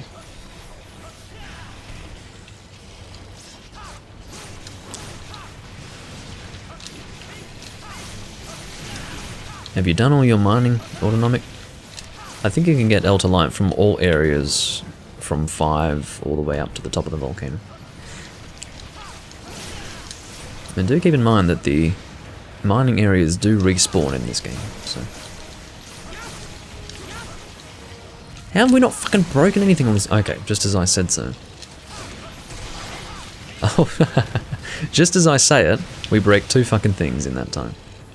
3 things in that time. I mean, hello. How have we not broken anything? And we literally, as I say that, break 3 things in the space of 5 seconds. So, good. That's what I like to fucking see. It's taken too damn long.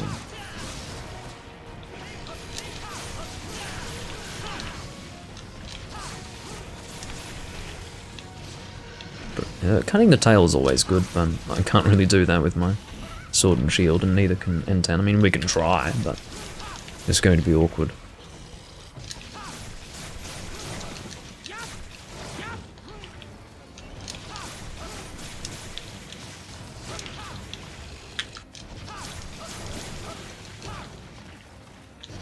What's she doing?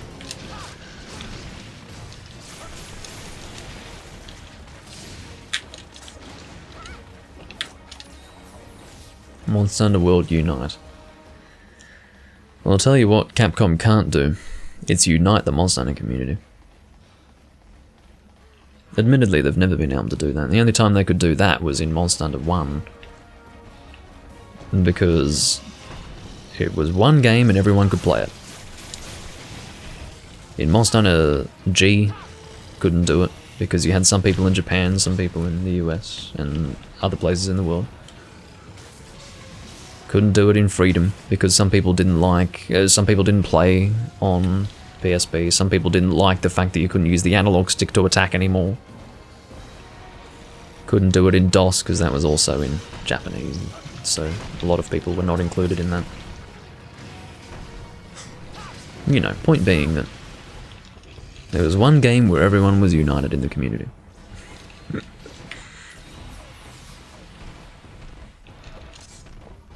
Well, as far as I'm concerned... No, I'm not even going to go there. I'm not going to talk about that.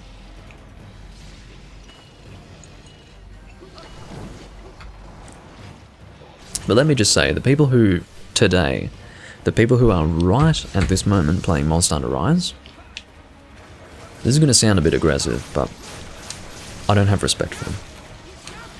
Okay? I just don't have respect for them. Which is... that's strong language, that's aggressive, that's everything under the sun, but you know what, it's true. I just don't have respect for them. Sorry. Doesn't mean they have to respect me, but... yeah, that's the way I feel. You still play Rise? Well, shit. At least you do it with a heavy heart. At least you know that it's not quite right.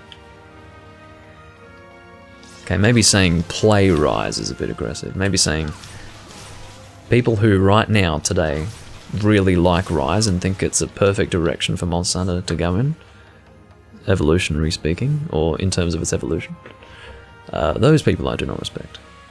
It's a bit too blanket. It's too much of a blanket statement to say anyone playing it deserves no respect or will not get my respect. But anyway.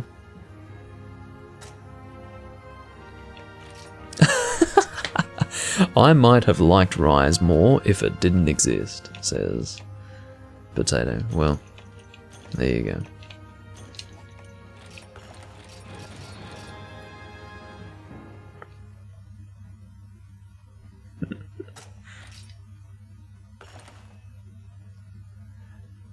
I just feel like Monster Hunter Rise is not just a bad iteration. That's the way I look at it, because if it were just a bad iteration, then it would be harmless for people to like it and play it. You know, I mean, people are always welcome to their opinions. The way I look at it is that supporting Rise is supporting the downfall of Monster Hunter. So that's why it gets as personal as I respect or don't respect. It's because, to me, to support it is to support the downfall. So that's where it comes from. It's not something as simple as you look at things differently to me, so therefore I don't like you. It's not like that. Like, I'm always happy to have differing opinions to other people, or for people to have different opinions to me. It's specifically because I think Rise is the beginning of the end. In fact, I felt that World was the beginning of the end, and Rise is the end. And to support it is to basically advocate for the destruction of the series. But that's why I don't talk about it, huh? Because so many people would just, you know, lose their minds over that statement. Oh my god! How could you be so ignorant? Well, guess what? There are a lot of reasons why I feel that way. A lot.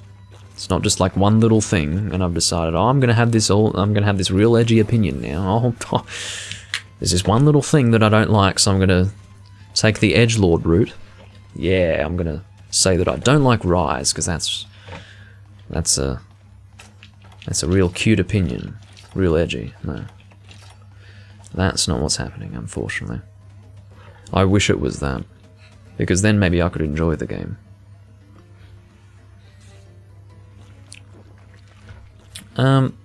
Connor, to summarize it, it's because the target audience for Monster Hunter is no longer the people who were previously drawn to Monster Hunter. It is now, the target audience is now people who need, like, instant gratification, want to get the easiest experience in the shortest amount of time. They no longer reward learning how to play in the way that they used to. And across the board, it's now designed for the casual gamer rather than a specific type of gamer. Now, if that doesn't affect some people's vision of what the Monster Hunter series is, great. But the fact remains that the Monster Hunter series used to be for a very specific type of gamer. Now, I can't necessarily blame Capcom for that, because they follow the money, you know, they follow the success. Of course, that which is designed for your average gamer is going to do better than that which is designed for a specific niche. It's obvious. I'm not going to sit here and say, oh, that's totally unreasonable, Capcom, and I'm not going to sit here and say, oh, I don't understand how this is happening, this makes no sense. But I'm not going to fucking support it, because I started in the niche. I'm here playing a game right now that those whom Rise was designed for would not play. Okay? So, I do not support Rise, I do not support World, and I never will. And both of those games can fuck off, and in my opinion, technically I've contributed to the problem because I bought Rise. I bought that game. But at least I tried it first. At least I bought it and tried it to confirm my opinions. I thought I might like it. I really didn't know. I could see that it was going to go... I knew it was going to take the route of World, but I didn't think it would see it through. I thought it would take the route of World, but also kind of... I thought it was going to be the Dark Souls 3 of the Monster Hunter series in the sense that you had Dark Souls 2, which was the World equivalent, and then Rise, being the Dark Souls 3 equivalent, would say, okay, there were good things in World. Let's take those good things, but also return to what was good about traditional Monster Hunter. They didn't do that. Some think that it did, but that was only on a cosmetic level, not on a game function level. People probably think, oh, I can fly around with a fucking wire bug. It's more anime, so it's more classic Monster Hunter because it's more anime looking. Well, no, sorry. They've simplified so many systems of traditional Monster Hunter beyond what World did, that it is not more traditional Monster Hunter than World. It's actually going further in the direction of streamlining, which is what World was predicated on. It was predicated on the idea that we need to streamline that which was designed for a niche community, for the benefit of mainstream gamers. So, as a result, we have something that, if supported, is going to spell the downfall for the series, for what this series was designed for what the series was designed on a gamer level, in basically every way. Basically, the identity of Monster Hunter is dying before our eyes, and to support the death is not appropriate, in my opinion. To support the death of it is laziness. Intellectual laziness. In the sense that you decide, oh, well, it's not complete shit. There are things that I like about it, so it's fine. No problem. In my opinion, you need to fight for what's good. In the sense that you can't just say, well, there are things about it that I don't like, so that's fine. As long as there are aspects to it that I can appreciate, it's all good.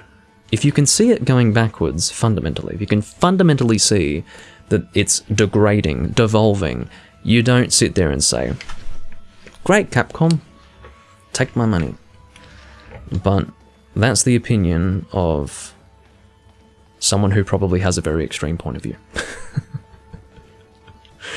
So I don't like to talk about it, because not everyone agrees, and because, for instance, everything that I've just said can be totally undermined from the point of view of a person who doesn't value what I value. Okay, if you happen to not value what I value, then that's it. My argument has just been thrown out the door. But a person who values what I value will listen to what I say as if, like, I'm a soothsayer, as if I've just come out with, like, the perfect attack for what Capcom's just done, which is, at the end of the day, a disrespect to all traditional Monster Hunter players. But, that's alright, Connor. Am I interested in the Battlefield series? We've talked about this. But anyway, to me, what Capcom has done has been more disrespectful than just, oh, let's innocently evolve the series. There's nothing innocent about it. It's a disrespect. And, obviously nothing of what I've said has gotten into the nitty-gritty of what's wrong with it, because there's only so much that I want to delve into it. If I wanted to delve into it deeply, I'd open myself up to the wrath of the community and make a very carefully constructed video about it, which not everyone would agree with in the end anyway, because again, like, let's imagine that I attack the online system. Let's talk about the SOS system. In some people's opinion, that is an evolution, and any negative aspect to the SOS system is necessary because it's better than what we used to have. But what if the negative aspects of what we used to have were irrelevant because what you ultimately had in the old system was more important than what the SOS system brings in as a point of evolution? So the community experience. There's no community experience in the SOS system because it's instant gratification. I get into the hunt that I want to get into. There's no, you know, working together. There's no turns rooms. There's none of that. Oh, but it's more efficient. Oh, but you don't have to do this, you don't have to do that, it's easier. Yeah, it is easier, isn't it? But does it give you the same sense that it did before? For some people, they didn't care about the old way, so they don't care about the negative aspects of the SOS system. It doesn't affect them, which is why these arguments will fall on deaf ears no matter what. You can't convince people if they don't value what you value, which is why it's an empty argument. It's why everything that I've said right now really would better off be unsaid, because at the end of the day, a lot of people come to conclusions on their own. They don't just think things automatically. I'm sure there's a large people who do, or a large percentage of people in the community who just like what they like and don't think about it, but there are people who do genuinely like Rise for legitimate reasons, and at the end of the day, I can't convince them otherwise because we value different things, so it's a sad argument. It's a sad thing overall. It's more efficient. Well, yeah, maybe that's a good point, Anton. Maybe it's less efficient purely for the fact that monsters can sponge hits so much in online.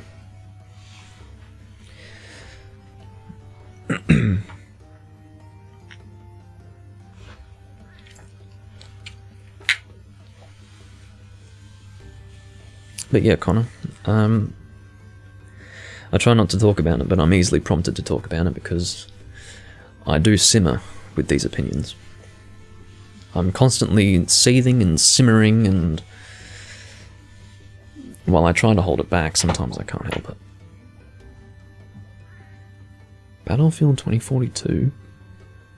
Look, I haven't played a Battlefield game since Battlefield 4, Potato. That's not because I don't like Battlefield, but because I've had other priorities, so I'd sooner play some of the other Battlefield games, except for Hardline. I heard Hardline was shit. It's a direct sequel to 4. Well, what does a sequel mean? Because I don't play the campaign.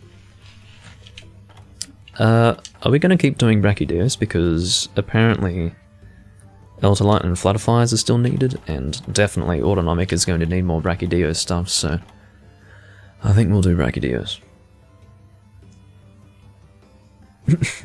N10 says that trailer looked so fucking dumb. Jeez. That's a bit of a scathing review.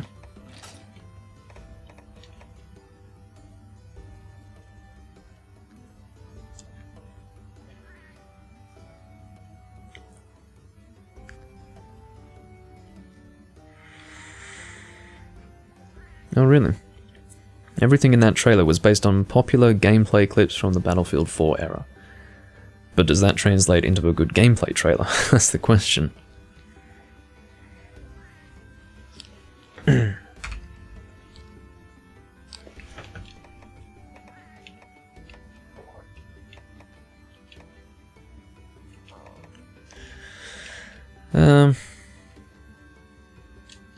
What should I use? I guess I'm going Greatsword, aren't I? So, water. Excalia Sword. I become a bit scattered when I talk about Rise because I'm so it's such an emotionally charged topic for me that I basically melt into it in a bad way. I become almost irate, just but like in a deep sense, not like I'm screaming, but like inside I'm boiling, like the rage. And you know what it is? It's because I've been simmering since World, and the boiling point has been reached with Rise. It's like the ultimate backhand from Capcom. It's like, come on, play Monster Hunter Rise, it's going to be more traditional. Backhand across the fucking face. Not traditional, actually a whole lot more streamlined, except you can fly around with a fucking wire bug. Oh. Bet you like it now, don't you? No, I don't. For Ultimate and Generations Ultimate have their issues, Connor. I enjoy them both. The best thing about Generations Ultimate, if we were to look at it from the perspective of, oh, they've brought in styles from Frontier, we've got Hunter Arts, which kind of detract from the traditional experience of hunting monsters. The way you can look at that is, I don't have to use that. I don't have to use styles. In fact, I don't really use them at all. I use guild style in Generations Ultimate. I'm Hunter rank 830 something or other in Generations Ultimate, and have never touched Alchemy, Valor, Aerial. I've only used Striker so that I can attack with the Lance as I would in 4 Ultimate. And I only use Adept in extreme situations, like against an Event Fatalis or against an EX Deviant. So, for the most part, I am able to, and choose to, play in a traditional way in Generations Ultimate. So, I don't mind the changes that are brought in Generations Ultimate, because you are given the choice. You are not forced to engage in the gimmick. You're not forced to relearn how to use the weapon in this new style. That's all anime now. In terms of 4 Ultimate, I have a lot of issues with 4 Ultimate. But overall, good game. Every Monster Hunter game has its problems. But the difference between every Monster Hunter game and its little issue and 5th generation Monster Hunter is that 5th generation Monster Hunter is such a departure. Such a fundamental direction change, in my opinion. In that they are catering to a completely different audience at the end of the day. That it's not something to just take on board as, oh, that's this game's problem. It's not this game's problem. There are so many problems outside of that to address. Balancing issues that Capcom always brings into play. Like, for example, World's little issue is mantles. We don't need mantles, what are you fucking talking about? But, you know, that's completely separate to the whole issue of how the game has been tailored to mainstream gamers. Completely different. So, oh, that's asleep. Well, alright, that's a good opportunity.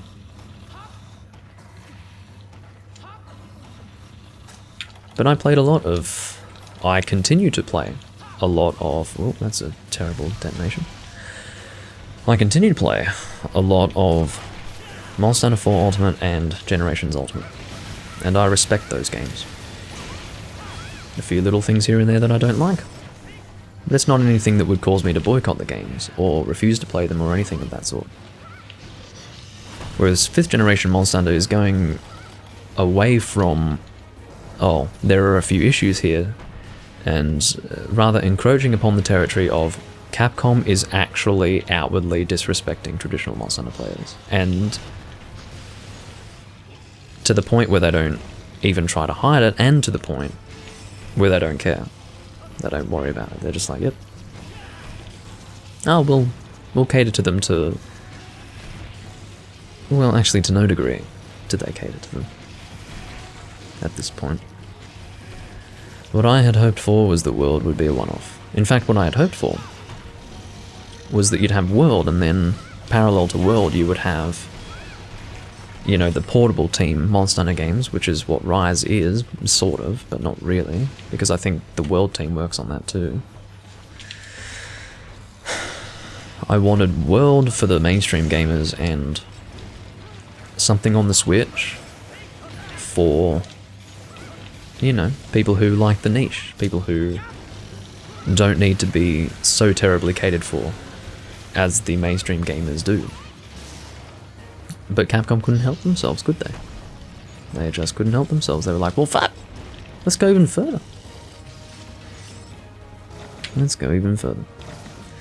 Oh yes, Try and DOS servers will be lovely, and Monster Hunter G as well. Once that gets fixed properly, Monster Hunter G has... I mean, Monster Hunter G is operational. But there is an issue, which I hope can be fixed, where the people in the online room glitch around a lot. This was obviously not an issue in the PS2 version, like the original game and the online servers there. So hopefully that can be fixed, but yeah, Monster Hunter G definitely needs some good servers as well. Or at least have them work in tandem with the emulator to the point where it's smooth as it was on the PS2. Whether or not that's possible, I've got no idea. But it's funny, if we could say that it's impossible now, in 5 years, it may very well be smooth and perfect. Sometimes we just don't know what's possible until time passes. So...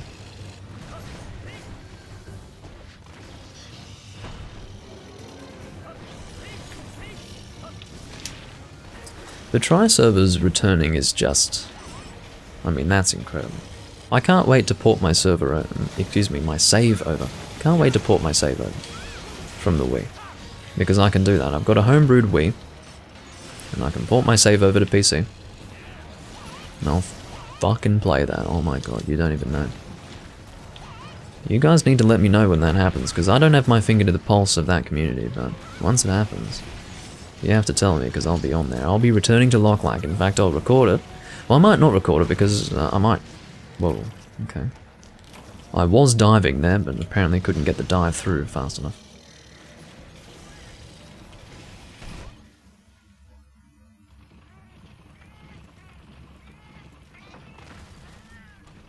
Oh. Monster Hunter G worked fine for you? Yeah, I'm talking about Monster Hunter G specifically, not Monster Hunter 1. That's definitely a different thing. Monster Hunter G is... well, actually, is it the same Mind Guard in Monster Hunter 1 as it is in G? I don't know. Like, is it the same place? Like, obviously, still Mind Guard, but do you access the same area of Mind Guard in G? All I can say is that G is still a bit glitchy. But what you need to understand is that playing Monster Hunter 1 is a waste of time. A complete waste of time. Because Monster Hunter G is obviously the G-rank game. It's like choosing to play Monster Hunter 4 instead of 4 Ultimate. When 4 Ultimate is there, you can play it, it's translated, but maybe doesn't work as well in the online just yet. So, I think G is translated. I think it is. Maybe it isn't. If it isn't, I can still live with it, but... I think it is. I think it's partially translated. Hello, Bulbadon. But yeah, for me, there's no reason to put time into Monster Hunter 1 if you can play Monster Hunter G, because it's the same experience, except G has more content, so... why would you take the time to play Monster Hunter 1? I don't know. Unless, for whatever reason, it is actually impossible to get Monster Hunter 1 to work smoothly in Mind Guard, in the online. At which point, I guess there would be a reason to play Monster Hunter 1 instead of G, but...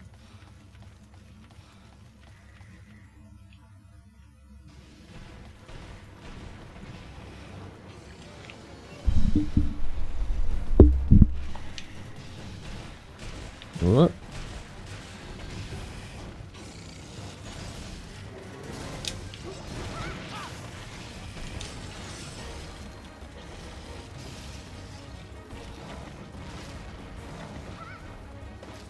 I'm not going to heal because that's my way of protesting the fact that I died in the first place. Oh. Well, taking the hit like that was probably not great.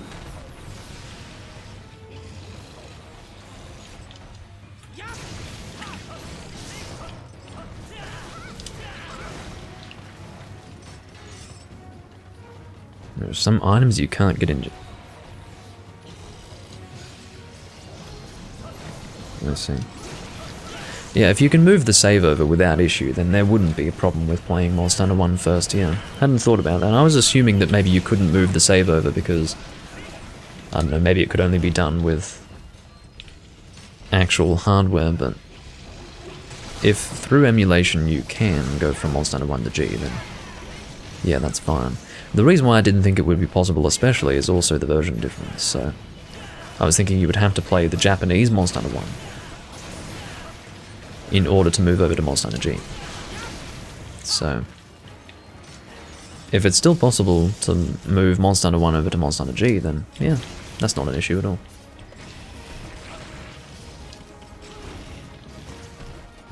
That's not what I meant, N10. Monster Hunter G is Japanese only, and my assumption was that you wouldn't be able to transfer the saves over if they were of a different region. So, like, you'd have to have the same version of the game to transfer the save over. But there might be a workaround for that. So, for instance, there's a workaround for that with the PSP games, but I wasn't really expecting that for the PS2 games, if you understand.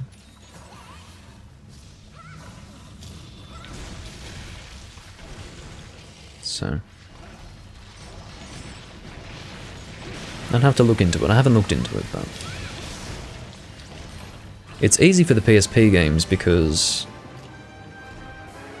there's a little configuration file that you can change or edit to make it so that there's no region lock on your save.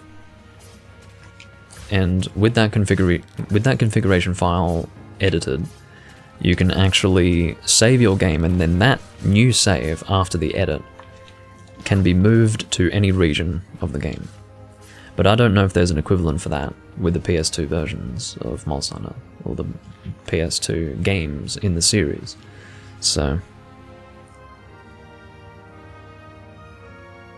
oh, you play the Japanese Monster Hunter 1 anyway? Well, that means you don't have to worry.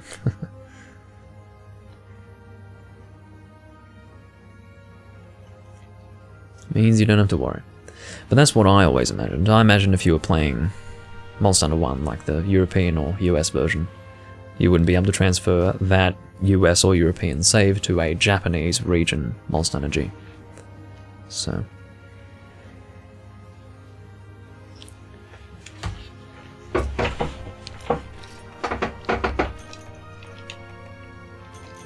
but hopefully that's not true. Hopefully I'm wrong. Interestingly, you do get Elderlight ore from the rewards of this quest, which makes it even easier for Autonomic.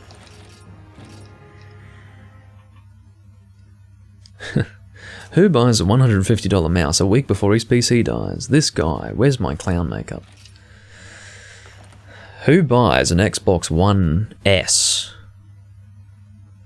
Xbox One Series S a week before his PC dies is the question I'd like to fucking ask.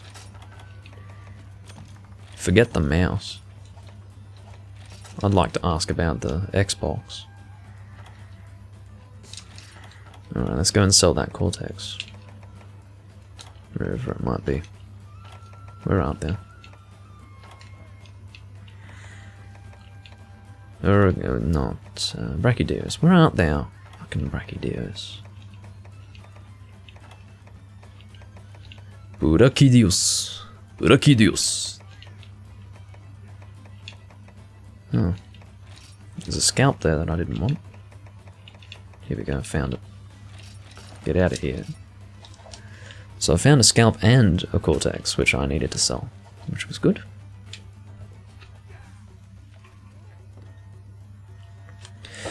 You can get flutterflies from the Flooded Forest Autonomic.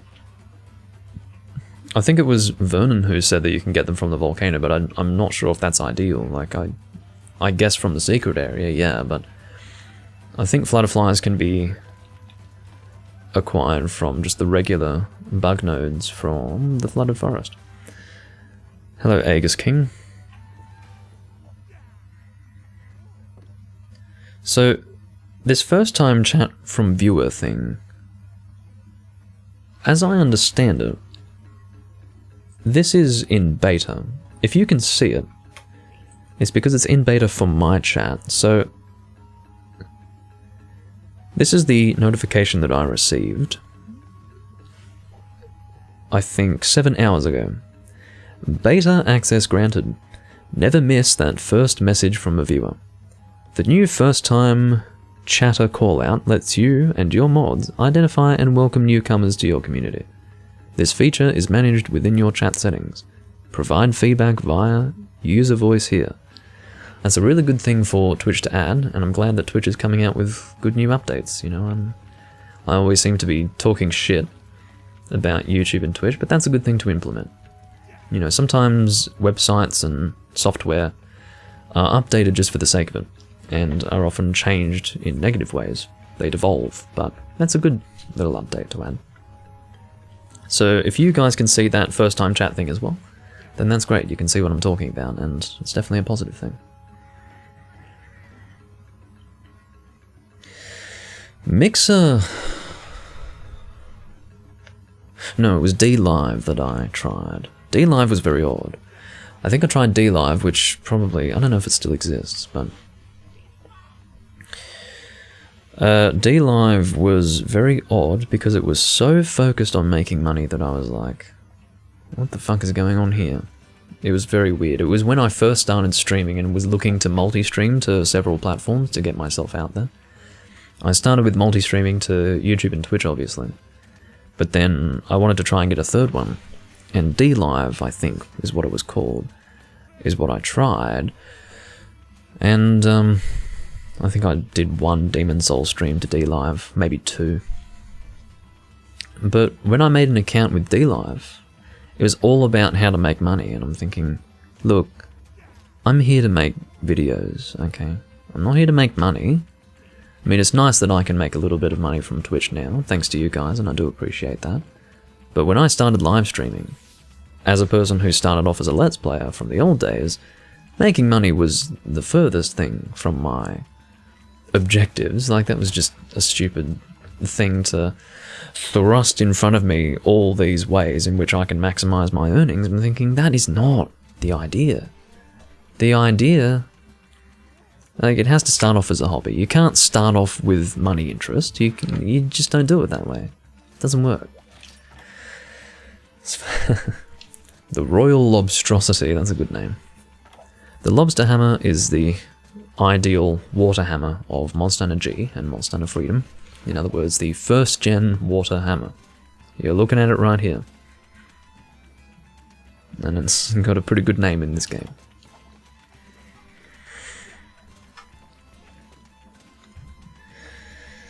Yeah, I don't know about DLive, I haven't been there in 2 years, but, yeah. I literally did 2 multi-streams to DLive, and then after that, fucking left it alone.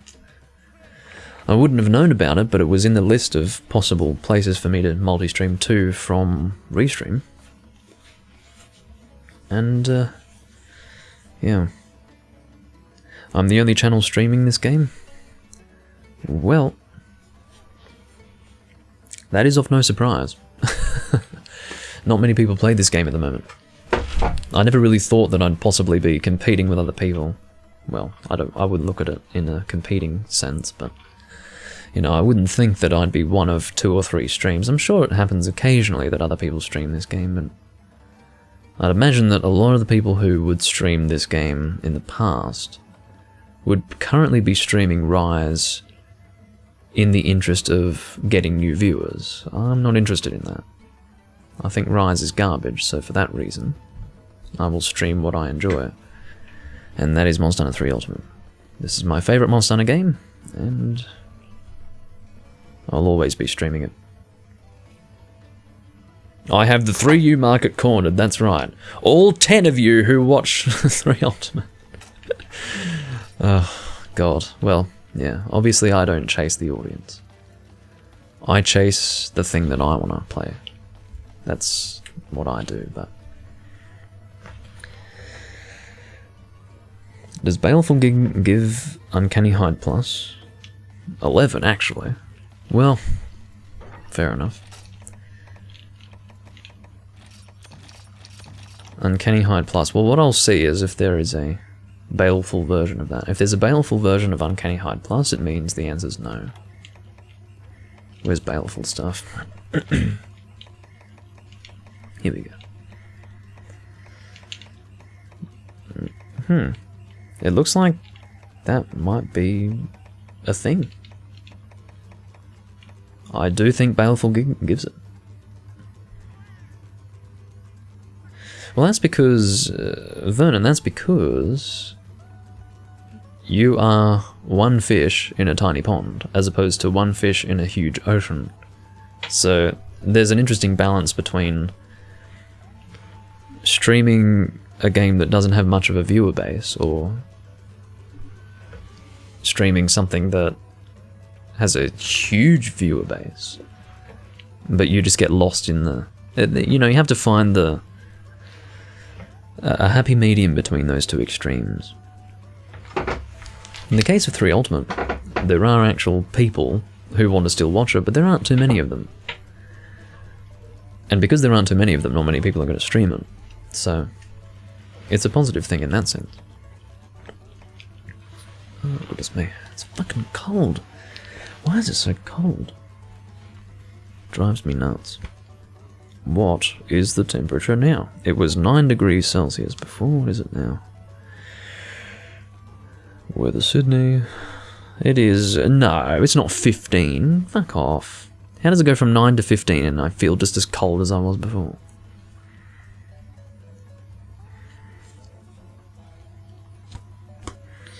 Oh, potato.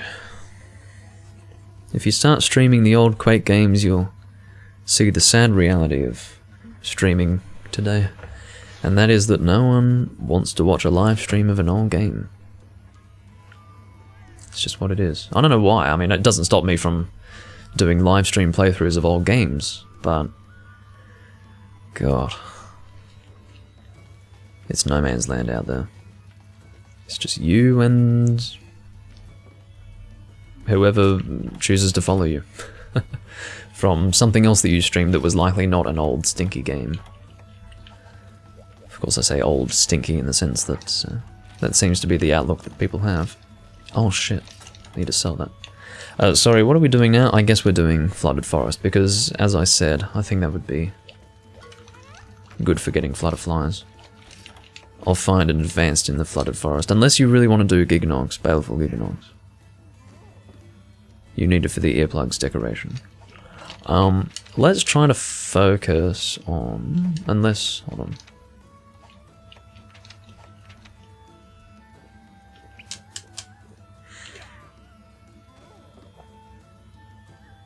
Okay, we'll do Giganox and Baleful Giganox. I have the advanced quest for that. So how about we start with that? No, I'm not surprised that Final Fantasy XIV has surpassed World of Warcraft with active player numbers. That doesn't surprise me one little bit.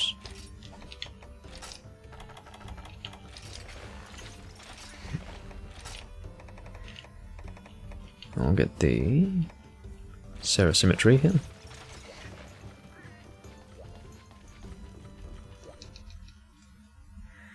Yeah, I'm not even remotely surprised by that. What I was surprised about was that World of Warcraft is still relevant. That's what fucking shocked me. Although, Burning Crusade Classic is coming out, isn't it?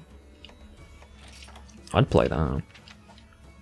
Wouldn't play the newer World of Warcraft stuff, but WoW Classic and Burning Crusade Classic's pretty fucking cool. I'd play that.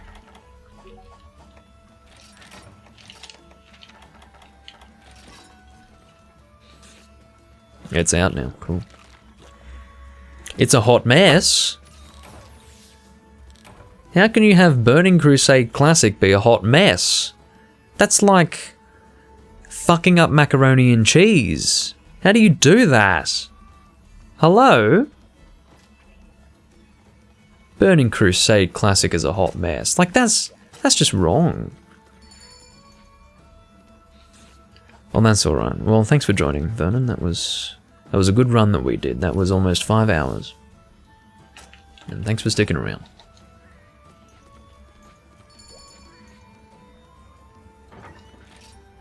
What? For $40 you can get a level 58 fucking character. Beautiful. Beautiful. Whose fucking idea was that? Which dickhead? That's all you need to do to fuck it up. That's it. One guy's little bright idea has fucked it up. So, nice work. You know what that is? That's the exact same sort of thing that I was talking about. It's the instant gratification. It's not them chasing money necessarily. It's them catering. I mean, yes it is. It's partially them chasing the money, but it's also catering to people who don't want to work for success. They don't. It's like, oh, I'll just spend $40 and get a level 58 character. Like, no. What's the point of playing, you dick? Come on. Anyway. That's pathetic.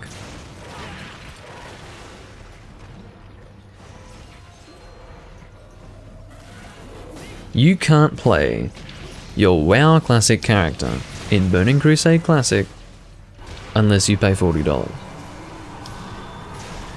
Hot Mess is right. Hot Mess is right. That is not hyperbole. That is actually a complete shit show, is what that is. It is an embarrassment, and any respect that I would have had for Blizzard for even entertaining the thought of coming out with Burning Crusade Classic and WoW Classic has just gone down the toilet. Fuck those people, and they should be ashamed of themselves, etc, etc, etc. Fuck those idiots. Fuck those idiots.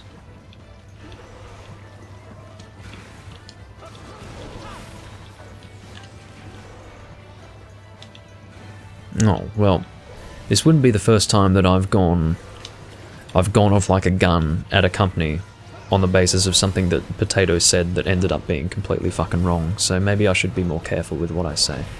But, yeah. Still.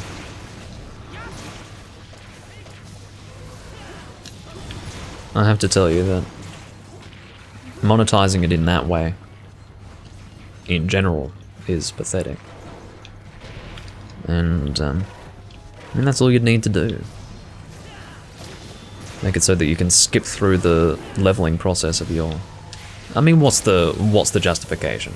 Oh, this person might have played Burning Crusade back in the day, so this is just for them to quickly get to a high level. Well, it's not going to be just those people doing it, is it? So no, the logic is that some people don't want to take the time, and they will be willing to spend the money, so therefore there is a market for it, so therefore you put it in. And in the process, you trivialize the game for everyone else. So it becomes a case of you either work for it or you pay for it, which is just wrong. That's not the right environment.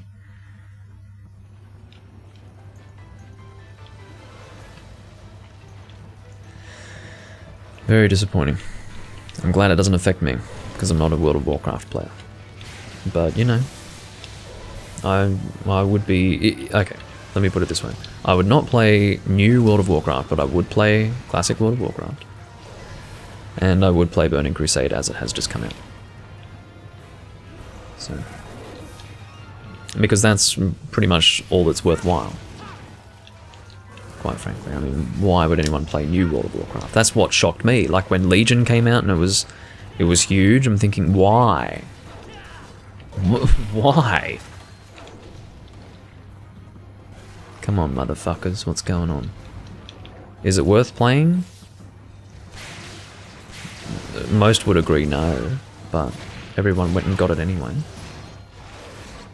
This is why Blizzard's got you motherfuckers by the balls. You just can't help yourselves.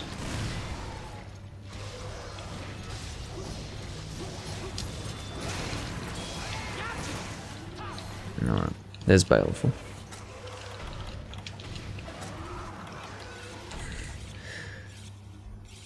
Well, I wouldn't be against trying Final Fantasy XIV, but I just don't have the... I wouldn't play it unless I had the willingness to sink the time into it on a serious level. Which I don't, so I won't play it. I won't even start the process.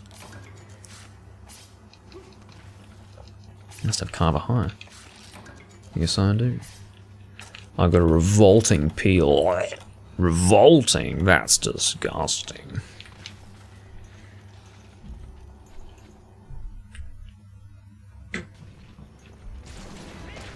I saw some gameplay of Final Fantasy XIV, I think.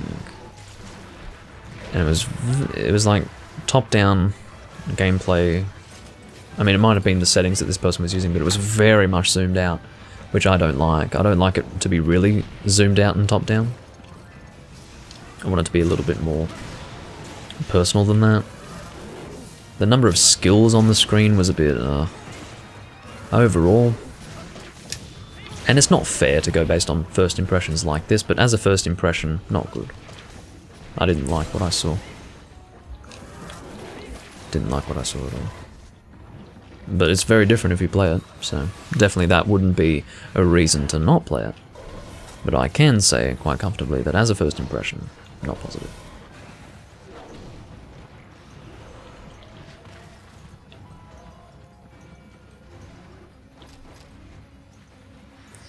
Oh, it's Tavo's show. I was playing with Tavo's show... When was that? I was playing with Yuli, I think 2 or 3 days ago, and I played with Tavo's show at that time. Yeah, Tavo's great. In fact, it was on camera in one of my live stream recordings that he got all crowns. I was recording that moment. Hey, Tavo. Fuck me. I'm getting destroyed while trying to talk to these people. Stop. Well, just make sure you're on Wi-Fi, Vernon. Otherwise, you'll be draining your data. Unless you don't have to worry about that. Because Twitch isn't like YouTube, you see. You actually have to download it at the speed that I'm streaming it. You have unlimited data? Beautiful.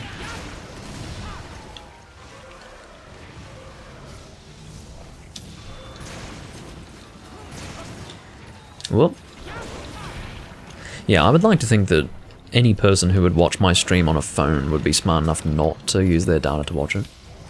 Like, they just know better than to do that.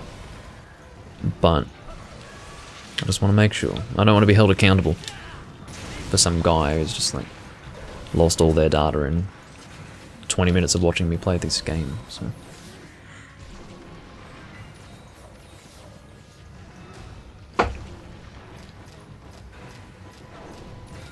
Come on, Giganox. This feels like it's been a long quest, I don't know why. Well, I guess it is G-Rank at the end of the day. Fuck off. But you know, this is a good point in this game's lifespan, in the sense that if you come online and play with people, you've probably played with them before. And if they're nice people, it's nice to see them again and all that business. I mean, Tavo's great, he's just easygoing, not stressed out, just happy to hunt whatever. And goes out of his way to say goodbye properly. Goes out of his way to say hello properly. And that's all you need. You know, that's the way it used to be in Try. Crazy as it sounds, but... there you go. Oh, that's true. I can only watch you on my phone or my Xbox now. Well, why don't you watch me on your Xbox? That would be the... having me on your Xbox would probably be the best thing that you could possibly do with that Xbox. Potato. And that's not to inflate me. That's to put the Xbox down, okay? That's not to put me on a pedestal. Let me make that very clear.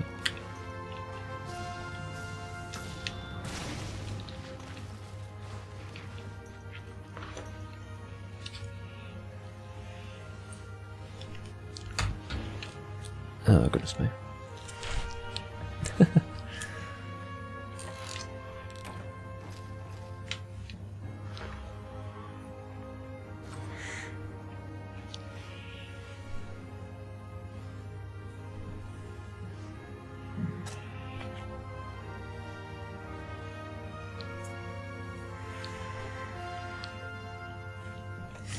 Alrighty.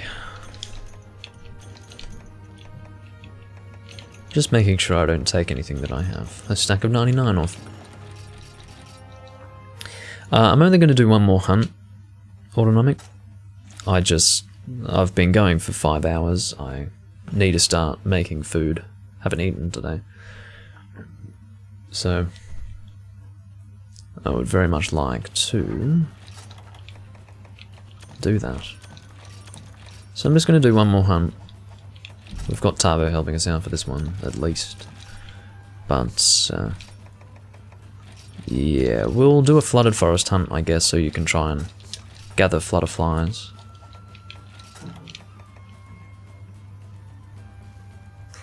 Order pepperoni pizza and keep streaming. No. No, I have a lot of stuff to cook food with that I'd like to use, so I'm gonna be cooking. Now, what would be good to do in the flooded forest? Probably an advanced quest here somewhere. Flooded forest. Ooh, Raytheon and pink Raytheon might be fun. Let's do that. Green rat and pink rat. No. I almost typed green rat. Raytheon, pink Raytheon. Alrighty. Tamo's gonna look at N10 set and be like, or rather, Autonomic set and be like, are you gonna help this guy out? The answer is yes, that's why we're doing this.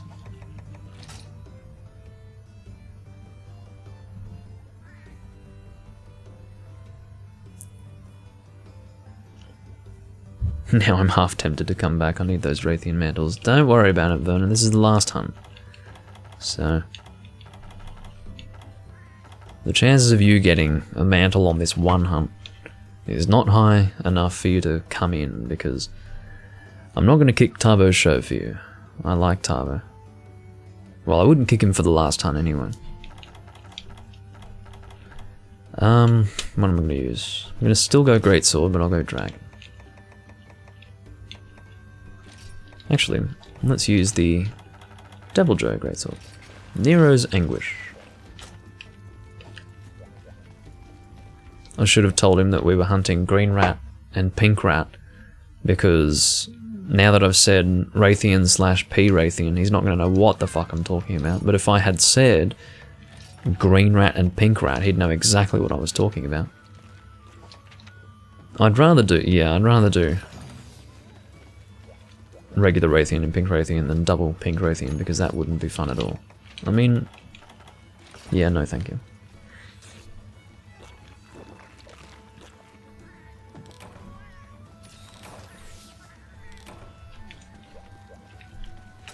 Alright.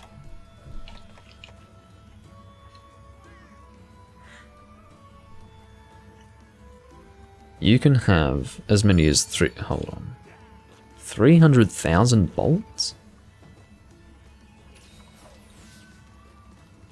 I'm assuming this is referring to demon souls, but how can you have 300,000 bolts? How is that possible? Where did you get those? Like, what glitch would possibly give you that many? You can't store that many in the original game, and you certainly can't carry that many. Oh, Ratchet and Clank, I see. Alright, I thought you were talking about demon souls. Took me for a ride there. All well and good then. Yeah, that wouldn't make sense actually. Why would you be using a crossbow in Demon Souls if you've got an intelligence build? That would be strange.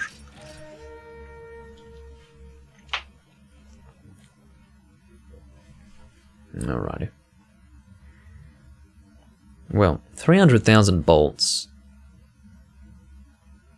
And I don't know if that's referring to, like, crossbow bolts or, you know, other bolts. But that's a lot. I don't care what, how many you need for what. 300,000 is a lot, so good on ya. Alright, I'm going to start off by hunting, I think, regular Raytheons down here. That would make sense to me. So, Autonomic, you've got areas 2 and 4, and I believe, is it 7? Basically, where are you, Autonomic? So there's a, yeah, there's a gathering spot there. There might be one here too. I'm not too sure, but usually there's only one here in Area 2. But I think this is the best place to get flutterflies.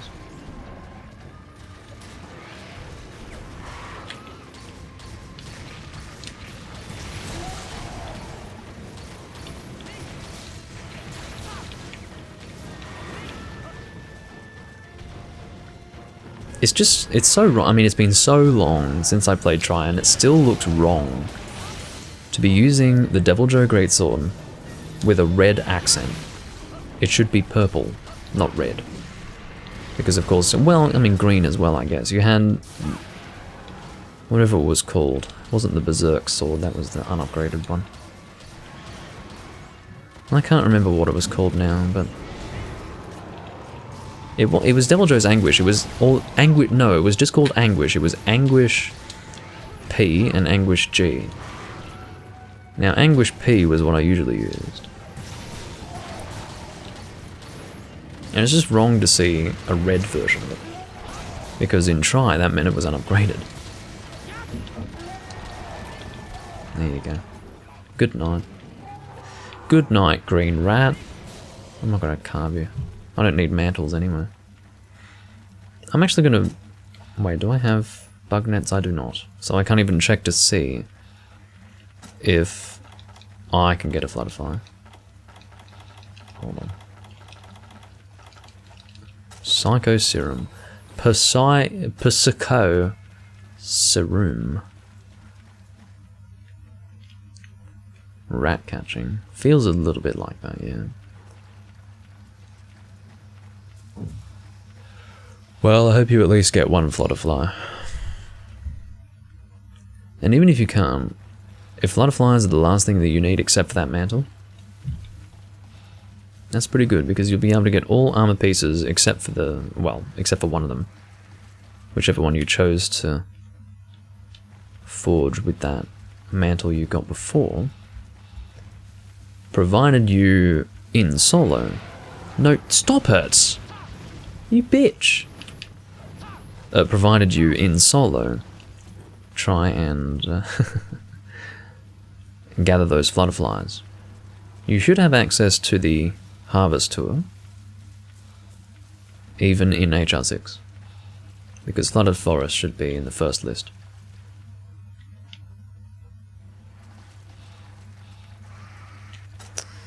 No, she couldn't have gone that way, did she? She did, fucking... Oh my god, I hate this monster. What's wrong with you? Why would you go all the way up there? Come on. This is just awful. Don't know what's happening with Tavo.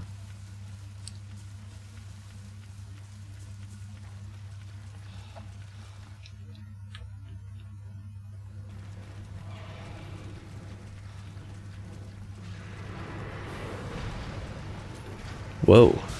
This is a fucking big pink Raytheon. Gold crown pink. I'm calling it. She's a fucking titan. Look at the size of her. She's a big bloody dragon. Could always be wrong. These things are possible. But she's looking pretty freaking huge to me.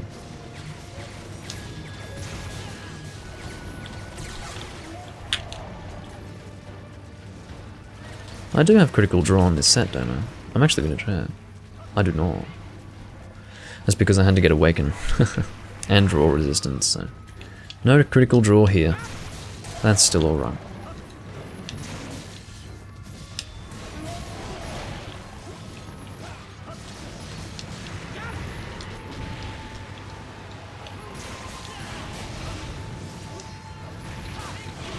Oh, god damn you.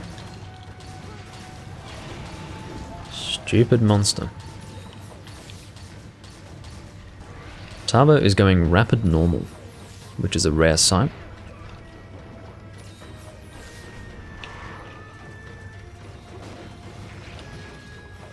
Yep. Wouldn't trust you as far as I could throw you, Raytheon.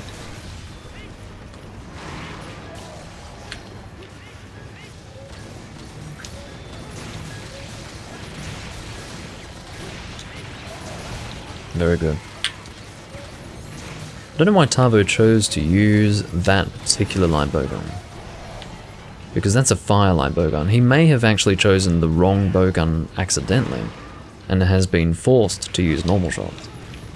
Because that is the ideal firelight bowgun of the game. The Azurathling Sunseer, it is called. Or Sunseer, as in searing. As in to burn, not sear as in... Oh, fuck me. Now he's shooting. Classed. Rapid fire classed on that gun. Well, there you go. I have a feeling he chose the wrong gun accidentally. Because it's definitely a good elemental gun, but... I mean, you never know, it could be good for other stuff too. You could just be going generic light bowgun. It's possible. Oh. Not sure. I don't think I need pink stuff. Out of here. Get out of my inventory. Get out.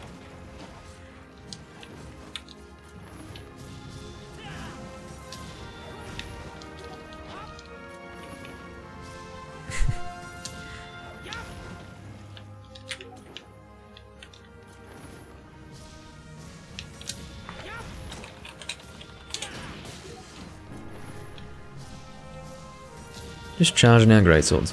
I like watching the double Joe greatsword get bigger.